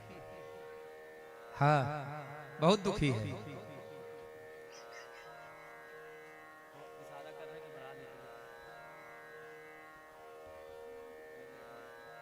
सुदामा जी के जीवन में सब कुछ है, लेकिन उनके पास जीवन यापन की व्यवस्था उचित नहीं है, जिसके कारण उन्हें भिक्षाटन करना पड़ता है। भगवान की कथा करते हैं, भजन करते हैं, जो कुछ पत्र पुष्प आ जाता है उसी से उनके परिवार का गुजारा होता है। एक दिन भगवान साधु का रूप लेकर के सुदामा जी के घर आए और घर आकर के अलग जगाया भिक्षाम देहि। भगवान सुदामा जी अभी बाहर हैं। आप लोग थोड़ा सा खुद भी शांत रहिए और बच्चों को भी शांत कराइए। सुदामा जी के घर आकर के उन्होंने अलग जगाया। सुदामा जी की पत्नी निकली। सुदामा जी की पत्नी बाहर आकर कहती हैं कि प्रभु क्षमा करिएगा, हम आपको भिक्षा नहीं दे सकते हैं। क्यों? क्योंकि हमारे घर में सूतक लगा हुआ है। तो सूतक लगा है तो काहे का सूतक, घटती का या बढ़ती का? तो मैया ने कहा मेरे घर बढ़ती का सूतक लगा है। तो क्या भैया? बोले मेरे घर में पुत्र पैदा हुआ है। अच्छा, क्या नाम है? बोले मेरे पुत्र का नाम है दारिद्र देव। क्या नाम है? दारिद्र देव। भगवान ने सोचा वैसे बात नहीं करे। भगवान ने कहा अच्छा ये बताइए देवी, क्या यह सुदामा जी का घर है? अरे इनको कौन जानता है? हाँ सुदामा जी का घर है, लेकिन आप जानते कैसे? बोले अरे मैं तो ये भी जानता हूं कि द्वारिकाधीश भगवान कृष्ण इसके मित्र हैं। और भगवान तो करुणा निधान है, जो गया उसका दुख हर लिए। एक बार भेजो तो। क्यों आप नहीं जानती? बोले ना हमको नहीं पता, हमको कोई बताए नहीं। अब भैया वो चले गए, कान अबला कर सके कान समुद्र समा। ऐसा कुछ भी नहीं है जो आप लोग ठान लें कि पति देव से करा लेना है और न हो जाए। ये जान लीजिए, तीन ही तो दुनिया में हठ मशहूर हैं, एक स्त्री हठ, दूसरा राज हठ और तीसरा बाल हठ। एक 2 साल का बच्चा अगर जिद पे अड़ जाए आप उसको मना नहीं सकते तब तक कि जब तक वो जो चाहता है उसको मिल न जाए। वैसे एक बाल वो है, दूसरा बाल यहाँ है। जब एक बार अपने पर आ जाता है तो चाहे जितना रंगों को तो फिर हाँ रोज रंगते रहिए, एक हफ्ता बीतेगा नहीं फिर से सफेदी की रिन सफेदी की चमकार झलकने लगेगी। बोले राधे। हाँ ये 2 बाल, स्त्री का हट, स्त्री जो चाह ले, राजा दशरथ जैसे चक्रवर्ती सम्राट जिनको पुरुषार्थ कहा गया, ऐसे राजा अपनी रानी कैकेयी के आगे मजबूर होना पड़ गया। और दूसरा राजा, जैसे अभी 2016 में मोदी जी ने नोट बंद कर दिया रात को 8 बजे। किसने क्या कर लिया? कुछ कर लिए? क्यों? क्योंकि राजा का अधिकार है, राजा का आदेश है, कौन उल्लंघन करे भैया। हाँ तो जितने लोग नोट रखे थे, हमारे हम लोगों की कथा चल रही थी लखनऊ बक्सीताल अर्जुनपुर गांव में, ये झोला भर भर के 2,000 नोट आई थी। खूब मैया लोग चढ़ाई, खूब माताएं ले लेकर आई थी। हाँ वो देखने में लग रहा था कि 2-3 साल से आटे के डब्बे से निकले नहीं बेचारा। और तो ये राज है। चले गए, सुशीला मैया लग गई पीछे। भगवान से कहते हैं, सुदामा जी कहते हैं, सुशीला मांगन गए सो मर गए, हमरे सो मांगन जाए, उनसे पहले वे मरे जिन मुख निक सतना। जो मर जाए, जो मांगने गया, मांगन गए सो मर गए, जो मांगने गया वो समझो मर गया, और मरे सो मांगन जाए, जो पहले से मरा है वही मांगने जाता है। अब बोले उनसे पहले वो खुद मर जाएगा जिसके दरवाजे पर कोई जाए और वो कह दे कि हम नहीं देंगे। सुशीला कहती है प्रभु मैंने जब से शादी करके आई हूं तब से मुझे और कुछ तो नहीं मिला। वही अगर कावा कोदो सावा का चावल भी मिलता पेट भर भोजन के लिए तो मैं आपको नहीं कहती। मैंने कभी मिठाई की जरूरत नहीं कि एक टूटी फूटी कटौती में जीवन यापन कर लिया, लेकिन बच्चों की तकलीफ है इसलिए मैं चाहती हूँ कि आप भगवान के पास जाएं। अंत में पत्नी के हाथों पतिदेव मजबूर हो गए, और जब मजबूर हो गए तो फिर बहाना किया। बोले मित्र के घर, बेटी के घर, भगवान के घर, गुरु के घर, इन 4 घर पे जब जाएं तो कुछ न कुछ भेंट लेकर जाएं, खाली हाथ नहीं जाया जाता। इसीलिए जो मंदिर में चढ़ावा, मंदिर में प्रसाद ये सब चढ़ाने की प्रथा है, ये इसीलिए है कि भेंट देना है। और सुदामा जी ने कहा हम क्या लेकर जाएंगे, मेरे पास तो कुछ है नहीं। तो सुशीला ने कहा एक काम करिए पंडित जी, आप अपने चलने की तैयारी करिए, बाकी व्यवस्था हम पर छोड़ दीजिए। आइए, बहुत सुंदर सा भाव है। तो हंस मांगी हम अचरा हो, तो हंस मांगी हम अचरा पसार दे दिया, हमें 2 मुट्ठी चावल उधार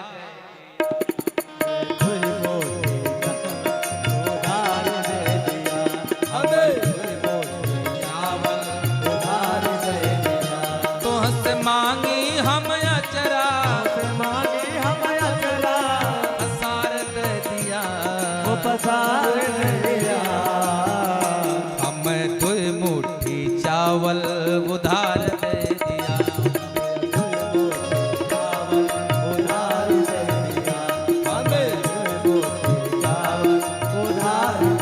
पड़ोस वाली सखी कहती है कि हे सुशीला देवी, मैंने आज तक देखा तुम्हारे बच्चे 4-4 दिन भूखे रह गए, लेकिन तुम कभी कुछ मांगने नहीं आई, फिर आज ऐसी क्या जरूरत आन पड़ी तुम मांगने आ गई। तो सुशीला कह रही है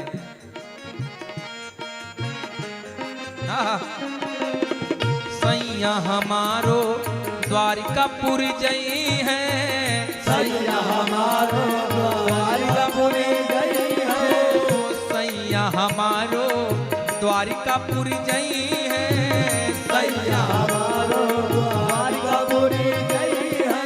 लेकिन दर्शन कइके उहवा से जहिया लवटी वही है,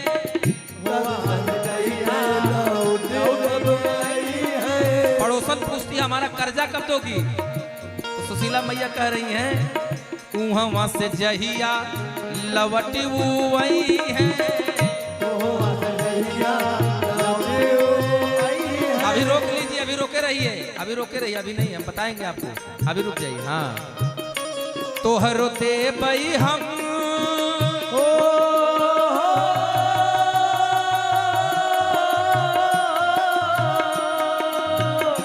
तोहरो दे बई हम कर्जा, तोहरो दे बई हम कर्जा उतार दे दिया, उतार दे दिया, हम दो मुट्ठी चावल उधार दे दिया,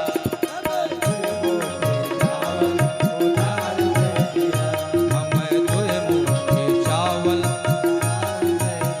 हो तो हंस मांगी हम अचरा पसार दे दिया, हो पसार दे दिया, हम दो मुट्ठी चावल उधार दे दिया, हम दो मुट्ठी चावल उधार दे दिया, हम दो मुट्ठी चावल उधार दे दिया, हम दो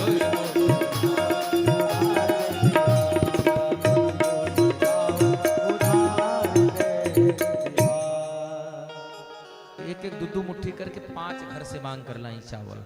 सुशीला मैया के पास कपड़ा नहीं है, अपने आंचल को फाड़ करके 4 परत मोड़ करके 4 बार मोड़ा तो चावल बांधने भर के लिए कपड़ा मिला, बांध कर दे दिया।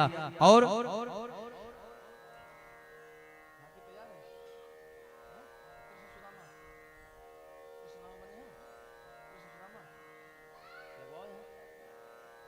भगवान कृष्ण को यहाँ लगवाइए आसन, और सुदामा जी को उधर से भेजिए, सुदामा जी को भेजिए, भगवान कृष्ण के लिए आसन लगाइए यहाँ।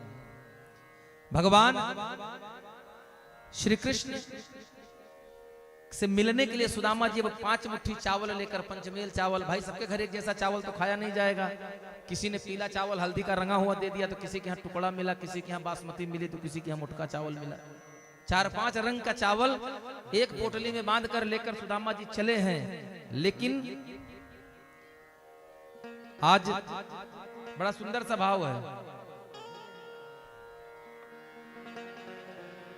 विलंब न करके तुरंत कुर्सी लगाइए, भगवान कृष्ण को इधर ही से बुला लीजिए, सुदामा जी को उधर से भेजिए। आज सुदामा जी चले, अपने घर से निकले हैं और थोड़ी दूर चले, जो सतुआ था लेकर के आए, नदी पर पहुंचते पहुंचते सूर्यास्त हो गया, नदी पड़ती है, नदी पर पहुंच करके सुदामा जी अपने सतुआ को घोले, खाया, नदी का जल पिया, वहीं वृक्ष के पास बैठ करके विश्राम करने लगे। और विश्राम करने लगे तो उनको आंख लग गई, और जब आंख लगी तो भगवान ने सोचा ये मित्र हमारा जंगल में ही रह जाएगा, और भगवान नाविक का रूप लेकर, एक मल्लाह का रूप लेकर के अपनी नौका लेकर के उस नदी के घाट पर आ गए, और दूसरे घाट से इस घाट पर आए और आवाज दिया कि बाबा रात इसी पार बितानी है या उस पार चलना है। तो भगवान की इच्छा से वो भगवान पुकारते हैं,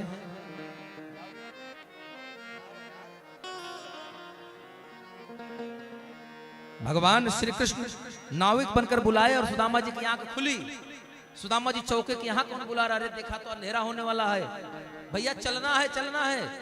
तो उस नाविक ने कहा बाबा अगर चलना है तो दौड़ कर आओ, क्योंकि ये मेरा अंतिम खेवा है, इसके बाद जाऊंगा तो फिर कल सुबह ही लौट कर आना है, उसके पहले लौट कर नहीं आऊंगा।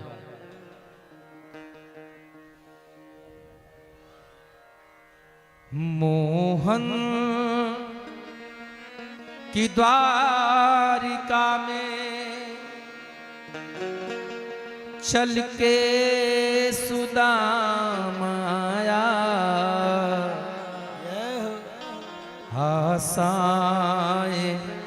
अपने मन में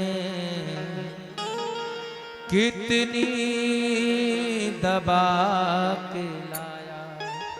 नाव पर बैठा लिया, मन में इच्छा है भगवान दर्शन की और सोच रहे चलूंगा तो क्या कहूंगा, कैसे कहूंगा। नाव उस पार आई, नाव में भगवान सुदामा जी के पैर देखे। हाँ हाँ, चरण दबाने लगे और जैसे ही भगवान के नाजुक हाथ सुदामा जी के पैरों से लगे, सुदामा जी को गंभीर नींद आ गई महाराज। और जब सुदामा जी जगे तो कहां खड़े हैं? द्वारिकापुरी भगवान के महल के सन्मुख। और सन्मुख आकर के द्वारपाल से पूछ रहे हैं,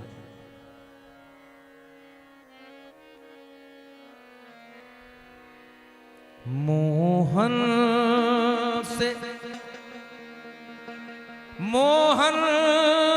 की द्वारिका में, मोहन की द्वारिका में चल के सुदामा आया।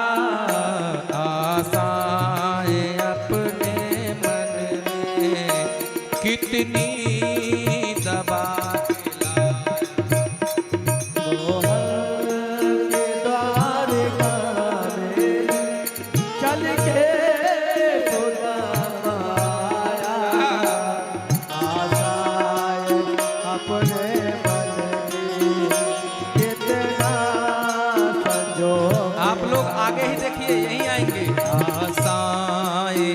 अपने मन में कितनी दबा के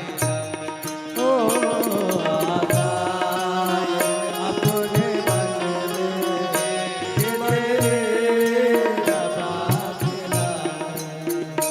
राधे।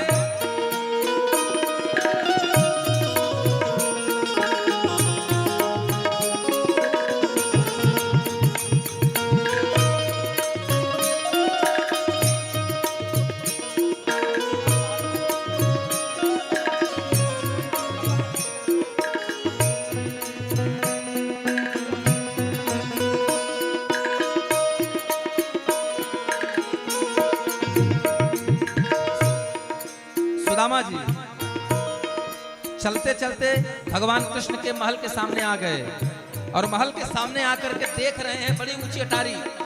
तो एक यात्री से पूछ रहे हैं कि भैया मुझे द्वारिका जाना है। अब इनकी दशा देख ले तो हंसने लगे सब। कहन बताओ, ये लगता है दिमाग से कुछ पागल टाइप का है, कुछ इसकी मति भ्रष्ट हो गई है। द्वारिका में खड़ा होकर के द्वारिका का रास्ता पूछ रहा है। एक पथिक ने कहा भैया आप द्वारिका में ही खड़े हैं। तो जब आप द्वारिका में खड़े हैं तो बोले हमें कृष्ण के घर जाना है। क्या? द्वारपालों से पूछा कि हमें कृष्ण के घर जाना है। बोले क्या? अरे भैया क्या नाम ले रहे हो, समझ कर लो। अरे बोले कन्हैया के घर जाना है, कनुआ के। बोले कौन कनुआ? बोला कृष्ण, हमारे साथ पढ़ता था, हमारा बचपन का दोस्त है, हमारा बचपन का मित्र है। सुन लो द्वारपालो, कहना से तुम जाके कह दो खड़ा सुदामा द्वारे पे तेरे आगे। सुन लो है द्वारपालो, कान्हा से तुम ये जाके कह दो खड़ा सुदामा द्वारे पे तेरे आगे।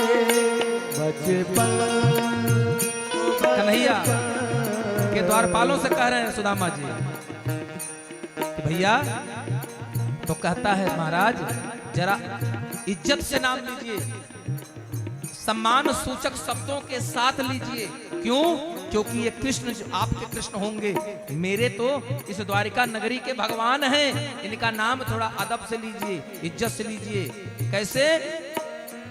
अनंत विभूषण विभूषित जगदीश्वर अखिलेश्वर भगवान द्वारिकाधीश श्री कृष्ण नाम है इनका। अदब के साथ नाम लीजिए।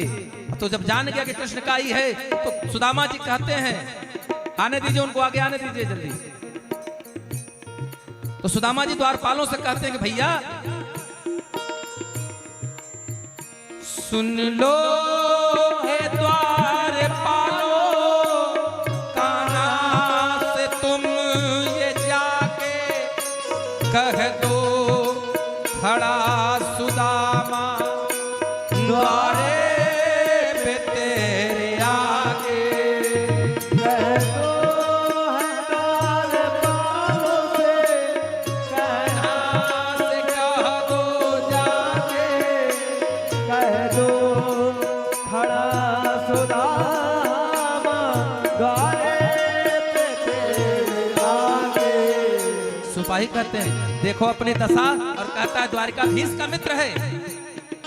तो सुदामा कहते हैं भैया बचपन बचपन बचपन का यार मेरा, मैं बचपन का यार उनका दुख ने बड़ा सताया। आशाएं बने मन में कितना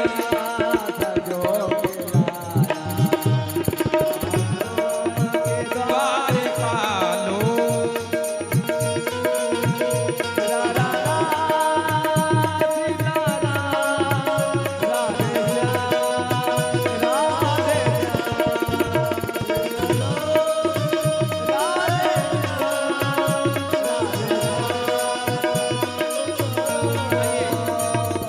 और बैठ जाइए आप लोग, बैठ जाइए। द्वारपालों ने जब सुना कि भगवान श्री कृष्ण के बचपन का मित्र है तो एक कहता नहीं नहीं झूठ बोल रहा है, अरे इसकी दशा देखो कहाँ हमारे भगवान। तो दूसरा जो बुजुर्ग था कहा भैया इनका नाम दीन बंधु है, जिनको कोई नहीं पूछता उनके भगवान होते हैं। अगर जाकर कह दो अगर कहीं गलती से मित्र निकल गए तो अपनी नौकरी तो गई, इसलिए जाओ जाकर कहो। तो द्वारपालों से कहा और द्वारपाल आकर भगवान से कहते हैं, जैसे भगवान के पास द्वारपाल आकर कहे कि कन्हैया एक ब्राह्मण दरवाजे पर आया, शीश पगा न जगा तन पे प्रभु जाने को आए बस वो यही। गामा बोले कहां से आ गया मुझे कुछ पता नहीं, और पूछने पर क्या नाम बताया, बोले सुदामा। सुनते ही दौड़े मोहन फिर छोड़ के सिंहासन, देखा जो यार अपना सुध बुध भुलाए मोहन। सुनते ही दौड़े मोहन, दौड़ पड़े फिर छोड़ के सिंहासन, देखा जो यार अपना सुध बुध नटवर नटवर ने यार अपना, नटवर ने यार अपना सीने से फिर लगाया। सारे अपने मन में कितनी बातें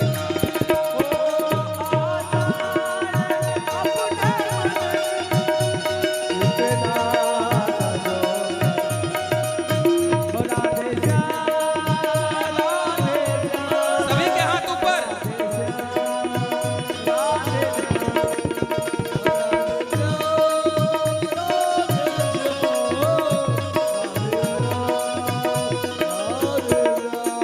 और कन्हैया अपने प्यार को गले से लगाते हैं और लाकर सिंहासन पर बिठाया। किस सिंहासन पर? उस सिंहासन पर जहां दुनिया का मालिक बैठता है, संसार का मालिक बैठता है, भगवान अपने सिंहासन पर एक दीनहीन ब्राह्मण को बिठा दिए। क्यों? क्योंकि मित्र हैं। और जैसे भगवान ने अपने मित्र के चरणों की तरफ देखा, देखते ही भगवान के नेत्रों से आंसू गिरने लगे। क्यों? देखी दशा चरण की कान्हा फूट कर रोए,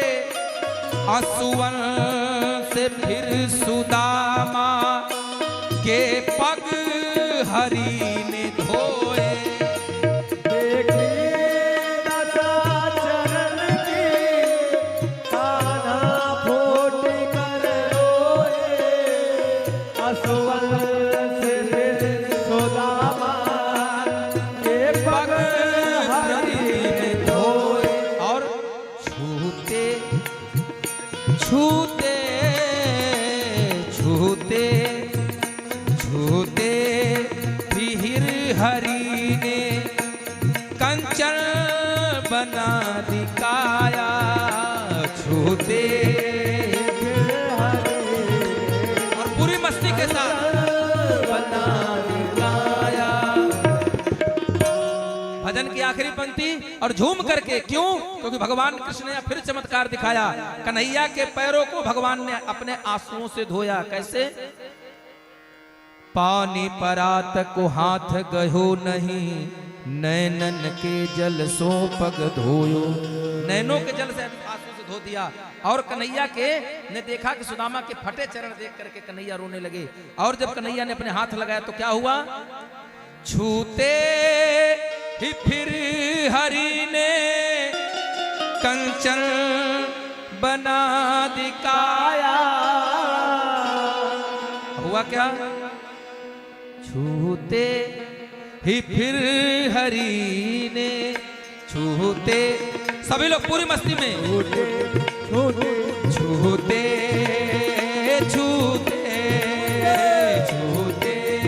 ही फिर हरि ने कंचन बना दिखाया। आशाएं अपने मन में कितना सजो,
बोले वृंदावन बिहारी लाल की जय। सुंदर सा आप लोगों ने देखा सुदामा जी का चरित्र, भगवान ने किस प्रकार अपने मित्र की जो टूटी फूटी काया थी उसको सही किया। सुदामा जी वहां 1.25 महीने रहे। सारा स्वागत करने के बाद भगवान कृष्ण कहते हैं कि मेरी भाभी ने कुछ दिया नहीं। सुदामा जी वो पोटली बगल में दबा रहे हैं। कन्हैया ने देखा, कहा बचपन की आदत अभी जा नहीं रही है। हाँ, सुदामा जी को हरकत देखकर भगवान उठे और उनके बगल से पोटली छीन लिया और छीन करके चावल की मुट्ठी उठाए। एक मुट्ठी चावल खाया, दूसरी उठाई, दूसरी खाई, और जैसे तीसरी उठाया रुक्मणी मैया ने हाथ रोक लिया। का बोला, प्रभु भोले दानी न बनो, सब दे दोगे तो हम लोग कहां जाएंगे? हाँ, एक मुट्ठी खाया, एक लोग दिया, दूसरा मुट्ठी खाया, दूसरा दिया, अब तीसरा खा लेंगे तो हम लोग कहां जाएंगे? भगवान वहीं प्रथम बार रुक्मणी मैया पर क्रोध किया और कहे कि आज के बाद भक्त और मेरे बीच में कभी आना नहीं। तो मैया ने कहा, प्रभु मेरा आशय गलत नहीं था, आप ये मुट्ठी का चावल मुझे दीजिए। तीसरी मुट्ठी का चावल मैया रुक्मणी ने खाया और रुक्मणी ने खा करके रिद्धि सिद्धि को उनके घर भेजा। जाकर के सुशीला मैया जो जीर्ण शीर्ण दशा में थी उनको पुनः नवयुवती के रूप में नवयौवन प्रदान किया। और विश्वकर्मा भगवान जाकर के रातों रात उनका घर बनाने गए। और जब सुदामा जी के घर पहुंचे सुशीला मैया ने साफ मना कर दिया। क्या कहा? ये कह दिया कि अगर घर बनेगा तो पूरे गांव का एक साथ बनेगा, एक जैसा बनेगा, अन्यथा अकेले मेरा घर नहीं बनेगा। क्यों? ये अच्छा पड़ोसी होने का प्रतिफल है। आप घर बनाएंगे, रिश्तेदार चाहे जितना बढ़िया हो, सगा भाई आलमबाग में बसा हो, जान छिड़कता हो, लेकिन घर में आग लग जाएगी तो पहले पड़ोसी ही आएगा, चाहे हिंदू हो चाहे कोई हो, किसी भी वर्ग का हो, यादव हो, पंडित हो, ठाकुर हो, लाला हो। अगर पड़ोस के घर में आग लगेगी, लाख दुश्मनी होगी, लेकिन बल्टी भर से बल्टी में पानी लेकर वो भी दौड़ेगा। ये धर्म निभाया सुशीला ने कि घर बनेगा तो पूरे गांव का एक साथ, नहीं तो अकेले मेरा नहीं। और विश्वकर्मा भगवान मजबूर होकर के पूरे गांव के घर एक जैसे बनाए, पूरा महल बन गया। इसके बाद 1.25 महीने रहे सुदामा जी ने, कुछ नहीं मिला, चलने लगे तो सोचा अब कुछ दे देगा, अब कुछ दे देगा, तो चलने लगे, कुछ नहीं दिया। तो भगवान जो रेशम का धोती कुर्ता पहने थे, जब थोड़ी दूर गए तो वो भी बुलवा कर उतरवा लिया। कहा सुदामा मित्र ये उतार दो अपना, उनका भैया इनकी फटाई वाली धोती और टूटा बांस का डंडा लाओ, दो इनको, चलें। सुदामा जी लिए। अब महाराज मनय मन गरिया रहे हैं। लो हमें पहले से पता रहे ये जन्म का चोर आदमी है, ये का किसी को कुछ देगा? जो 4 मुट्ठी चावल था वो छीन के खा गया, दिया कुछ नहीं। 3 बार यहां से वहां तक सुदामा जी का, अच्छा मित्र हम चलते हैं, राम राम राम राम। अब जब नहीं मिला तो बड़बड़ाने लगे। द्वारपाल पूछे बाबा क्या बात है, काहे नाराज हैं? बड़बड़ाने लगे तो सुदामा जी से मित्र पूछते हैं क्या बात है? द्वारपाल तो गाना नहीं है, इस भजन को गाएंगे नहीं, लेकिन एक पंक्ति बता दे रहे हैं। सुदामा जी कह रहे हैं कि ऐसी दोस्ती आगे लागो ऐसे मिताई मां, ओ आगे लागो ऐसे मिताई मां, कि हिन छूछे पयलगी। कहीं ना ऐसी दोस्ती कौने काम के चलतो 10 रुपया विदाई नहीं दी। घर हूं के उर्दी बनमा चली गए, जौन घरों के 4 मुट्ठी चावल रहे वो बनमा चला गया। घर के उर्दी बनमा चली गए, 4 मुट्ठी चाउर के कर्जा चढ़ी गए, और दीहिन ना अठन्नी विदाई मां, ओ अठन्नी विदाई मां। ओ आप लोग बारी बारी से आकर के अब सुदामा जी को चावल अर्पित करते रहे। अठन्नी ना दीन्ही विदाई मां, की न झूरे पयल। आप लोग बारी बारी से आकर यहाँ देते रहे और सुदामा जी के हाथ से कुछ अक्षत आप लोग अपने पास लेते रहिएगा।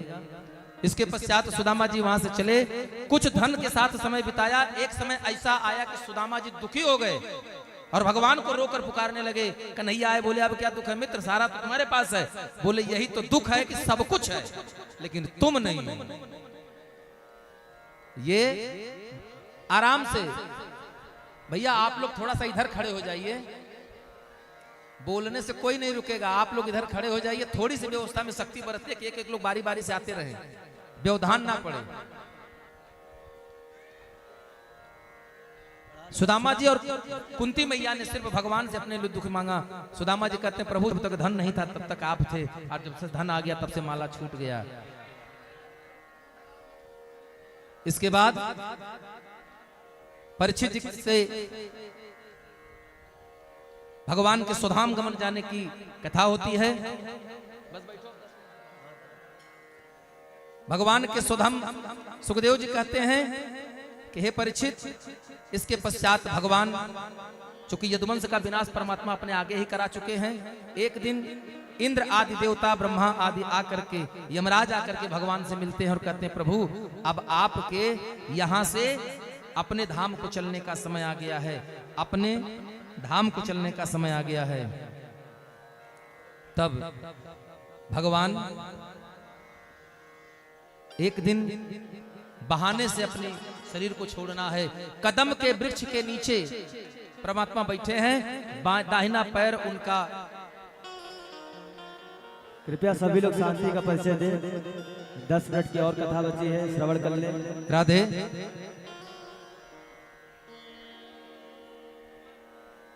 भैया शांति का परिचय दे, सभी लोग कथा श्रवण करें। राधे। अरे एक हम बात सुनिए आप लोग हमारी, मैया सभी लोग बात सुन लीजिए। शांति से आप लोग एक एक आते रहेंगे तो यहाँ तो दान भी करते रहेंगे, आशीर्वाद लेकर जाते रहेंगे, और शोर करेंगे तो हम पूरी कथा बोल जाएंगे। इसके बाद कथा को किसी को पता ही नहीं चलेगा हम क्या बोल गए, इसलिए शोर ना करिए। एक एक लोग बारी बारी से आते रहिए, निकलते रहिए।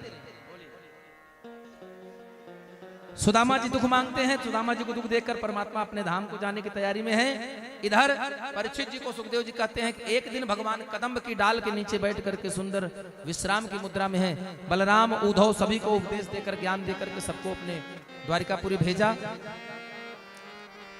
गच्छ द्वारवती सूतम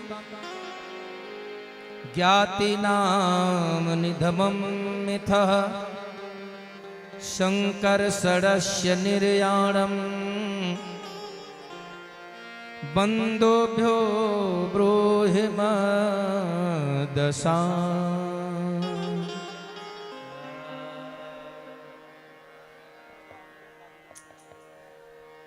इसके बाद भगवान सभी को भेज दिया और कहते हैं दारुक भगवान का रथ चलाने वाला सारथी है, दारुक जा करके तुम यदुवंश के विनाश का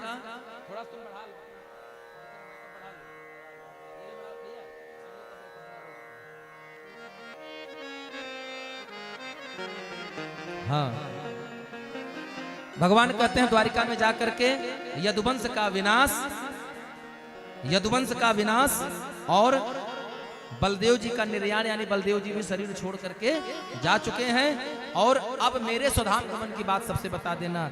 भगवान सुखदेव जी कहते हैं अत्र तत्रागमद ब्रह्म भवान्या च समहं भव महेंद्र प्रमुखा देवा मुनयः स प्रजेश्वरा।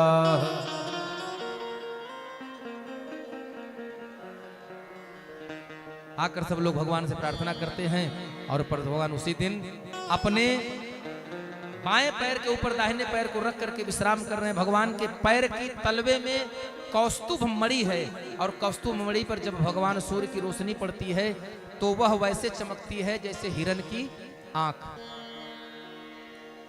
दूर झाड़ियों में छिपकर बैठा एक व्याघ्र, एक बहेलिया, उसको भगवान के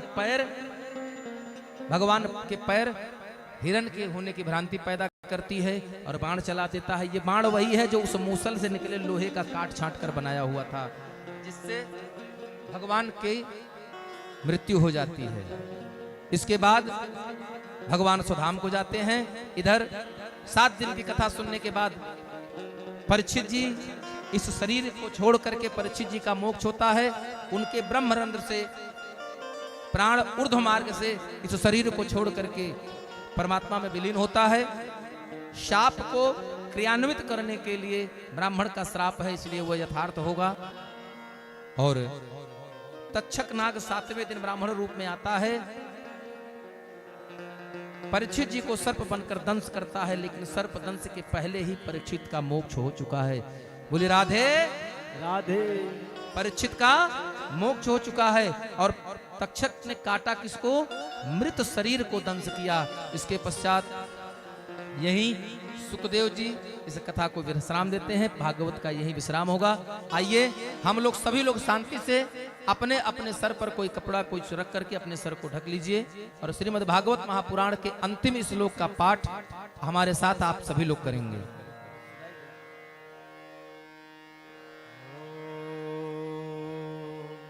हरेर नाम हरेर नाम हरेर नाम हरेर नाम हरेर नामेव केवलम्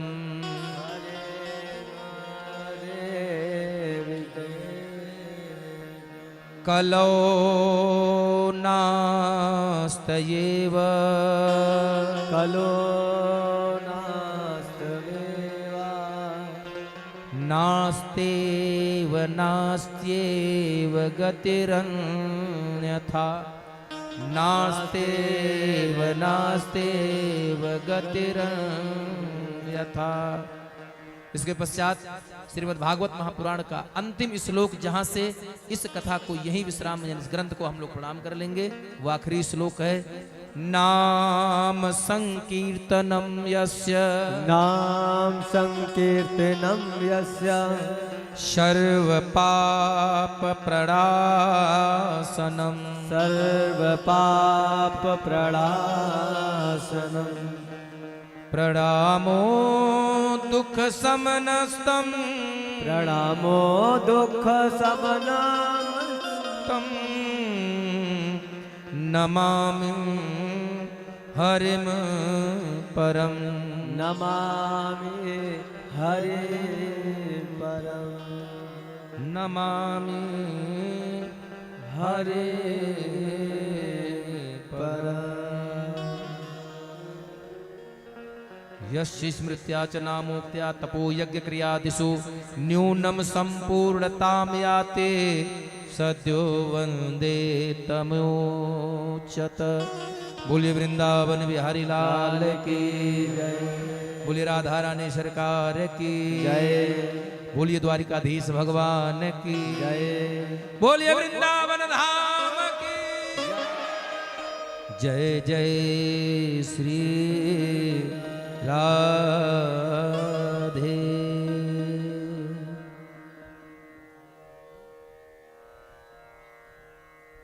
और आइए सभी लोग गुरुदेव भगवान से 7 दिवस कथा श्रवण किए। और जो परिचित महोदय हैं, हाँ,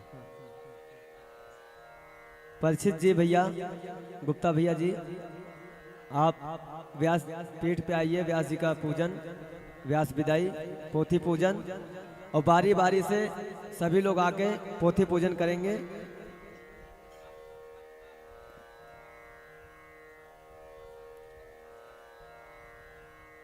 और जो लोग 7 दिवस की कथा श्रवण किए हैं, सभी लोग आएंगे बारी बारी से, और जो हो सके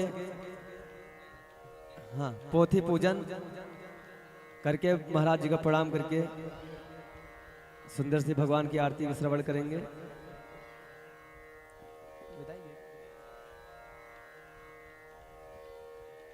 परिचित जी आ रहे हैं। और आइए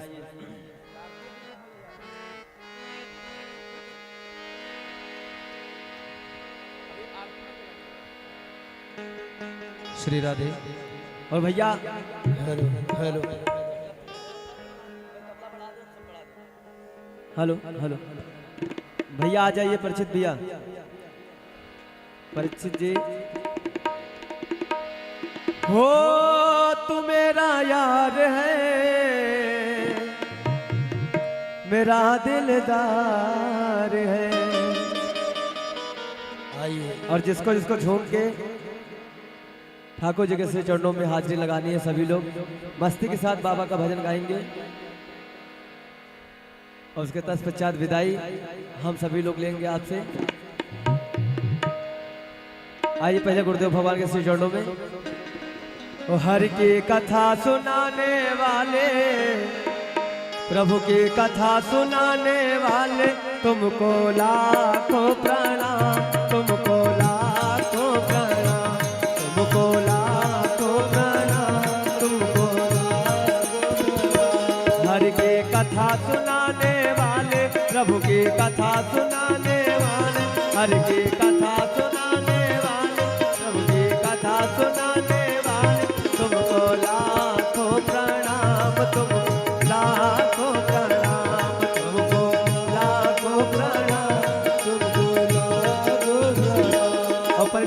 पूजन कर ले व्यासपीठ का, बारी बारी से आते रहेंगे व्यास जी का।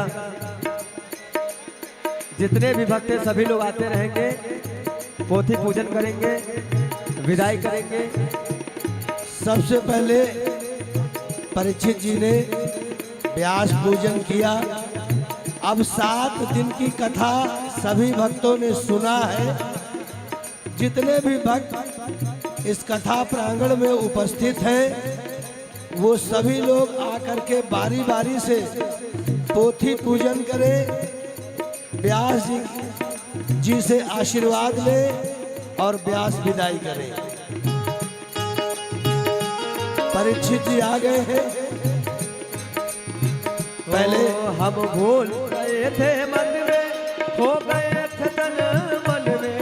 हम भूल गए थे मन में,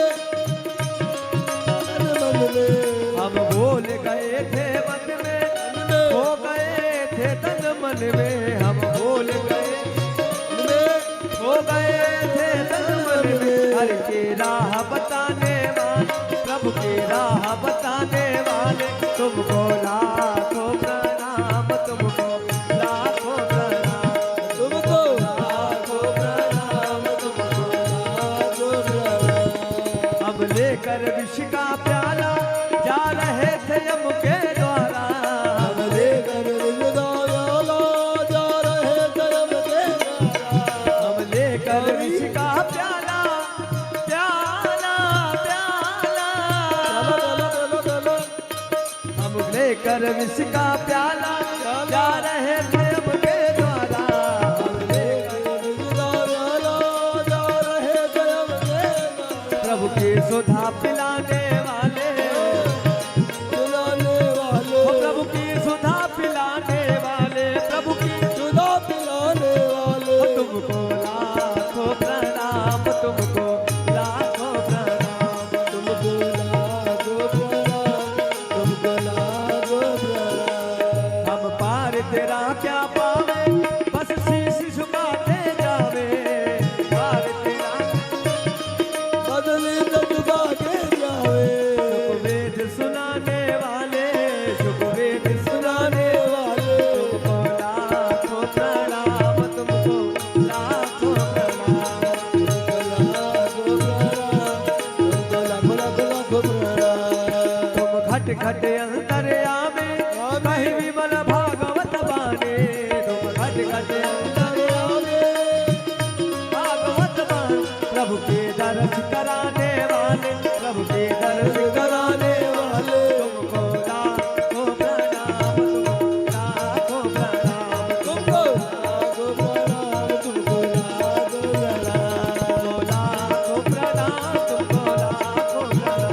तुमको लाखों प्रणाम, तुमको लाखों प्रणाम।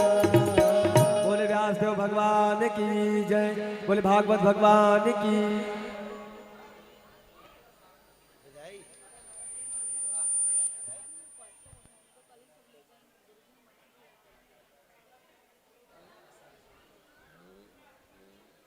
और जिन्होंने कलश स्थापित किया है वो सब परसों आएंगे यहाँ पे लेने। कल पूर्णाहुति होगी, भंडारा होगा, ऋषभ तो परसों उठाएंगे।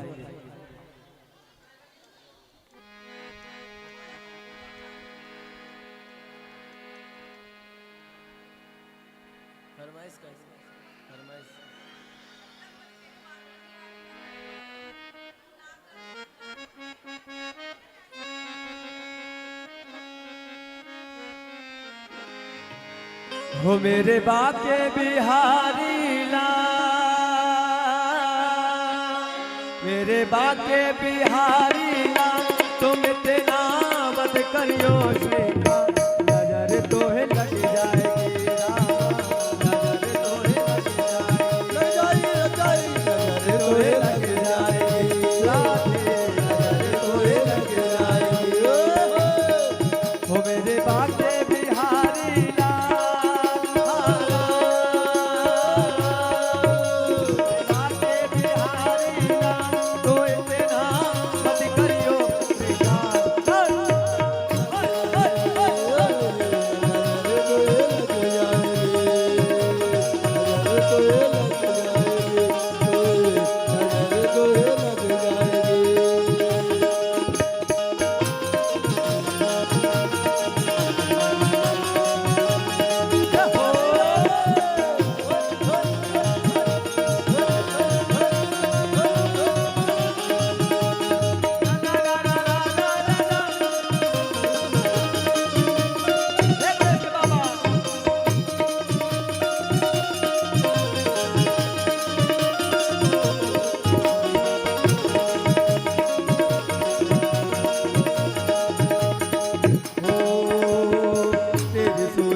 नजर तो है लग जाएगी, राधे नजर तो है लग जाएगी, श्यामा नजर तो है।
हेलो हेलो हेलो हेलो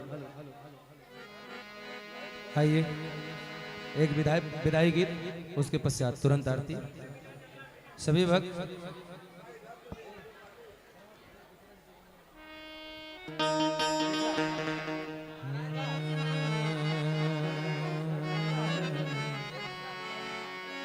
पत्ता टूटा डाल से ले गयो पवन उड़ा, अब के बिछुड़े कब मिले दूर चले तुम जा, विदाई ले रहे सबसे।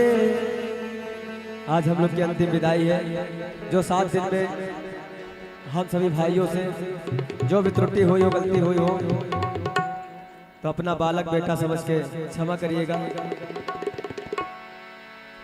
विदाई ले रहे सबसे, हमें अब दूर जाना है, हमें अब दूर जाना।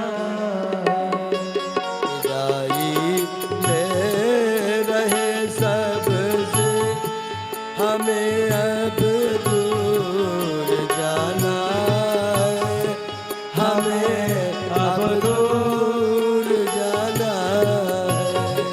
विदाई ले रहे सबसे, हमें अब दूर जाना।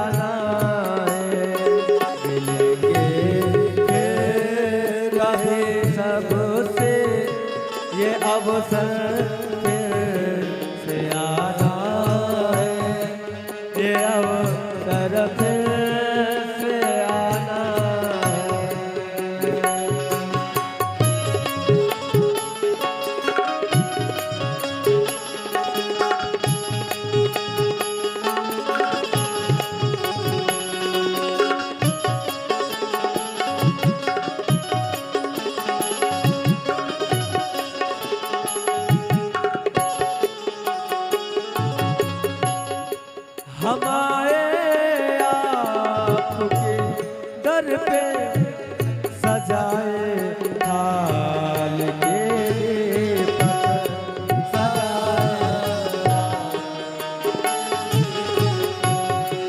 हम आए आपके दर पे सजाए थाल के दीपक गुरुवर ने जो हम लोग आपके बीच में आए माई बाप,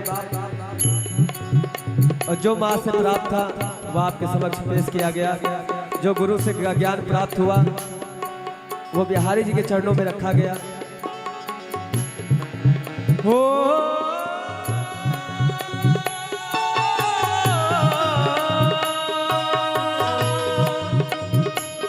मेरे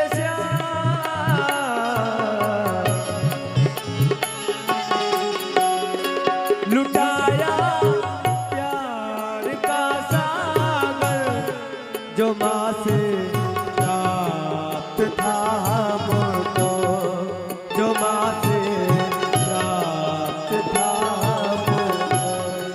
बहाई ज्ञान की गंगा दिया गुरुवर ने जो हमको दिया गुरुवर। और हृदय में याद रखना तुम, हृदय में याद रखना तुम, मिला जो भी खजाना है, मिला जो भी खजाना है। विदाई ले रहे सबसे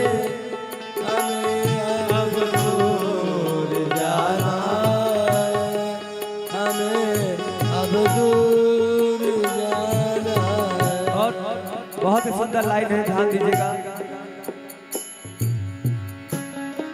सभी को याद आएगी ये आंखें कब कब आएगी, ये आंखें कब कब आएगी। क्योंकि माई बाप 7 दिवस हम लोग हैं आपके चरण, एक घर जैसा प्रेम हो जाता है, एक अपनापन आ जाता है।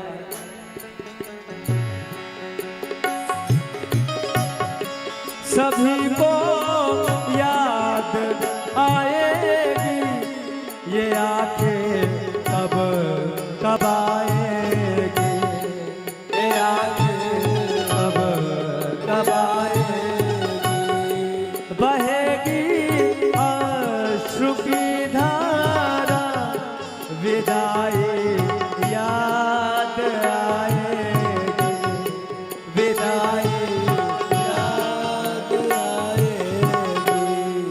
बनाए धैर्य को रखना, उसको कब लगाना है, न उसको कब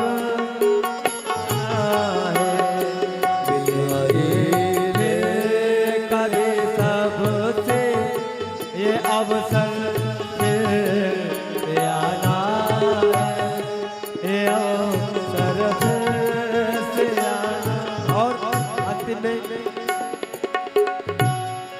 ये पीड़ा मन में होती है, न जाने कब मिलन होगा।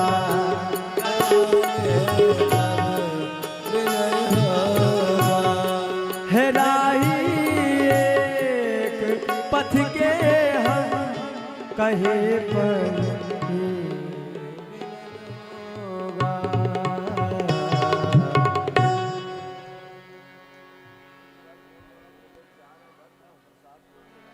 और जो लोग जा रहे हैं भक्त आरती का दर्शन करके प्रसाद बाहर गेट पे लेकर और कल भंडारा है, पोड़ा होती है। अंजनी महाकालेश्वर महादेव मंदिर समिति द्वारा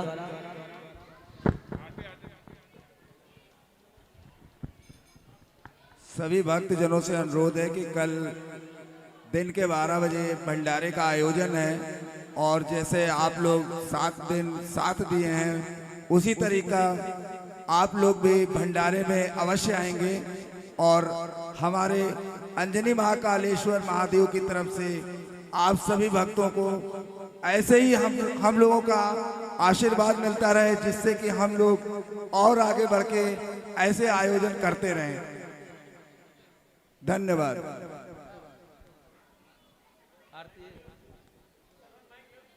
श्री राधे। पिछले 7 दिवसों से आप सभी लोगों का बड़ा प्यार, बड़ा स्नेह, बड़ा आत्मीयता रही, जिससे हम सभी भक्त इस आयोजन को अपनी पूर्णता की तरफ ले जाने में सफल रहे। और इसमें जितना सहयोग अंजलि महाकालेश्वर महादेव मंदिर के समिति के सभी सदस्यों का है, उससे कहीं ज्यादा सहयोग इस सी ब्लॉक के आपके आसपास क्षेत्र के रहने वाले आप सभी श्रोताओं का है। क्योंकि अगर शायद आप लोग इतनी संख्या में न आते तो कथा का आनंद इतना न होता।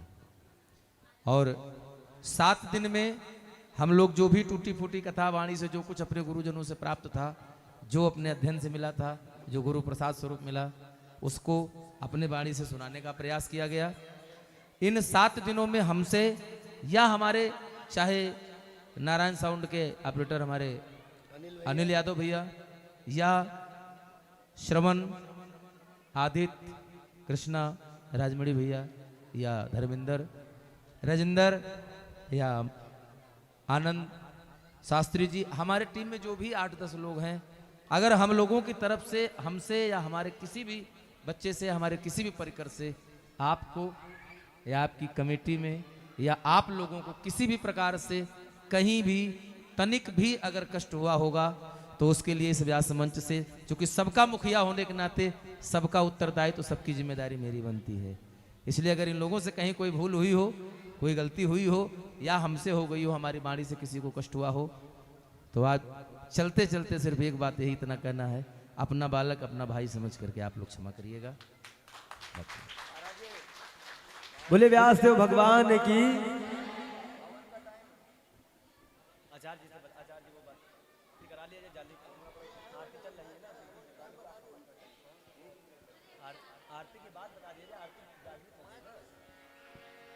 हरि ओम। चंद्रमा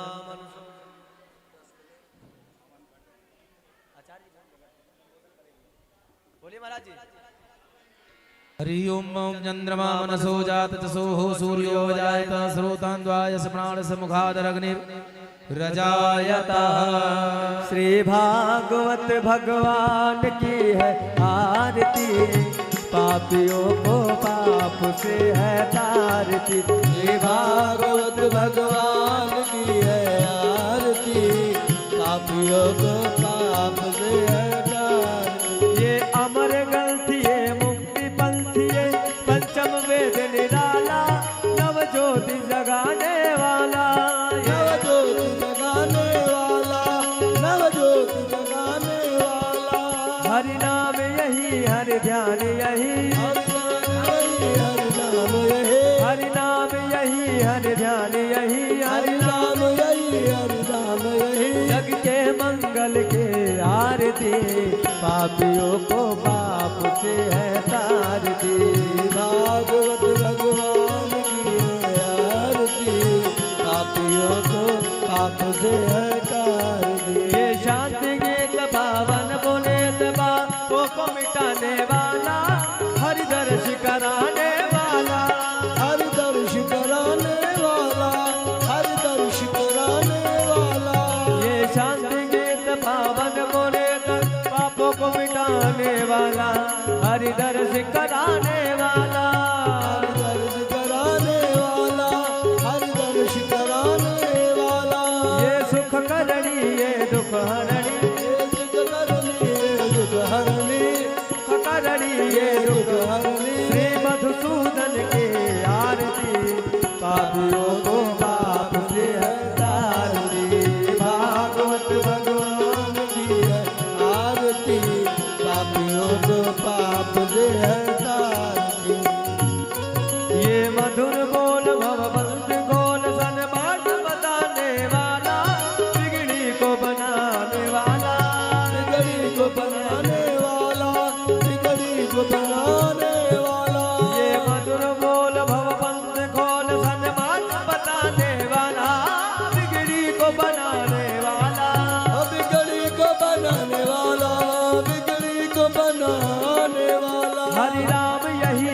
श्याम यही हरि राम यही हरि राम यही प्रभु राम यही घन श्याम यही प्रभु राम यही घन श्याम यही प्रभु के महिमा के आरती पापियों को पाप से है तारती श्री भागवत भगवान की है आरती पापियों के पाप को है तारती पापियों को पाप से है तारती पापियों को पाप को है तारती कर्पूर गौरम करुणावतारम संसार सारम भुजगेन्द्रहारम सदा वसंतम हृदयारविंदे भवं भवानी सहितं नमामि त्वमेव माता च पिता त्वमेव त्वमेव बन्धु च सखा त्वमेव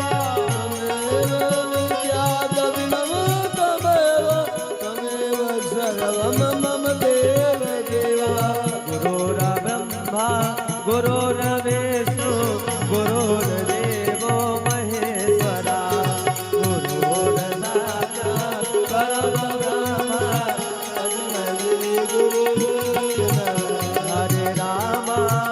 हरे राम राम राम हरे हरे हरे कृष्ण कृष्ण कृष्ण हरे हरे हरे राम राम राम हरे हरे हरे कृष्ण कृष्ण कृष्ण हरे हरे हरे राम राम राम हरे हरे हरे कृष्ण कृष्ण कृष्ण हरे हरे हरे राम राम राम हरे हरे हरे कृष्ण कृष्ण कृष्ण हरे हरे कृष्ण कृष्ण हरे हरे